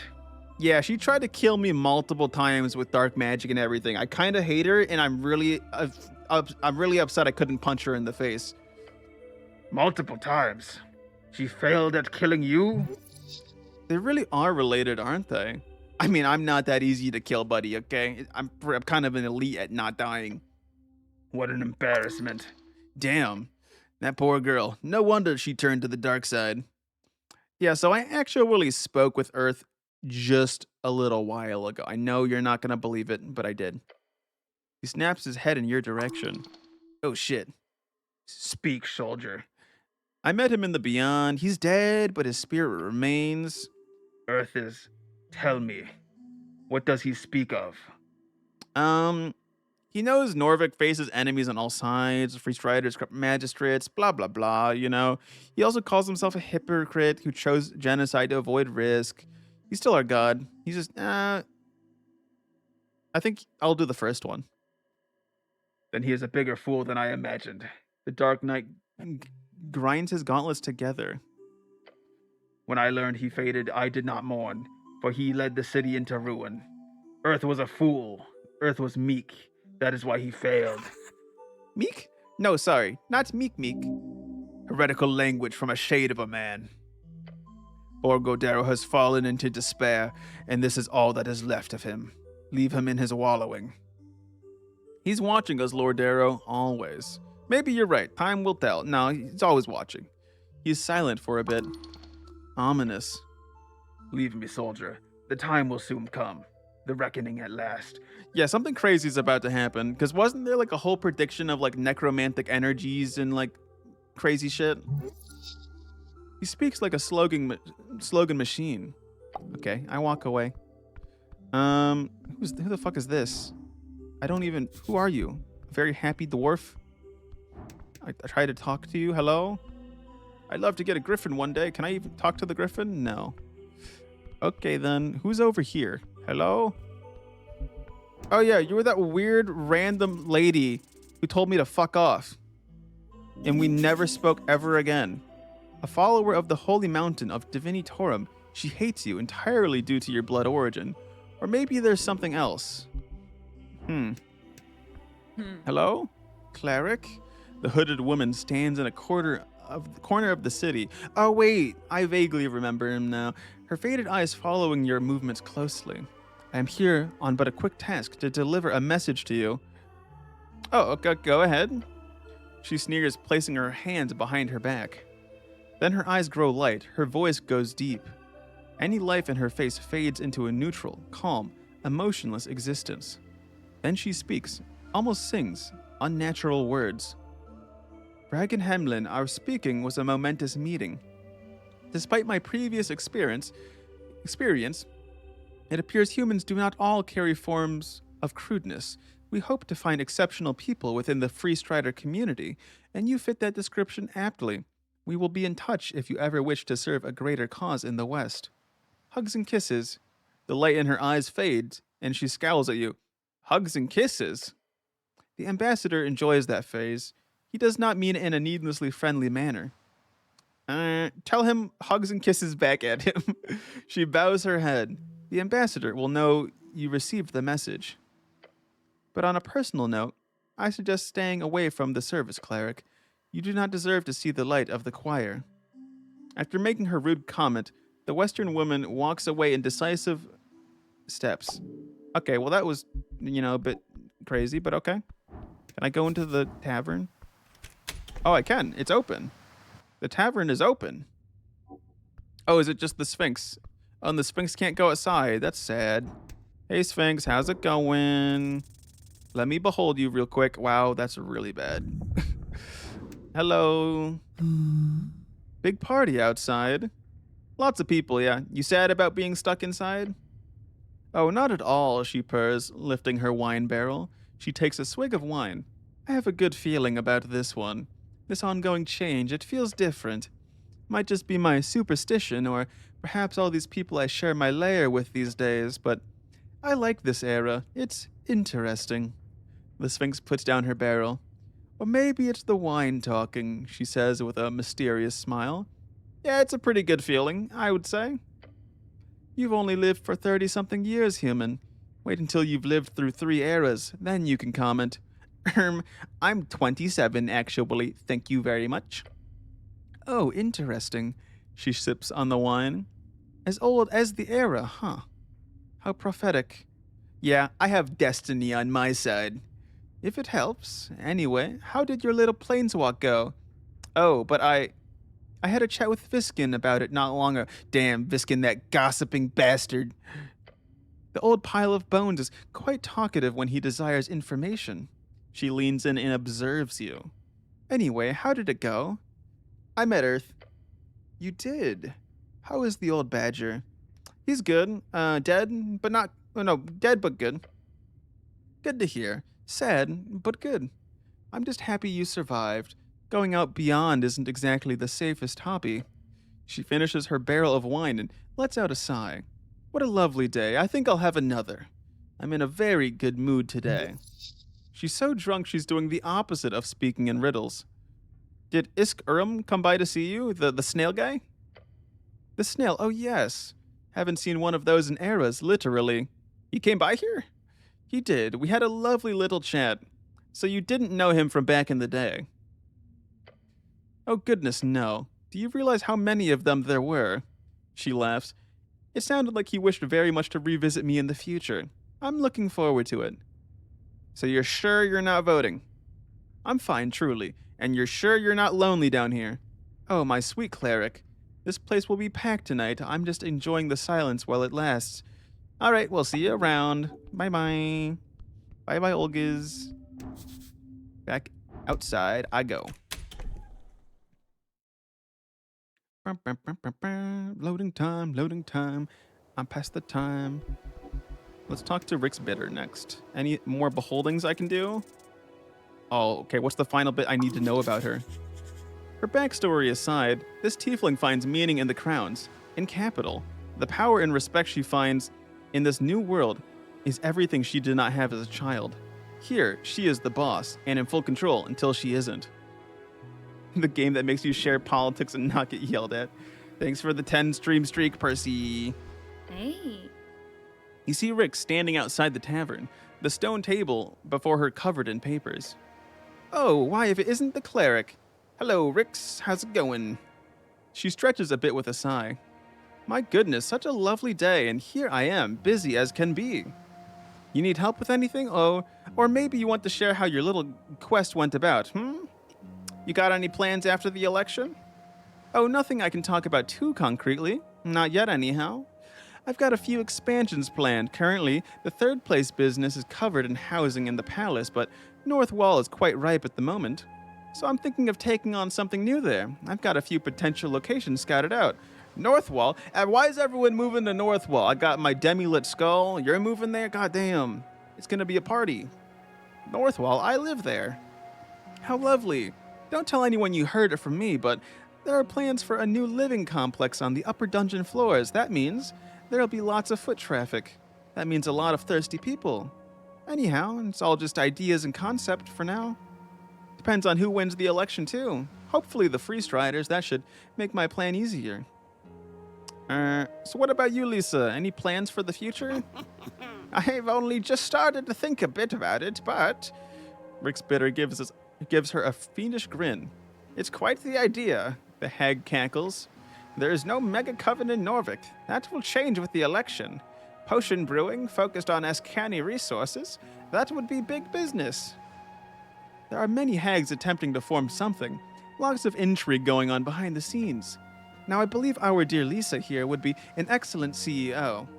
She's terribly skilled. She's got free strider contacts. Her CV is about twice as long as my life story. Yeah, I'd actually have to join a coven to do that. Rick's bidder blows out air and waves her comment off. Just make one. Going the communal socialist route of sharing and caring will only result in infights and power struggles. We can totally get you some funding. The haglets will come dropping in like vultures afterwards. You'll have a mega coven in no time. Always the optimist. Fake it till you make it. She winks at you. Wink, wink. We need a mega coven. You'd make a great mega coven dictator, Lisa. Yes. Please don't call it that. Nah, you're the mega coven dictator. But thank you. You okay leaving your hiding place now? Yes. The omen appeared to fade once you left us, cleric. Whatever you did, it removed the stink of blood and guts upon the strings. Lucky that. I'd hate to see anything bad happen to Norvik's most prominent freelance hag. So nice of you to say that, Rix. I know, I'm a doll. Have you voted? She lets out a dramatic, exasperated breath. Hell's bells, I'd completely forgotten about it.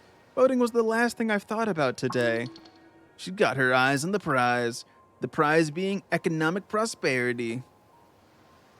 But yes, I should go and toss in my card. The hag, however, raises her hand and says, I voted at dawn when they opened.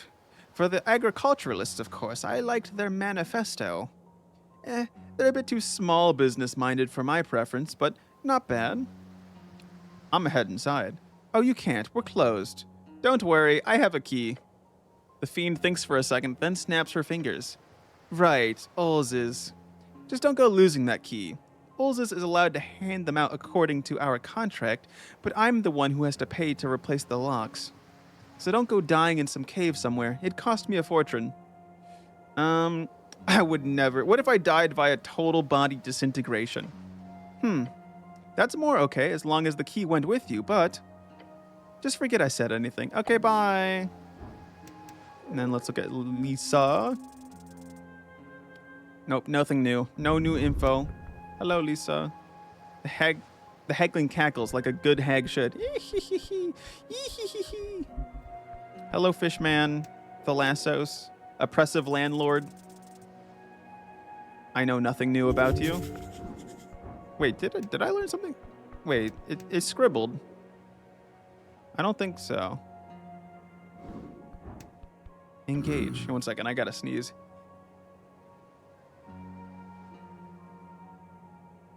All right, we're good. The merman landlord is fishing in the river, as per usual. He acknowledges your presence with a grunt. You still working on that fish? He grunts again. Remember that rock you caught? A shard of Jorah, yes. Just after you left, I got an actual catch. A big one. He holds out his thick arms to show you. 7 foot thick. Got one hell of a dinner that night. Good job. I'm assuming your dragging up that rock must have called it forth. Something in my gut tells me that, so thank you for that. He grunts neutrally.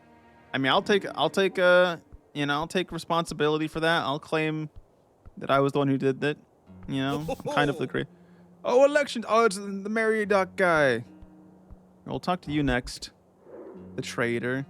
I already know everything about you, though. I tell Butaj Isrin Bainu Au Chini Chukiyamar Negkovjiv Soson Shu. And big your translator's all off. Primordial. She's greeting you and talking about being occupied. She is speaking in tongues. Oops. You're not having a stroke, don't worry. I don't think you understand me right now, do you? She taps her hands together with a sigh. I wait a few more seconds. She waves her hand. Yes, now? Yeah? Great. Sorry, tongues must have ran out. Great to see you again. My big spender of a customer. Thanks to you, my supply is entirely dry now. The last wares went to some election joyers here. How much did you spend? I spent that much? I think about what I bought. Lots of random stuff, clearly. She bows her head to the ground. Thank you very much for your patronage, my dear warrior. I wonder if you get different lines if you don't buy so much. Who knows? Enjoy your time in Norvik. All right, who else is around here? There's Rollo and the Goons. Fucking Dwarf Boy, other Dwarf Boy, Seagull. Oh, Shady Vendor as well. What can steal feather? Plume of Righteousness. Behold the seagull. The seagull stares at you. It does not move when you approach. Is it even looking at you? Hello, seagull. The bird squawks at you. Before you can do anything else, it begins to take off, making some horrid noises as it does. Could have been worse. Could have pecked your eyes out. That is true, Snell. That is true. All right, hello, Shady Vendor. No election stuff, Brut. Sleeping. Damn. All right, well, let's talk to you next, my Azkal Madsen friend.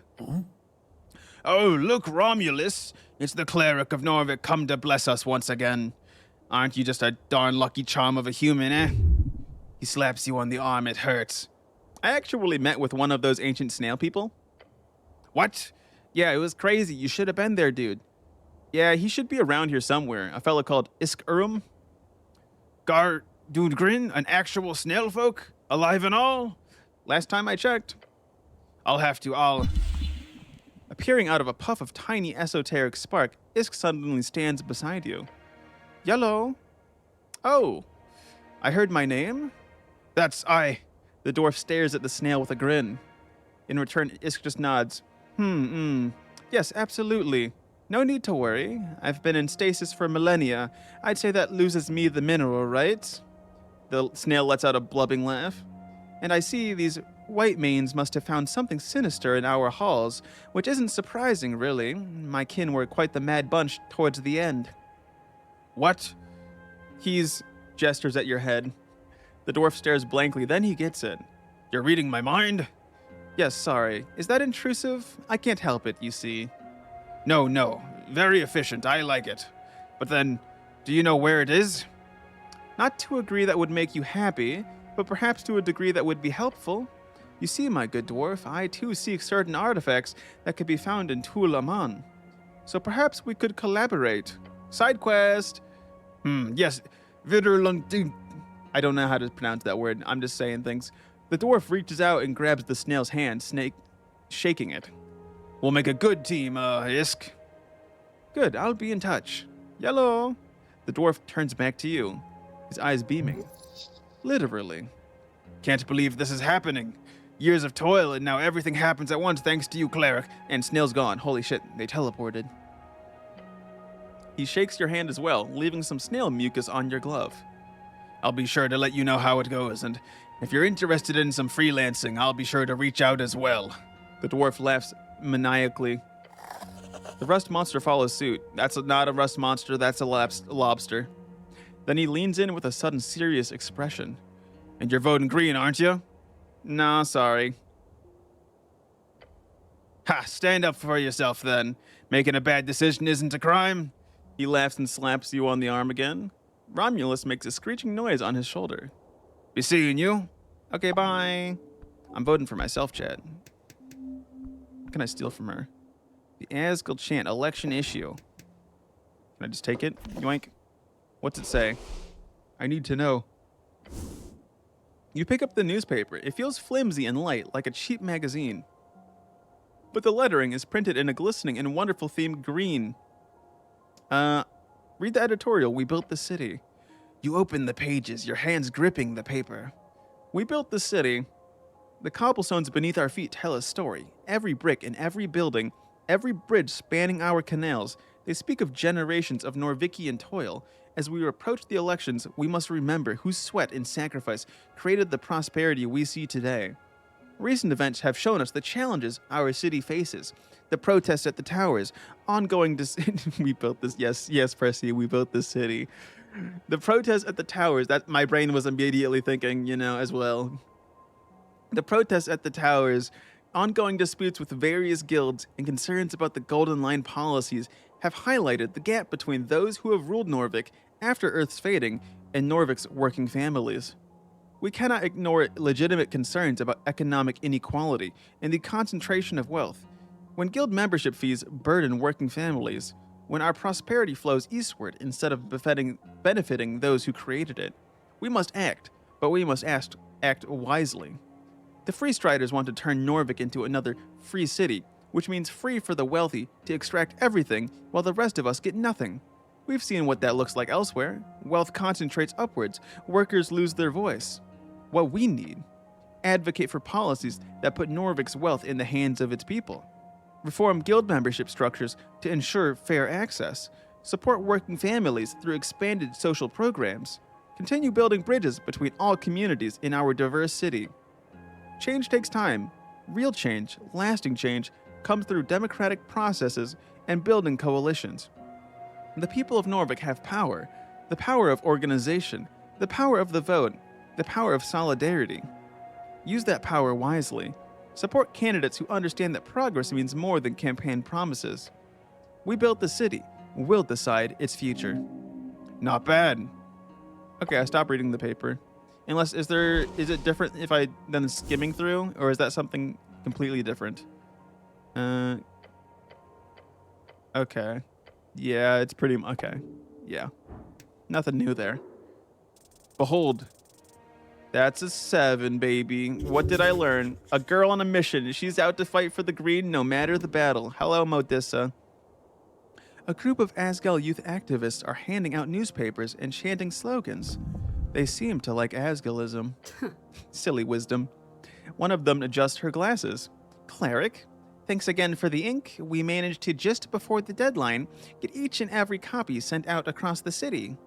The girl moves up a stack of newspaper with a grunt, then looks at you. The election issue is going out well and enough. Though I'm still pissed that I had to change the article. Feels like such a waste. Well, no angry customers though? That's the problem. We want a splash, to be noticed. Otherwise, it's just another minor zine. Nobody will bat an eye at this. Modissa, there's still good stuff here, her halfling friend mutters from the side. Yeah, I'm just saying, getting a reaction is good. That's exactly what the youth Asguls are all about. Confrontation, evaluation, and intense debate. That's what Mirren always said. I mean, she still does, just as a forewoman, and not as our boss. All of a sudden, she wobbles a bit on the spot, and her eyes grow dim.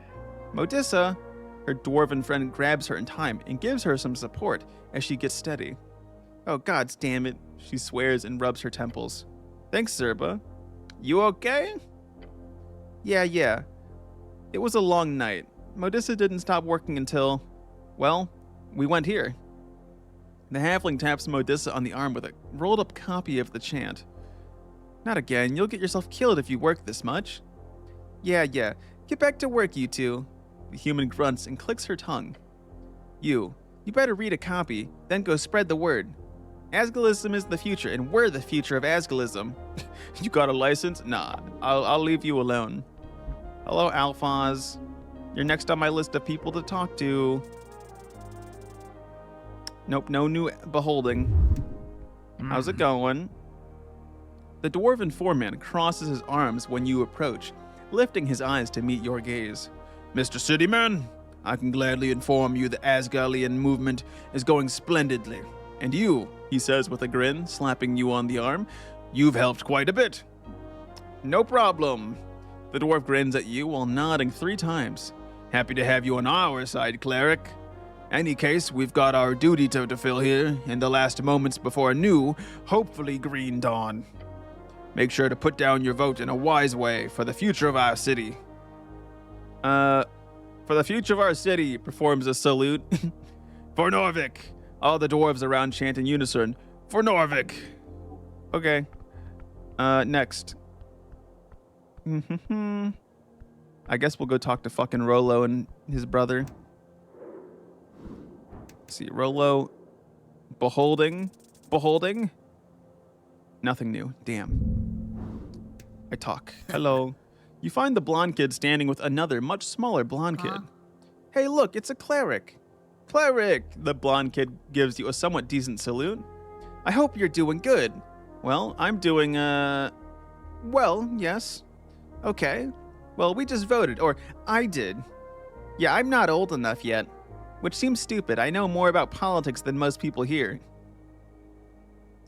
From being around all those newspapers? Yeah, that, and bro is always going on about it too. Rollo crosses his arms and looks up into the sky. I actually voted blank as a protest. I know it doesn't matter really, but I just felt like doing something on a day like this, you know? Well, you know, do whatever you want. Standing up for your beliefs, but I don't care. He shrugs. The city is ruled by sycophants. We need some type of change, but none of the parties will do it justice. That's my thoughts, at least. Maybe the agriculturalists? Maybe. Sad that they got swallowed by the Asgalists. Rollo then turns to his kid brother and says, don't repeat any of that, okay? Arn nods. Snitches get breeches, that's what Dad always said, right? He shoots Arn an icy look. That's not the right saying. But man, don't talk about dead dads like that, kid. Sorry. No, it's just, I'm the one who's sorry. The blonde kid glances at you. I don't remember if I said, but Dad was a bit of a cunt. Whoa. We're better off without him. You're clearly capable of handling yourselves. Don't look down on your father like that, unless he was a major. Just don't go get yourself in trouble with your politics bullshit, Rollo. I'll try, I promise. You got any news, kid? Some fights last night at the Flip. Most papers just focus on their election issues today, though, just like the rest of the city. Looks like the Nationalists will win if you believe the closing polls, and beyond that. Tay-Tag, hello, Rose, how's it going? Tater-Tag, oh, it's devolved even worse. We're actually about to finish the game, Rose, so beware. This is all the K-Tag you're getting until next Monday. You just woke up? Well, good morning. Good morning on this fine day here of the election in the city of Norvik. Looks like the Nationalists will win if you believe the closing polls, and beyond that, the kid picks up a paper from behind him and shows you a picture on one of the last pages. There's a new party in the race. It's the Post. Not often they entertain tiny offshoots like this. The Adventurers Party. Wait, what? Looks. A picture shows a group of armored dungeon delvers standing around a tall human with a well-placed neck tattoo, an amazing haircut, and a friendly grin on his face. A handsome fellow, the type they love to plaster across as many issues as possible. No, where will I get my fill of K-Tech streams now? That's, you'll have to just find it. They seem just like a Free Strider branch party, Rollo says as he too looks at the picture, Like hypermarket liberals, the type that wants the entire economy to be built around finding loot in dungeons. Awesome. That sounds awesome.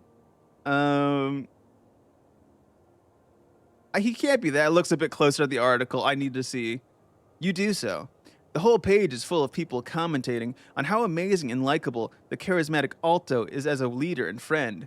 I take that back. I hate him. Who is Alto? I don't even remember who it is. That the bird guy's nephew? I don't know. Snell laughs while taking a glance across the article as well. What kind of ass-kicking article is this? Did he charm the entire post facility? That's my working theory, yeah. Either way, the blonde kid gives you a stern look. I hope you have a great election day, cleric. Yeah, there's a ton of stuff going on. Really fun. The boys return to their huddle. Okay, well, don't get in any trouble, guys. All right, let's talk to Meriadoc next. Observe, beholding. Beholding, 29, crazy.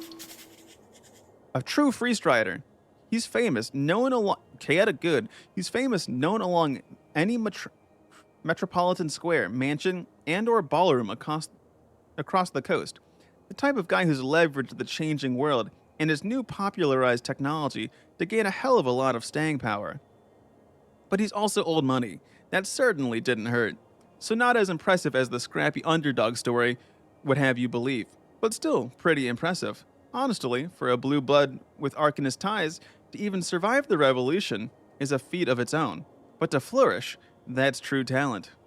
His smile is wide, his mouth never stops, it's filleting of the new age. That is where his interest lies. His betting and investment of the age of crowds. But populism has its weakness, the main one being, you gotta stay close to the people. Meriadoc seems to keep that knowledge close to heart. Hello, Vera. Do I know anything about you? Kind of. Finally. A traveler. She is not settled here. Her belief is weak. She does not use it. Her religion is power. Is she evil? No. Perhaps an arbitrary arm of an institution? But no mere puppet.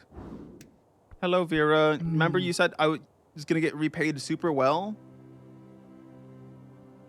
Cleric, isn't it a lovely day for an election? It sure is. She takes in the air.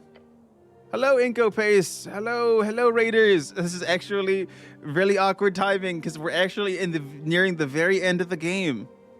But we're playing the Esoteric Ebb, so if you don't want to get spoiled on that, avert your eyes and ears now.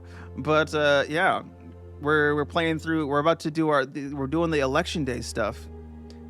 But yeah, thank you for the raid, Inko. Let me give you a shout out. What were you all doing? Inko Paste. If I can remember how to shout out. Oh no. Wait, we figured it out? There we go. Very nice. I did it. Pro streamer. World of War Tanks in the daily dulls. Nice. Man, it's been like forever since I did back in my youth. I did play World of like Tanks. I really loved playing the fucking was it World of Tanks? I played a little bit of both War Thunder and World of Tanks. I'm trying to remember. I think it was World of Tanks that had the artillery, right? I was an artillery. I wouldn't say main because I didn't play it that much, but I love the artillery and just fucking shooting a shot across the map. That was my favorite thing ever. World of Tanks is arty. Okay, good. Good, I remember. Scumbag. Does that make me is that a terrible person thing to play? Only kidding. I can understand artillery being kind of a scumbag, you know? If you're just a normal tank player, you're just sitting there chilling, living your life. Next thing you know, sniped from halfway across the map. It's a very fun play style of but then if they get anywhere near you, you're cooked. You're so incredibly cooked if the tanks get close to you, it's all over. Although sometimes you can get a crazy like point blank shot off if you're lucky. And that always feels real good. But yes, we're talking to all my political friends here about the election day voting, and then we're gonna go vote for ourselves because we're the greatest wizard in the city, and obviously we should be the leader of the city, and so that's what we're gonna do. Years of effort, all for this. The revolution aims at the liberty of all folk around the coast, and if recent polls are to be believed, it appears we've succeeded in that goal for Norvik. I mean, the Free Striders won't win, though. Winning? Perhaps not. From what I hear, Free Striders will most likely form a coalition with the Nationalists, bonded through compromise and prosperity for all. It's beautiful to see. A coalition without the Asgalists. Of course. Not that it wasn't on the table. Turns out the dwarves are difficult to work with and despise orderly compromise. Who would have guessed? What about the party of magic? The, Old Man Prax's party? I don't think they got over the minimum last poll. It was around, 2 to 3% though, so who knows? I'm still guessing he used some charms to get those votes, she says with a glint in her eye. The minimum is 5. Prax is a washed-up fool either way. If you took over, it would have gone differently. You're leaving now. Have a good day. Have a good night. Actually, damn, it is super late now that I think about it. Holy fuck. But yeah, if y'all have to raid and run, feel free to do that. It is definitely really late. I myself am just like, all right, once I finish the game, once the credits are done rolling, boom, done, done, passing out. That's the plan. But until then, I will continue yapping as I do. I wish the agriculturists were still in the race. I'm a farmer. It's in my blood. She laughs. Oh, I'm sure the agricult will rise again. There's been rumors of farmers going against the Asgalist line. Maybe they'll even find a reason and join the revolution. Yes. It'll be interesting to see. Move on? It sure will. Should also mention that we're looking for a thief. Ah, they're looking for you. You know those documents you turned in? Well, I checked it up, and they turned out more important than I could have ever imagined. It's quite bad. In case you hear something about it, do let me know. Specifically, I would love to hear exactly where you got them from. Time to lie, now. No point telling the truth here. In Drummer's secret cache, actually, that would be believable, right? That would be pretty believable, I think. What? She thinks about it for a second. Interesting. We'll look into that. Well, sounds bad. If I hear anything more, I'll let you know. Thank you, Cleric. Well, anyhow, I must say I was quite surprised by how you handled that surprise meeting with the ambassador. Good surprised or bad surprised? I did insult them to their face. I did do that. Oh, good, for sure. We've been having trouble dealing with their insane demands for months leading up to the election. Obviously, we don't have too much skin in the game when it comes to halflings here, but if we were to start fully supporting deportations and blockades, there would be an insane backlash in Reeds. And just as you said to the ambassador, there would be a massive backlash to the Horde as well. I simply spoke the truth. I can tell you, the ambassador already sent over a lessened list of demands for the APHIS. If not amazing, it's not amazing, but something we can at least work on. You should stop working with them. They're kind of real fuckers. The orc nods at your statement, then looks up at the sky as a giant seagull swoops by. That is not 100% true, nor is it false. There are factions within the Horde more receptive to liberty, even democracy. As you saw with the ambassador, Celestials are not monolithic. We hold out hope of a free divinitorum within due time. But yes, of course, the current choir would happily consume Ascani and Reeds alike. They are brutal imperialists and conquerors. So for now, we will keep working with them. But of course, I promise, the Revolution is well aware of the Golden Horde's nature. And thank you for your concern. What a smooth talker. She is correct. Working with your enemy, trying to convert them from within, is a valid tactic. Of course, with Reedian bureaucracy, such a plan could very easily blow up in their faces as well. Now, I've got a lot of things to get to. It's a big day. She grins, her tusks gleaming in the sunlight. Have a lovely election day. I was promised great rewards? Where the fuck are my great rewards? What the fuck, dude? Wait, no, not. Oh, is that the fucking kid who tried to kill me 7 times? I want to punch them in the face. Holy shit, get over here. Let me punch you in the face. Please, please, please, please, please, please, please, let me punch them in the face. Let me punch them in the face. Wait, what can I steal from him? Money? $1,200? Holy shit. I don't need it, though. You see Coin Lord Darrow speaking to a brown-haired girl in a dress. His daughter. It's just an application. You know well enough how proud your mother would be if you were accepted, Freitas. I'm not going. And it's not just an application, Dad. For fuck's sake, you pretty much own them. He scoffs. And when exactly did I buy this university? The girl holds out a letter, shaking it in his face. Our name is in the damn pamphlet. Look, he says, actually calmly. It's the best establishment on the coast, sweetie. You could at least visit before you... Then he notices you standing there, a bit too late. Oh yes, it's her. The so-called assassin. Yeah, this kid tried to stab me so many times. Cleric. Frey goes wide-eyed, glancing between you and Snell. Anger? Fear? Yes, both. Sweetheart, we'll continue speaking out about this over dinner. Yes, she mutters. She points 2 fingers your way when her dad doesn't notice. A message appears in your mind. Shut your fucking mouth and don't say anything to Dad. Oh, I'm gonna ruin her life. No, fuck you. I hate you. After sending the message, she mutters an awkward, of course, Dad, before sending you one more message. Please? Let's see. Darrow, there's something Frey here needs to tell you. Yeah. No, there's not. Excuse me? Nah, I'm throwing her under the bus fucking hard. She's a warlock. He turns to her slowly. You what? Her patron is an aberration below the city. Dad, that's not... Let's see here. She worked for Everglad, the Trifler. She was sent to assassinate me several times, but her contract was broken, so things should be cool now. He glares at his daughter. You were trying to kill this cleric? She clenches her jaw and fists. Oh yeah, she's mad at you. Multiple times. Yeah. And you failed every time.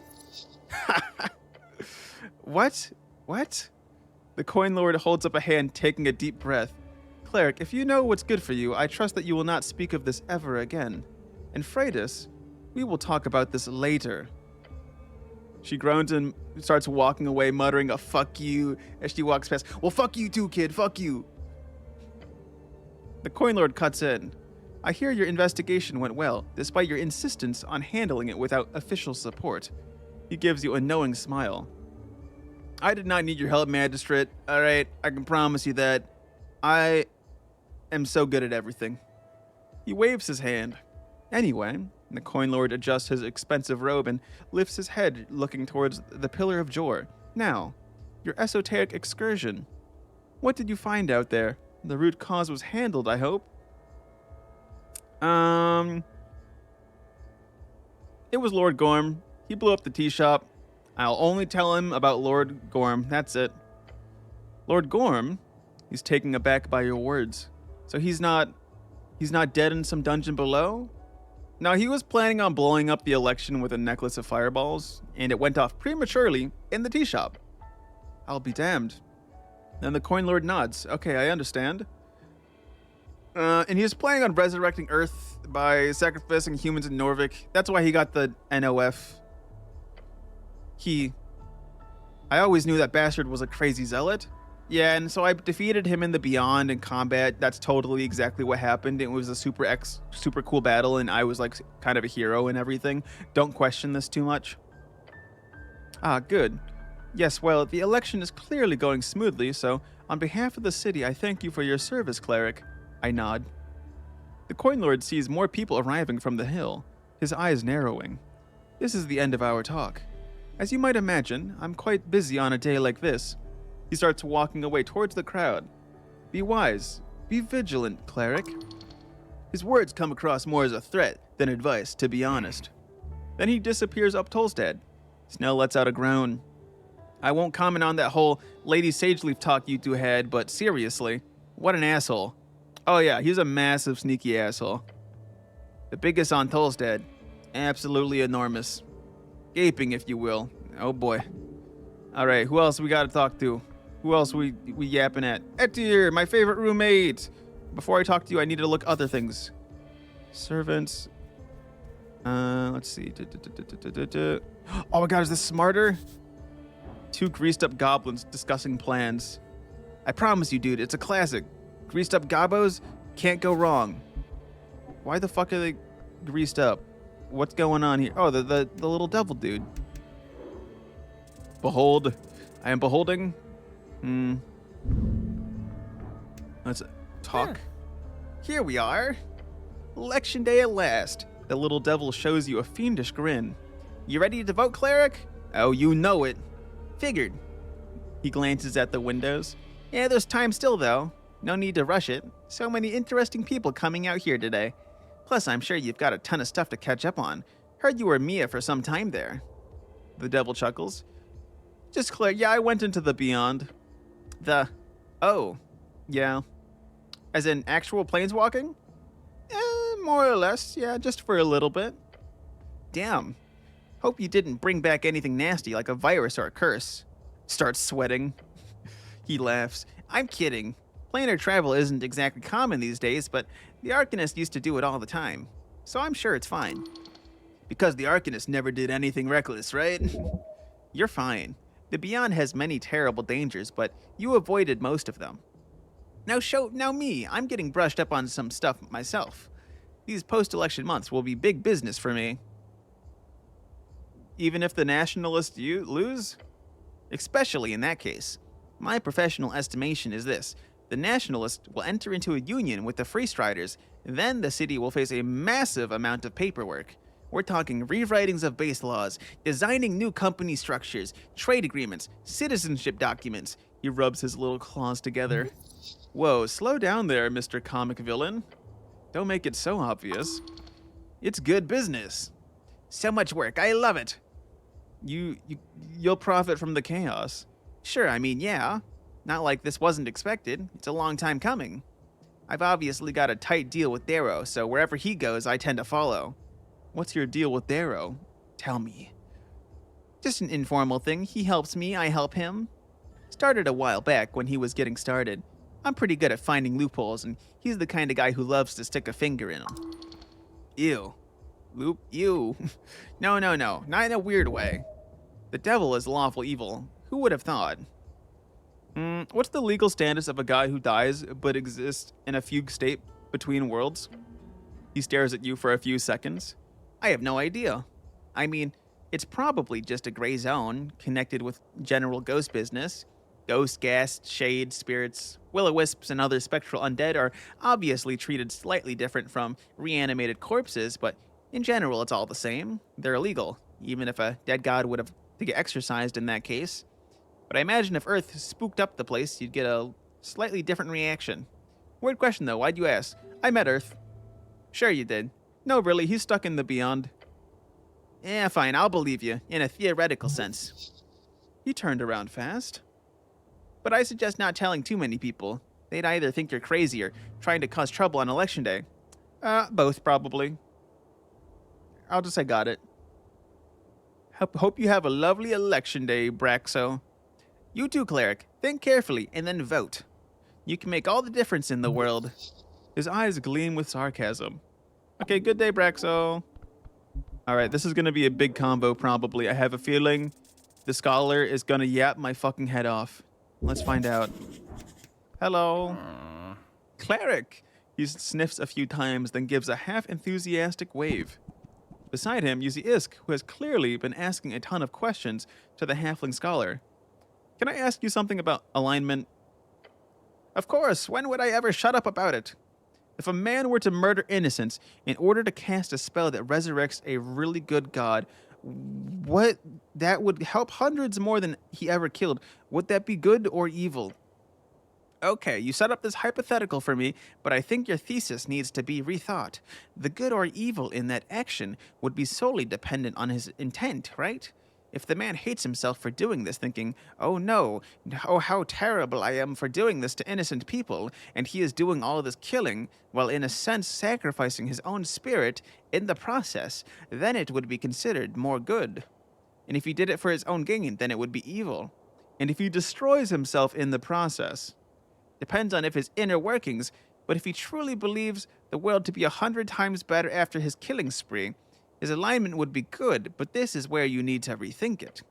Because what is this? This intention could be entirely delusional. It could be based on all kinds of craziness. He sniffs.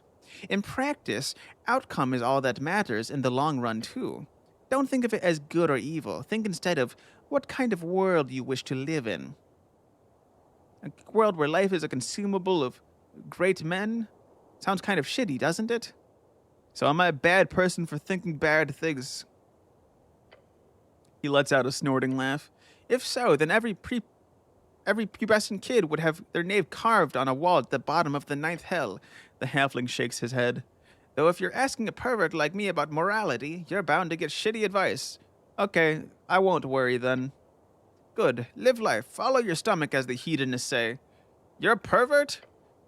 In a purely ideological sense, of course. As well as all the fun ways, too. Okay, well, you didn't need to say that part, bud. Let's see, chat. Kiss the snail. Percy, I'm not kissing the snail. It ain't gonna happen.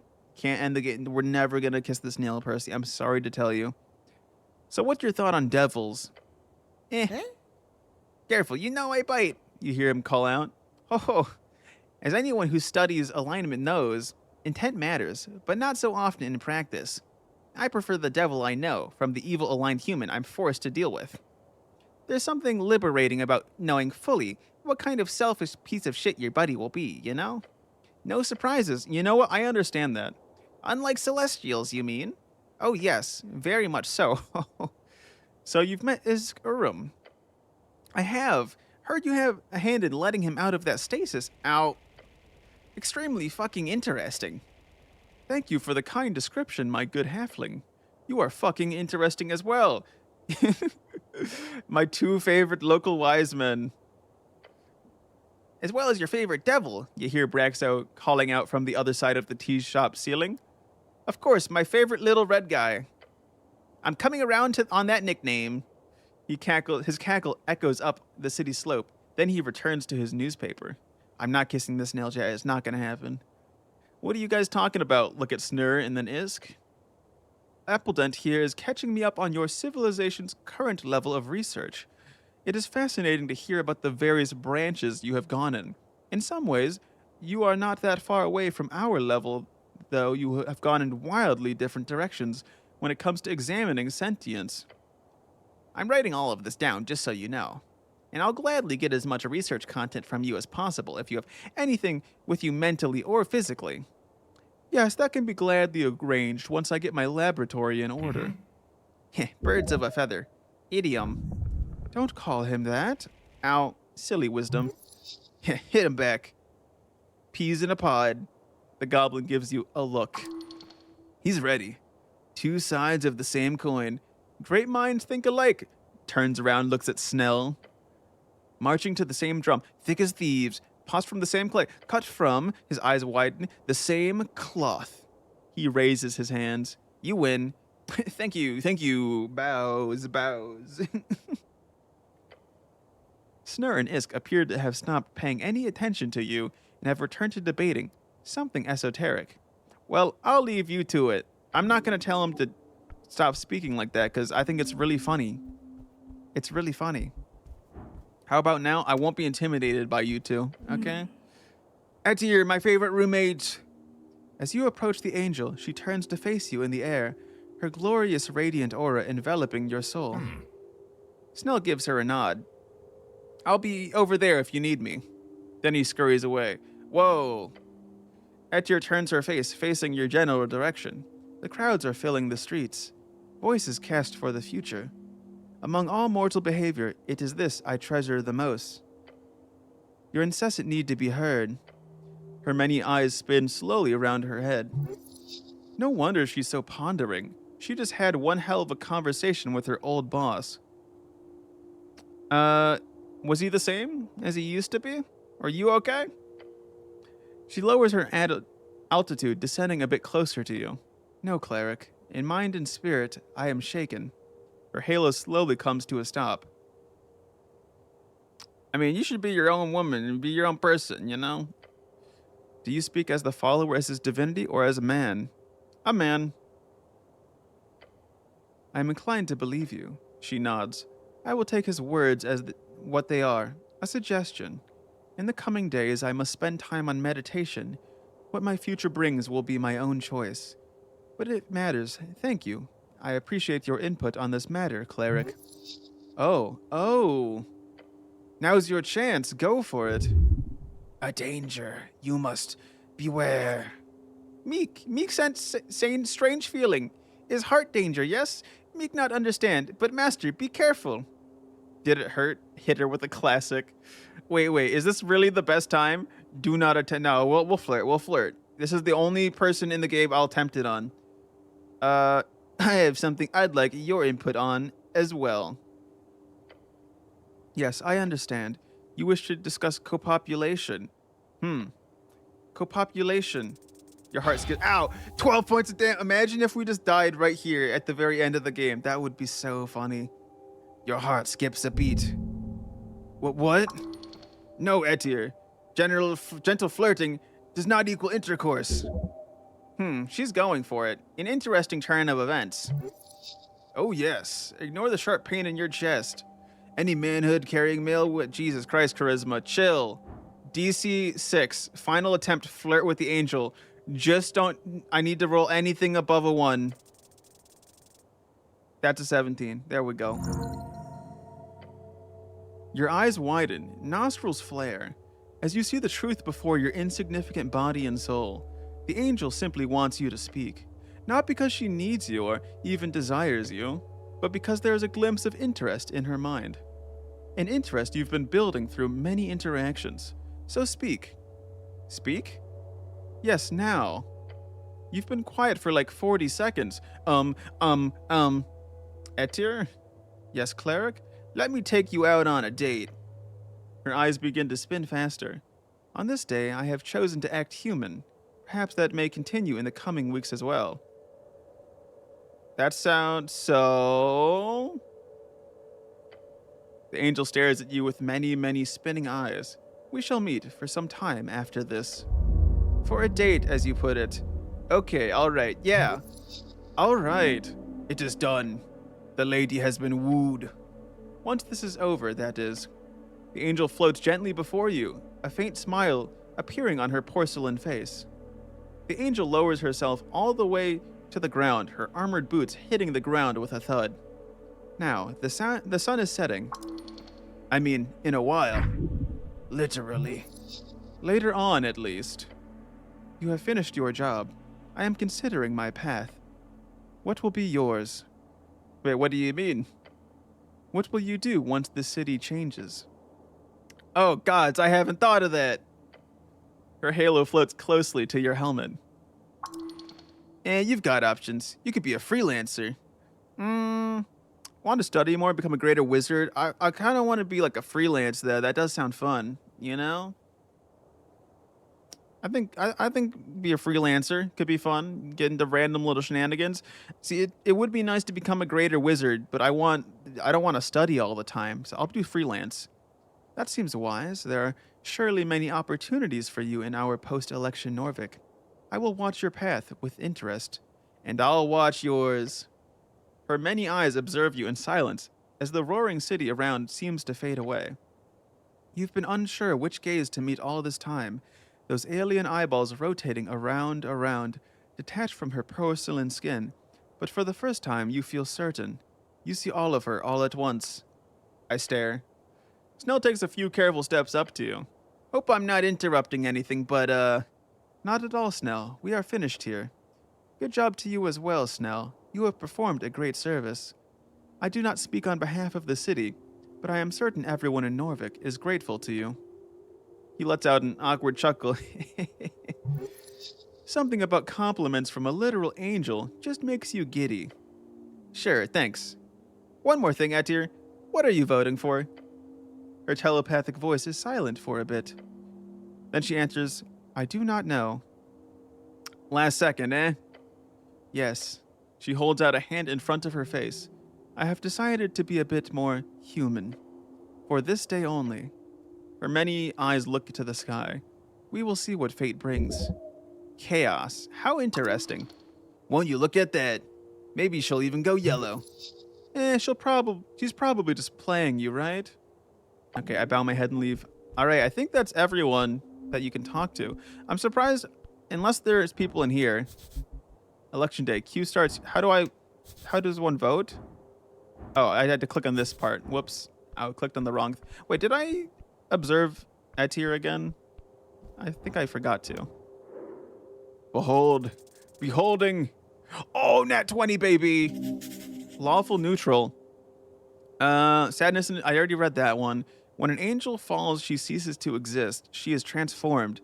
This creature does not seek redemption or emancipation. She seeks purpose. Etir does not need to be here. Something binds her to Earth, to Norvik, and it is not esoteric, not in any sense of the word. It must be a difficult being to live between worlds like she does. Perhaps one day she will understand his words. I see, I see. I'm wondering where the halfling lady is, but I'm guessing they might be. It's possible they're inside. But they were like a super minor character, so it would not surprise me if they just aren't around. Hey dude, get out of the way. I'm trying to vote ye. A few people remain in the queue, though most are finished, done with this charade. Huh? It's getting late. Your companion looks around the chamber, the faint yellow light filling every corner. Might be time to cast your vote, eh? The goblin is very much okay going through a few more conversations with random people before you do the deed. A challenge for any mortal, but not for you. Another job in the bag. Hells yeah. The goblin gives you a tired smile. Yeah, I think I've talked to enough people. Let's wait in line. I'm pretty sure I talked to everyone, right? I'm trying to think if there's anyone anywhere else in the map I would be able to go. I don't think so. So, yeah, I'm good. Well, that's it then. Bit of a waiting, then it's done. Quest complete. Bet you're real happy about that, you adventure junkie. Snell, I'm not an addict, okay? I can stop whenever I want. Snell grabs one of the fence poles nearby, leaning his body weight upon it. How you holding up, by the way? We've been moving constantly, every waking hour, for a long time now. To just stand still like this, Jesus, I feel like I'm getting feeble-minded. Gotta keep moving, man. Without that chase, you might as well be dead.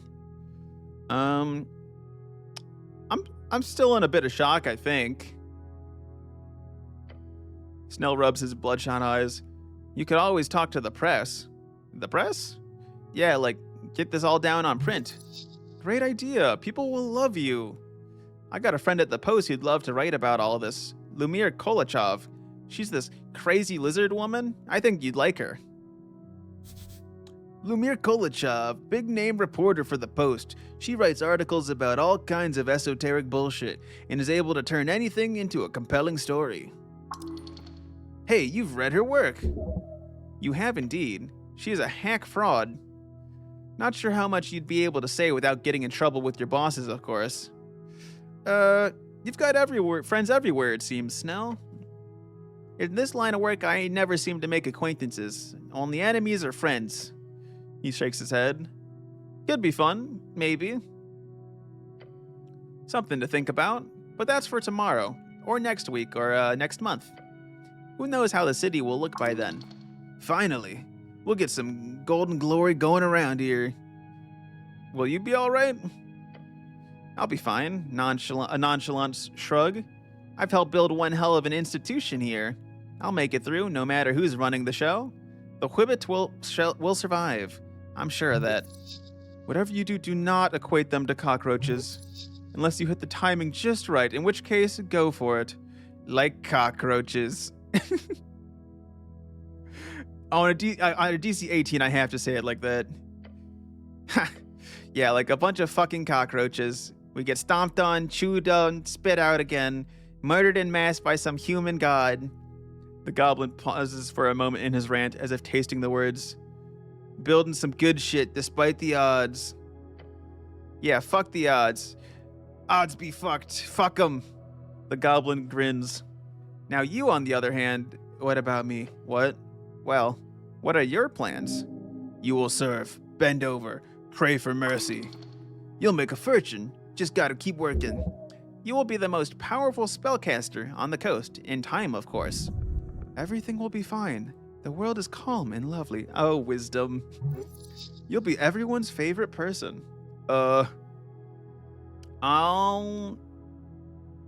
I'll find another job if this whole cleric thing doesn't work out. Yeah. He shoots you a wicked grin. Well, I'm sure you've got connections. As you keep talking, the chamber appears to grow ever thinner in folk. Now, before you head up, ask him. Ask him what he's voting for. That'll help you figure him out for real. You know, I gotta ask about your political opinions. The goblin sighs. I clear my throat. Yeah? Hit me. Say it with a rough voice. What are you voting in the election, citizen? That's private. Ugh. Understandable. You know I had to ask. I did expect it, yeah. But he lets out a hearty scoff. I'll tell you this much, though. It won't be for the free striders. That's a good choice, probably. That's rude. Free striders don't need your vote. Good choice. I'm not really sure how healthy an anti-stance really is, but I'm sure they'll win in the end anyhow. They always seem to do just that. And you're voting for yourself, I assume. Can I vote for lawful evil? That seems the most useful. Can I just vote for lawful evil? Precisely. Cool, I read your many comments correctly then.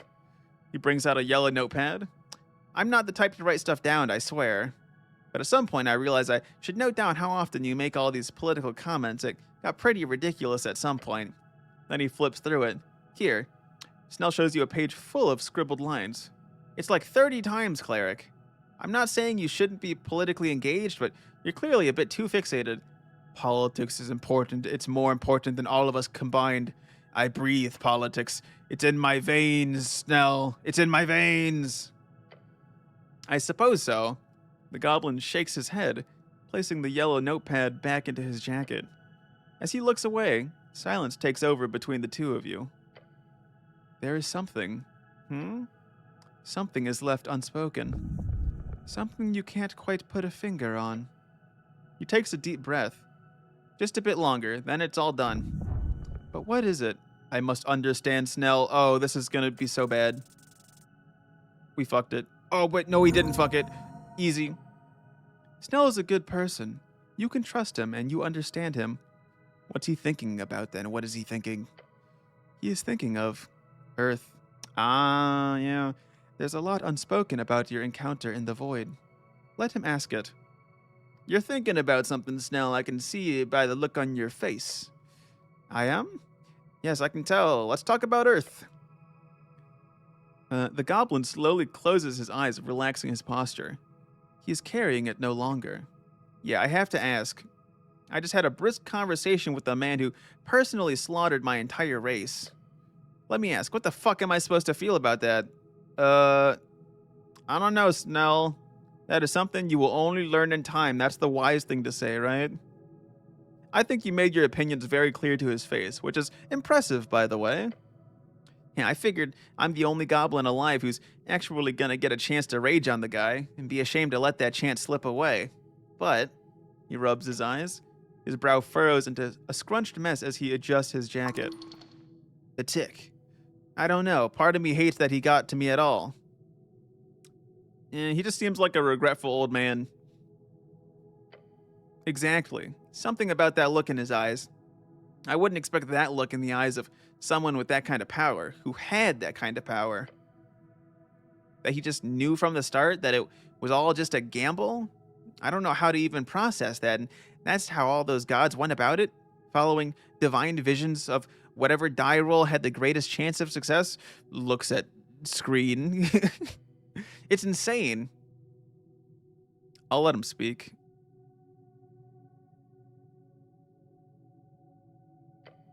Snell places a claw up against his temple. It's just, this old man stands there, defending every choice he's made as if he were infallible, while also showing so much regret, like he knows how much he's fucked up along the way, but he'd still do it again. And I'm supposed to feel bad for him? Or should I be some all-forgiving monk just because he did his best? On top of that, he has the gall to tell me what I should do, like his words are anything other than the ramblings of a dead god. Fuck, I don't know. He looks down at the beautifully carved dwarven tiles. How do you feel about it? He's looking for some genuine shit here. Don't be too human negative. He won't like that. This is the kind of moment where you make sure to remember, Earth was just a guy. And now you're the ones left to pick up the pieces. He's just a man endowed with the divine spark. Treat him like, remember what he told you, his era is over, all right? This is our city now, baby. The goblin looks up. You said it yourself, everything changes after the election. It's a new world now. Earth is dead, we are alive. That is all that matters. I like that one. Maybe it is. Maybe you're right. Couldn't have gone better. His tiny mind catches up quicker than you anticipated. In time, he will understand it. He might seek more knowledge from you then. That quick smile on his face, yeah. You did good. No fumbles here. I did it, an intensely voting dwarf. The dwarf at the front of the queue yells, his voice echoing out into the now almost empty temple chamber. I finally voted! I actually did it! Ha! He steps back from the ballot box, wiping sweat from his brow. The dwarf turns to look out over the chamber, tears streaming from his bloodshot eyes. I didn't think it would be so difficult! Wait, what? Why is it difficult? At least you've got one guy who cares about politics as much as you. With this gentleman done, you see nothing now. Nothing standing between you and your voice.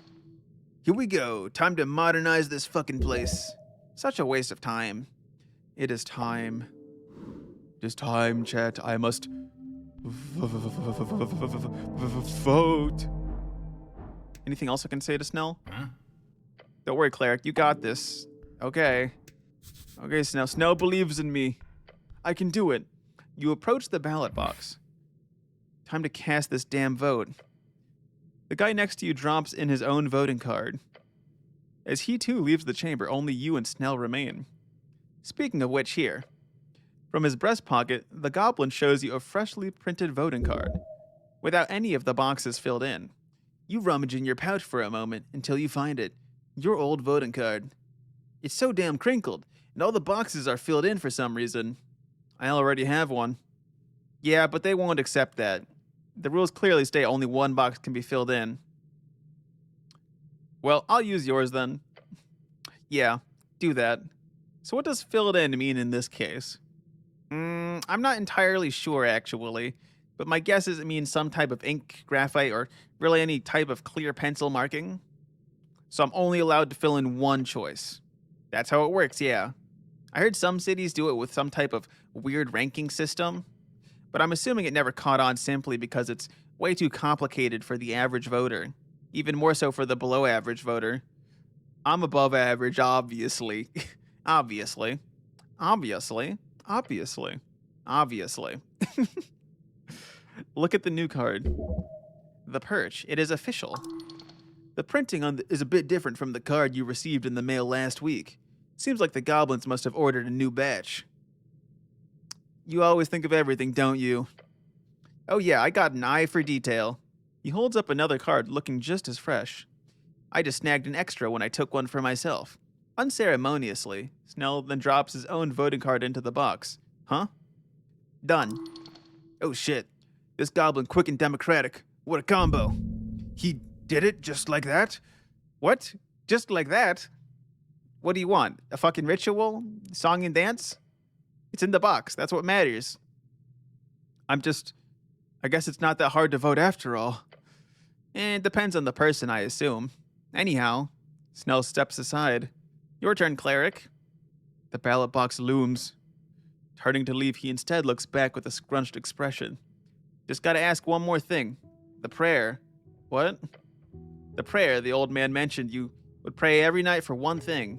It's been killing me, so I gotta ask. What was it? Yeah? The goblin gives you an almost desperate look. He needs to hear this. It can't hurt to share. Not like anyone will ever ask you again. It is an idiotic thing. He will surely enjoy hearing it. I'll say it, Snell. Snell crosses his arms. I would look out the window each night. I'd look at the moon and the dark sky. Then I would ask Earth to give me one thing. Yeah? He leans in. What was it? Hold up a finger. One. Only one is enough. I prayed For one friend. The goblin listens. One friend, that would be enough. He gives you a shrug. That's not unreasonable. I'm gonna laugh. Your goblin companion laughs alongside you. He holds out a sharp claw. A friendly gesture, take it. A hand to shake. Be careful, don't touch him too much. Be cool, give him a tap or something. I'm gonna tap it. The goblin meets it with a satisfying slap. Hells yeah. See you around, cleric. Your goblin companion then walks down the stairs, heading straight for the exit. As he goes, you hear him yell out, and don't vote for anything stupid. I mean, voting for myself is not stupid, so watch him leave the Temple of Earth. Then you are alone. Turn back to the ballot box. You see it staring at you. Next to it, a simple pencil. Just you in this amazing little box. Could you imagine a dozen revolutions, decades of violence and upheaval, all to get you the chance to write whatever you want on that little piece of paper and drop it in this silly box? You are now about to contribute as one in approximately 300,000. For comparison, the textbook on esoteric history you read for your tower's initialization was 320,000 words long. Imagine yourself as one of those words. Then realize how vastly little this action matters in the grand scheme of Norvik. Yet one singular word in that tome can change its entire meaning. You do not know much, but you know this matters. Even on a DC 14 fail, your wisdom actually says something crazy. Vote. Pick up the pencil. Look at the card. Everything upon your shoulders. As you bring forth the voting card, the pencil in your hand, a world watching. I know exactly. I know exactly what to vote. The ballot box believes you. So do it. Choose now, one final time. Is this the voting? Meek! Can we vote for Meek? Sounds important. Meek thinks Master will choose good.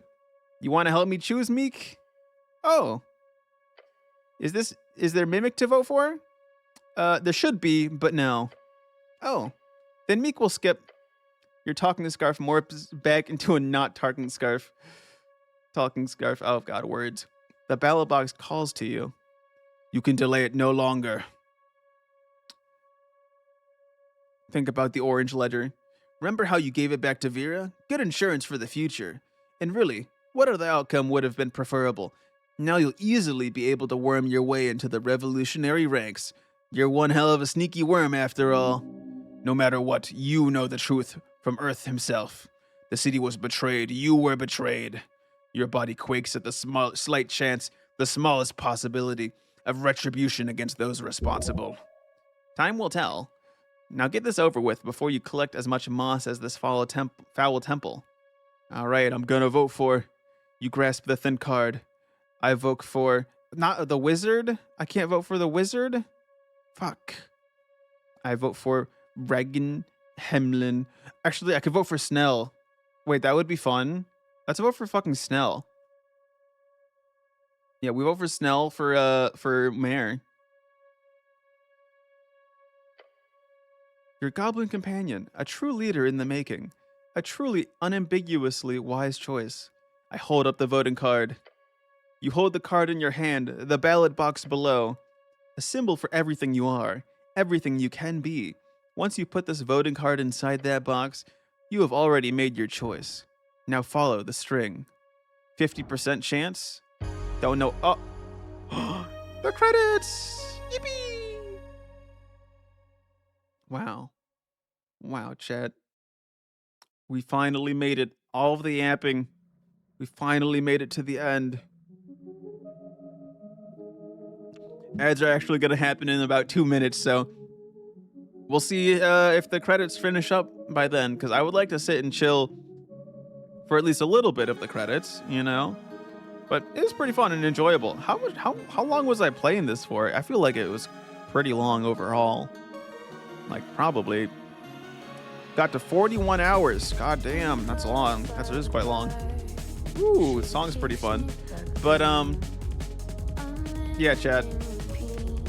Oh, don't skip the credits. But what's the next game? I think we're probably gonna play Voices of the Void next week. But anyways, Chad, I'm probably gonna just chill and end the stream here, most likely, before the ads kick in. You were so captivated by the Snell friendship dialogue. He's a homie. What can we say? They didn't convince me that. Here, I gotta turn down the game volume a little bit. They didn't fully convince me that like I didn't like him initially. I mean, it's not I didn't like him, but I wasn't like, oh man, this is the new Kim Kitsuragi. But by the end, he was pretty. I still don't think he was Kim Kitsuragi, but he was like good. I think he was good by the end. Check the Discord. Oh boy, is it gonna be related to snail kissing? Hi. Very nice GIF. Very nice. It's an emergency to see the GIF. I see, of course it is. But yeah, I like the game overall. I think I don't know. It wasn't like, will it go in my list of like all-time remembering game, like my list of like games that leave me with an impact at the very end? No, but I think it like is probably, you know, higher on like the list that isn't the long-term life memory list. You know, it's pretty good. I think it's pretty good for what it is, and especially just a game in the style of Disco Elysium as well. It's just there's not too many that I feel like do it even the slightest bit of like justice. So this is like a decent one. The bromance was good. Yeah, it was pretty good. I liked it. And then I fucking romanced the angel. Okay, all these other people out here, they probably are like Vera. Nah, you gotta go hard or go home, gang. All right, go hard or go home. But anyways, chat. I think ads are about to start soon. So let's see if anyone I know is online, because that would make this incredibly easy. Fuck. I don't think anyone I know is online. So what I'll do is during the ads, I'll just see like anyone else playing Esoteric Ebb, and if there's other people that look interesting, I'll just raid there, and if not, then I will simply I will just simply end, because I am lazy.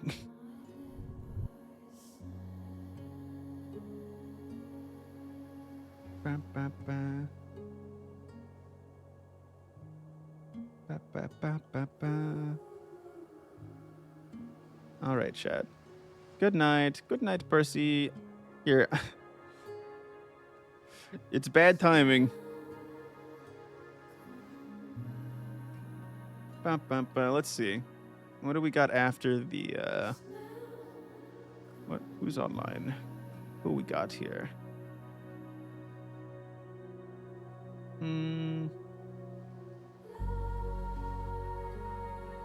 I like the song though. I do be liking the song, dog.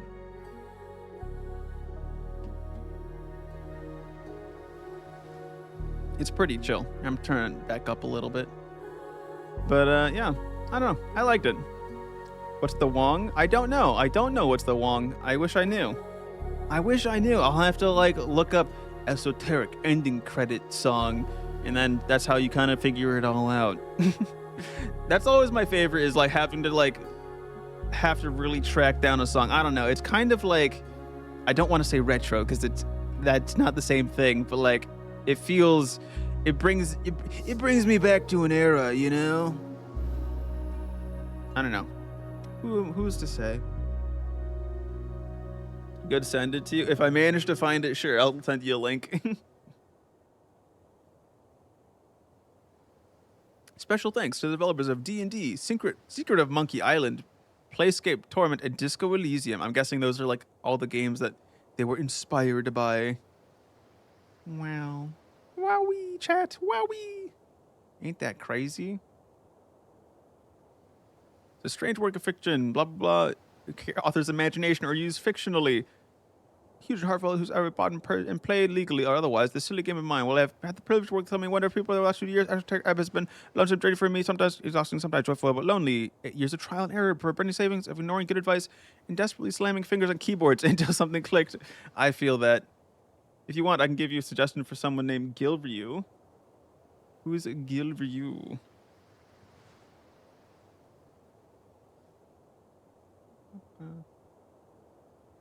I think I'm gonna go with someone else though in the Esoteric Ebb category. But thanks for the suggestion though. I think because I'd like to watch some more Esoteric Ebb and see what people do. So, and I think I'm just gonna send us this way. Oh wait, fuck! I missed the things. I wasn't looking at the right screen. Fuck. Okay, I'll have to watch the VOD. I'm sure she's surprised about that as I am, yet you went the distance and showed yourself interesting to whatever small degree before this ancient metaphysical being. I'm gonna have to rewatch the VOD to see what even that said. Be proud of that, and a little afraid. Oh, and don't forget about your new buddy, Isk. Oh yeah, Isk, of course, Isk. The snail that everyone keeps telling me to smooch. He will have to seek out terrifyingly powerful magic in order to bring back his dear wife. You think he can do it? Maybe we'll have to help him out. Ooh, who knows? When it comes to Meek, Meek, you've obviously got a familiar for life. Though you better keep an eye out. That old master of his is definitely still... Oh yeah, the Nothic. We never even saw him. Maybe you'll even get to have a chat with him at some point. That rogue Nothic running around.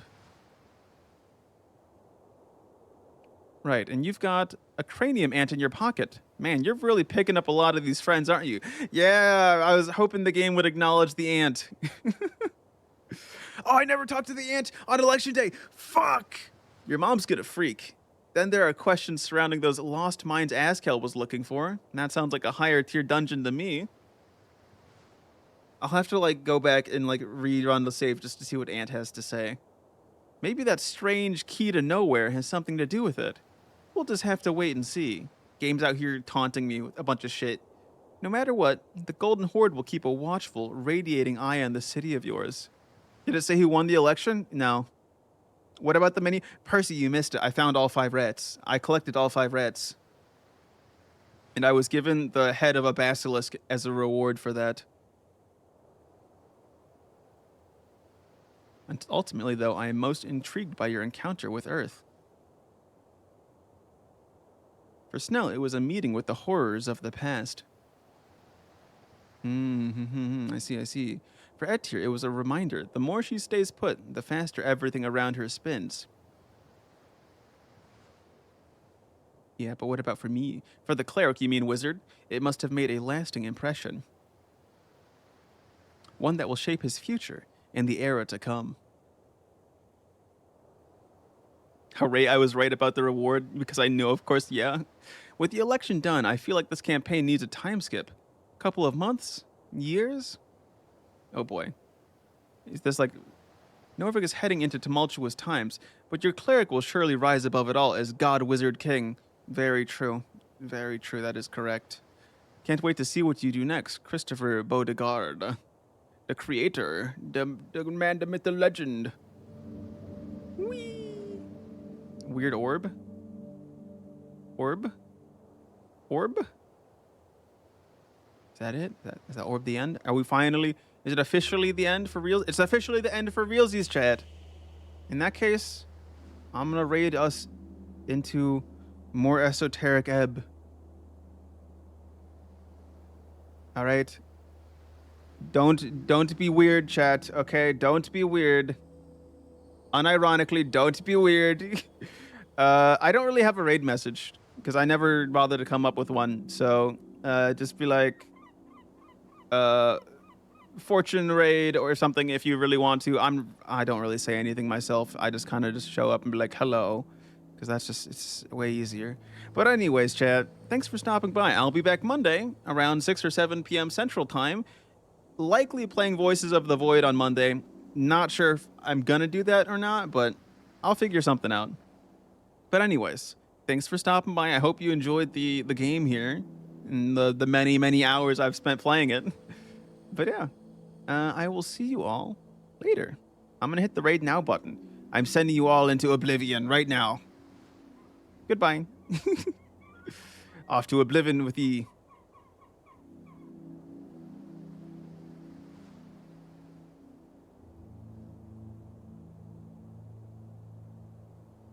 All right, and then we stop stream.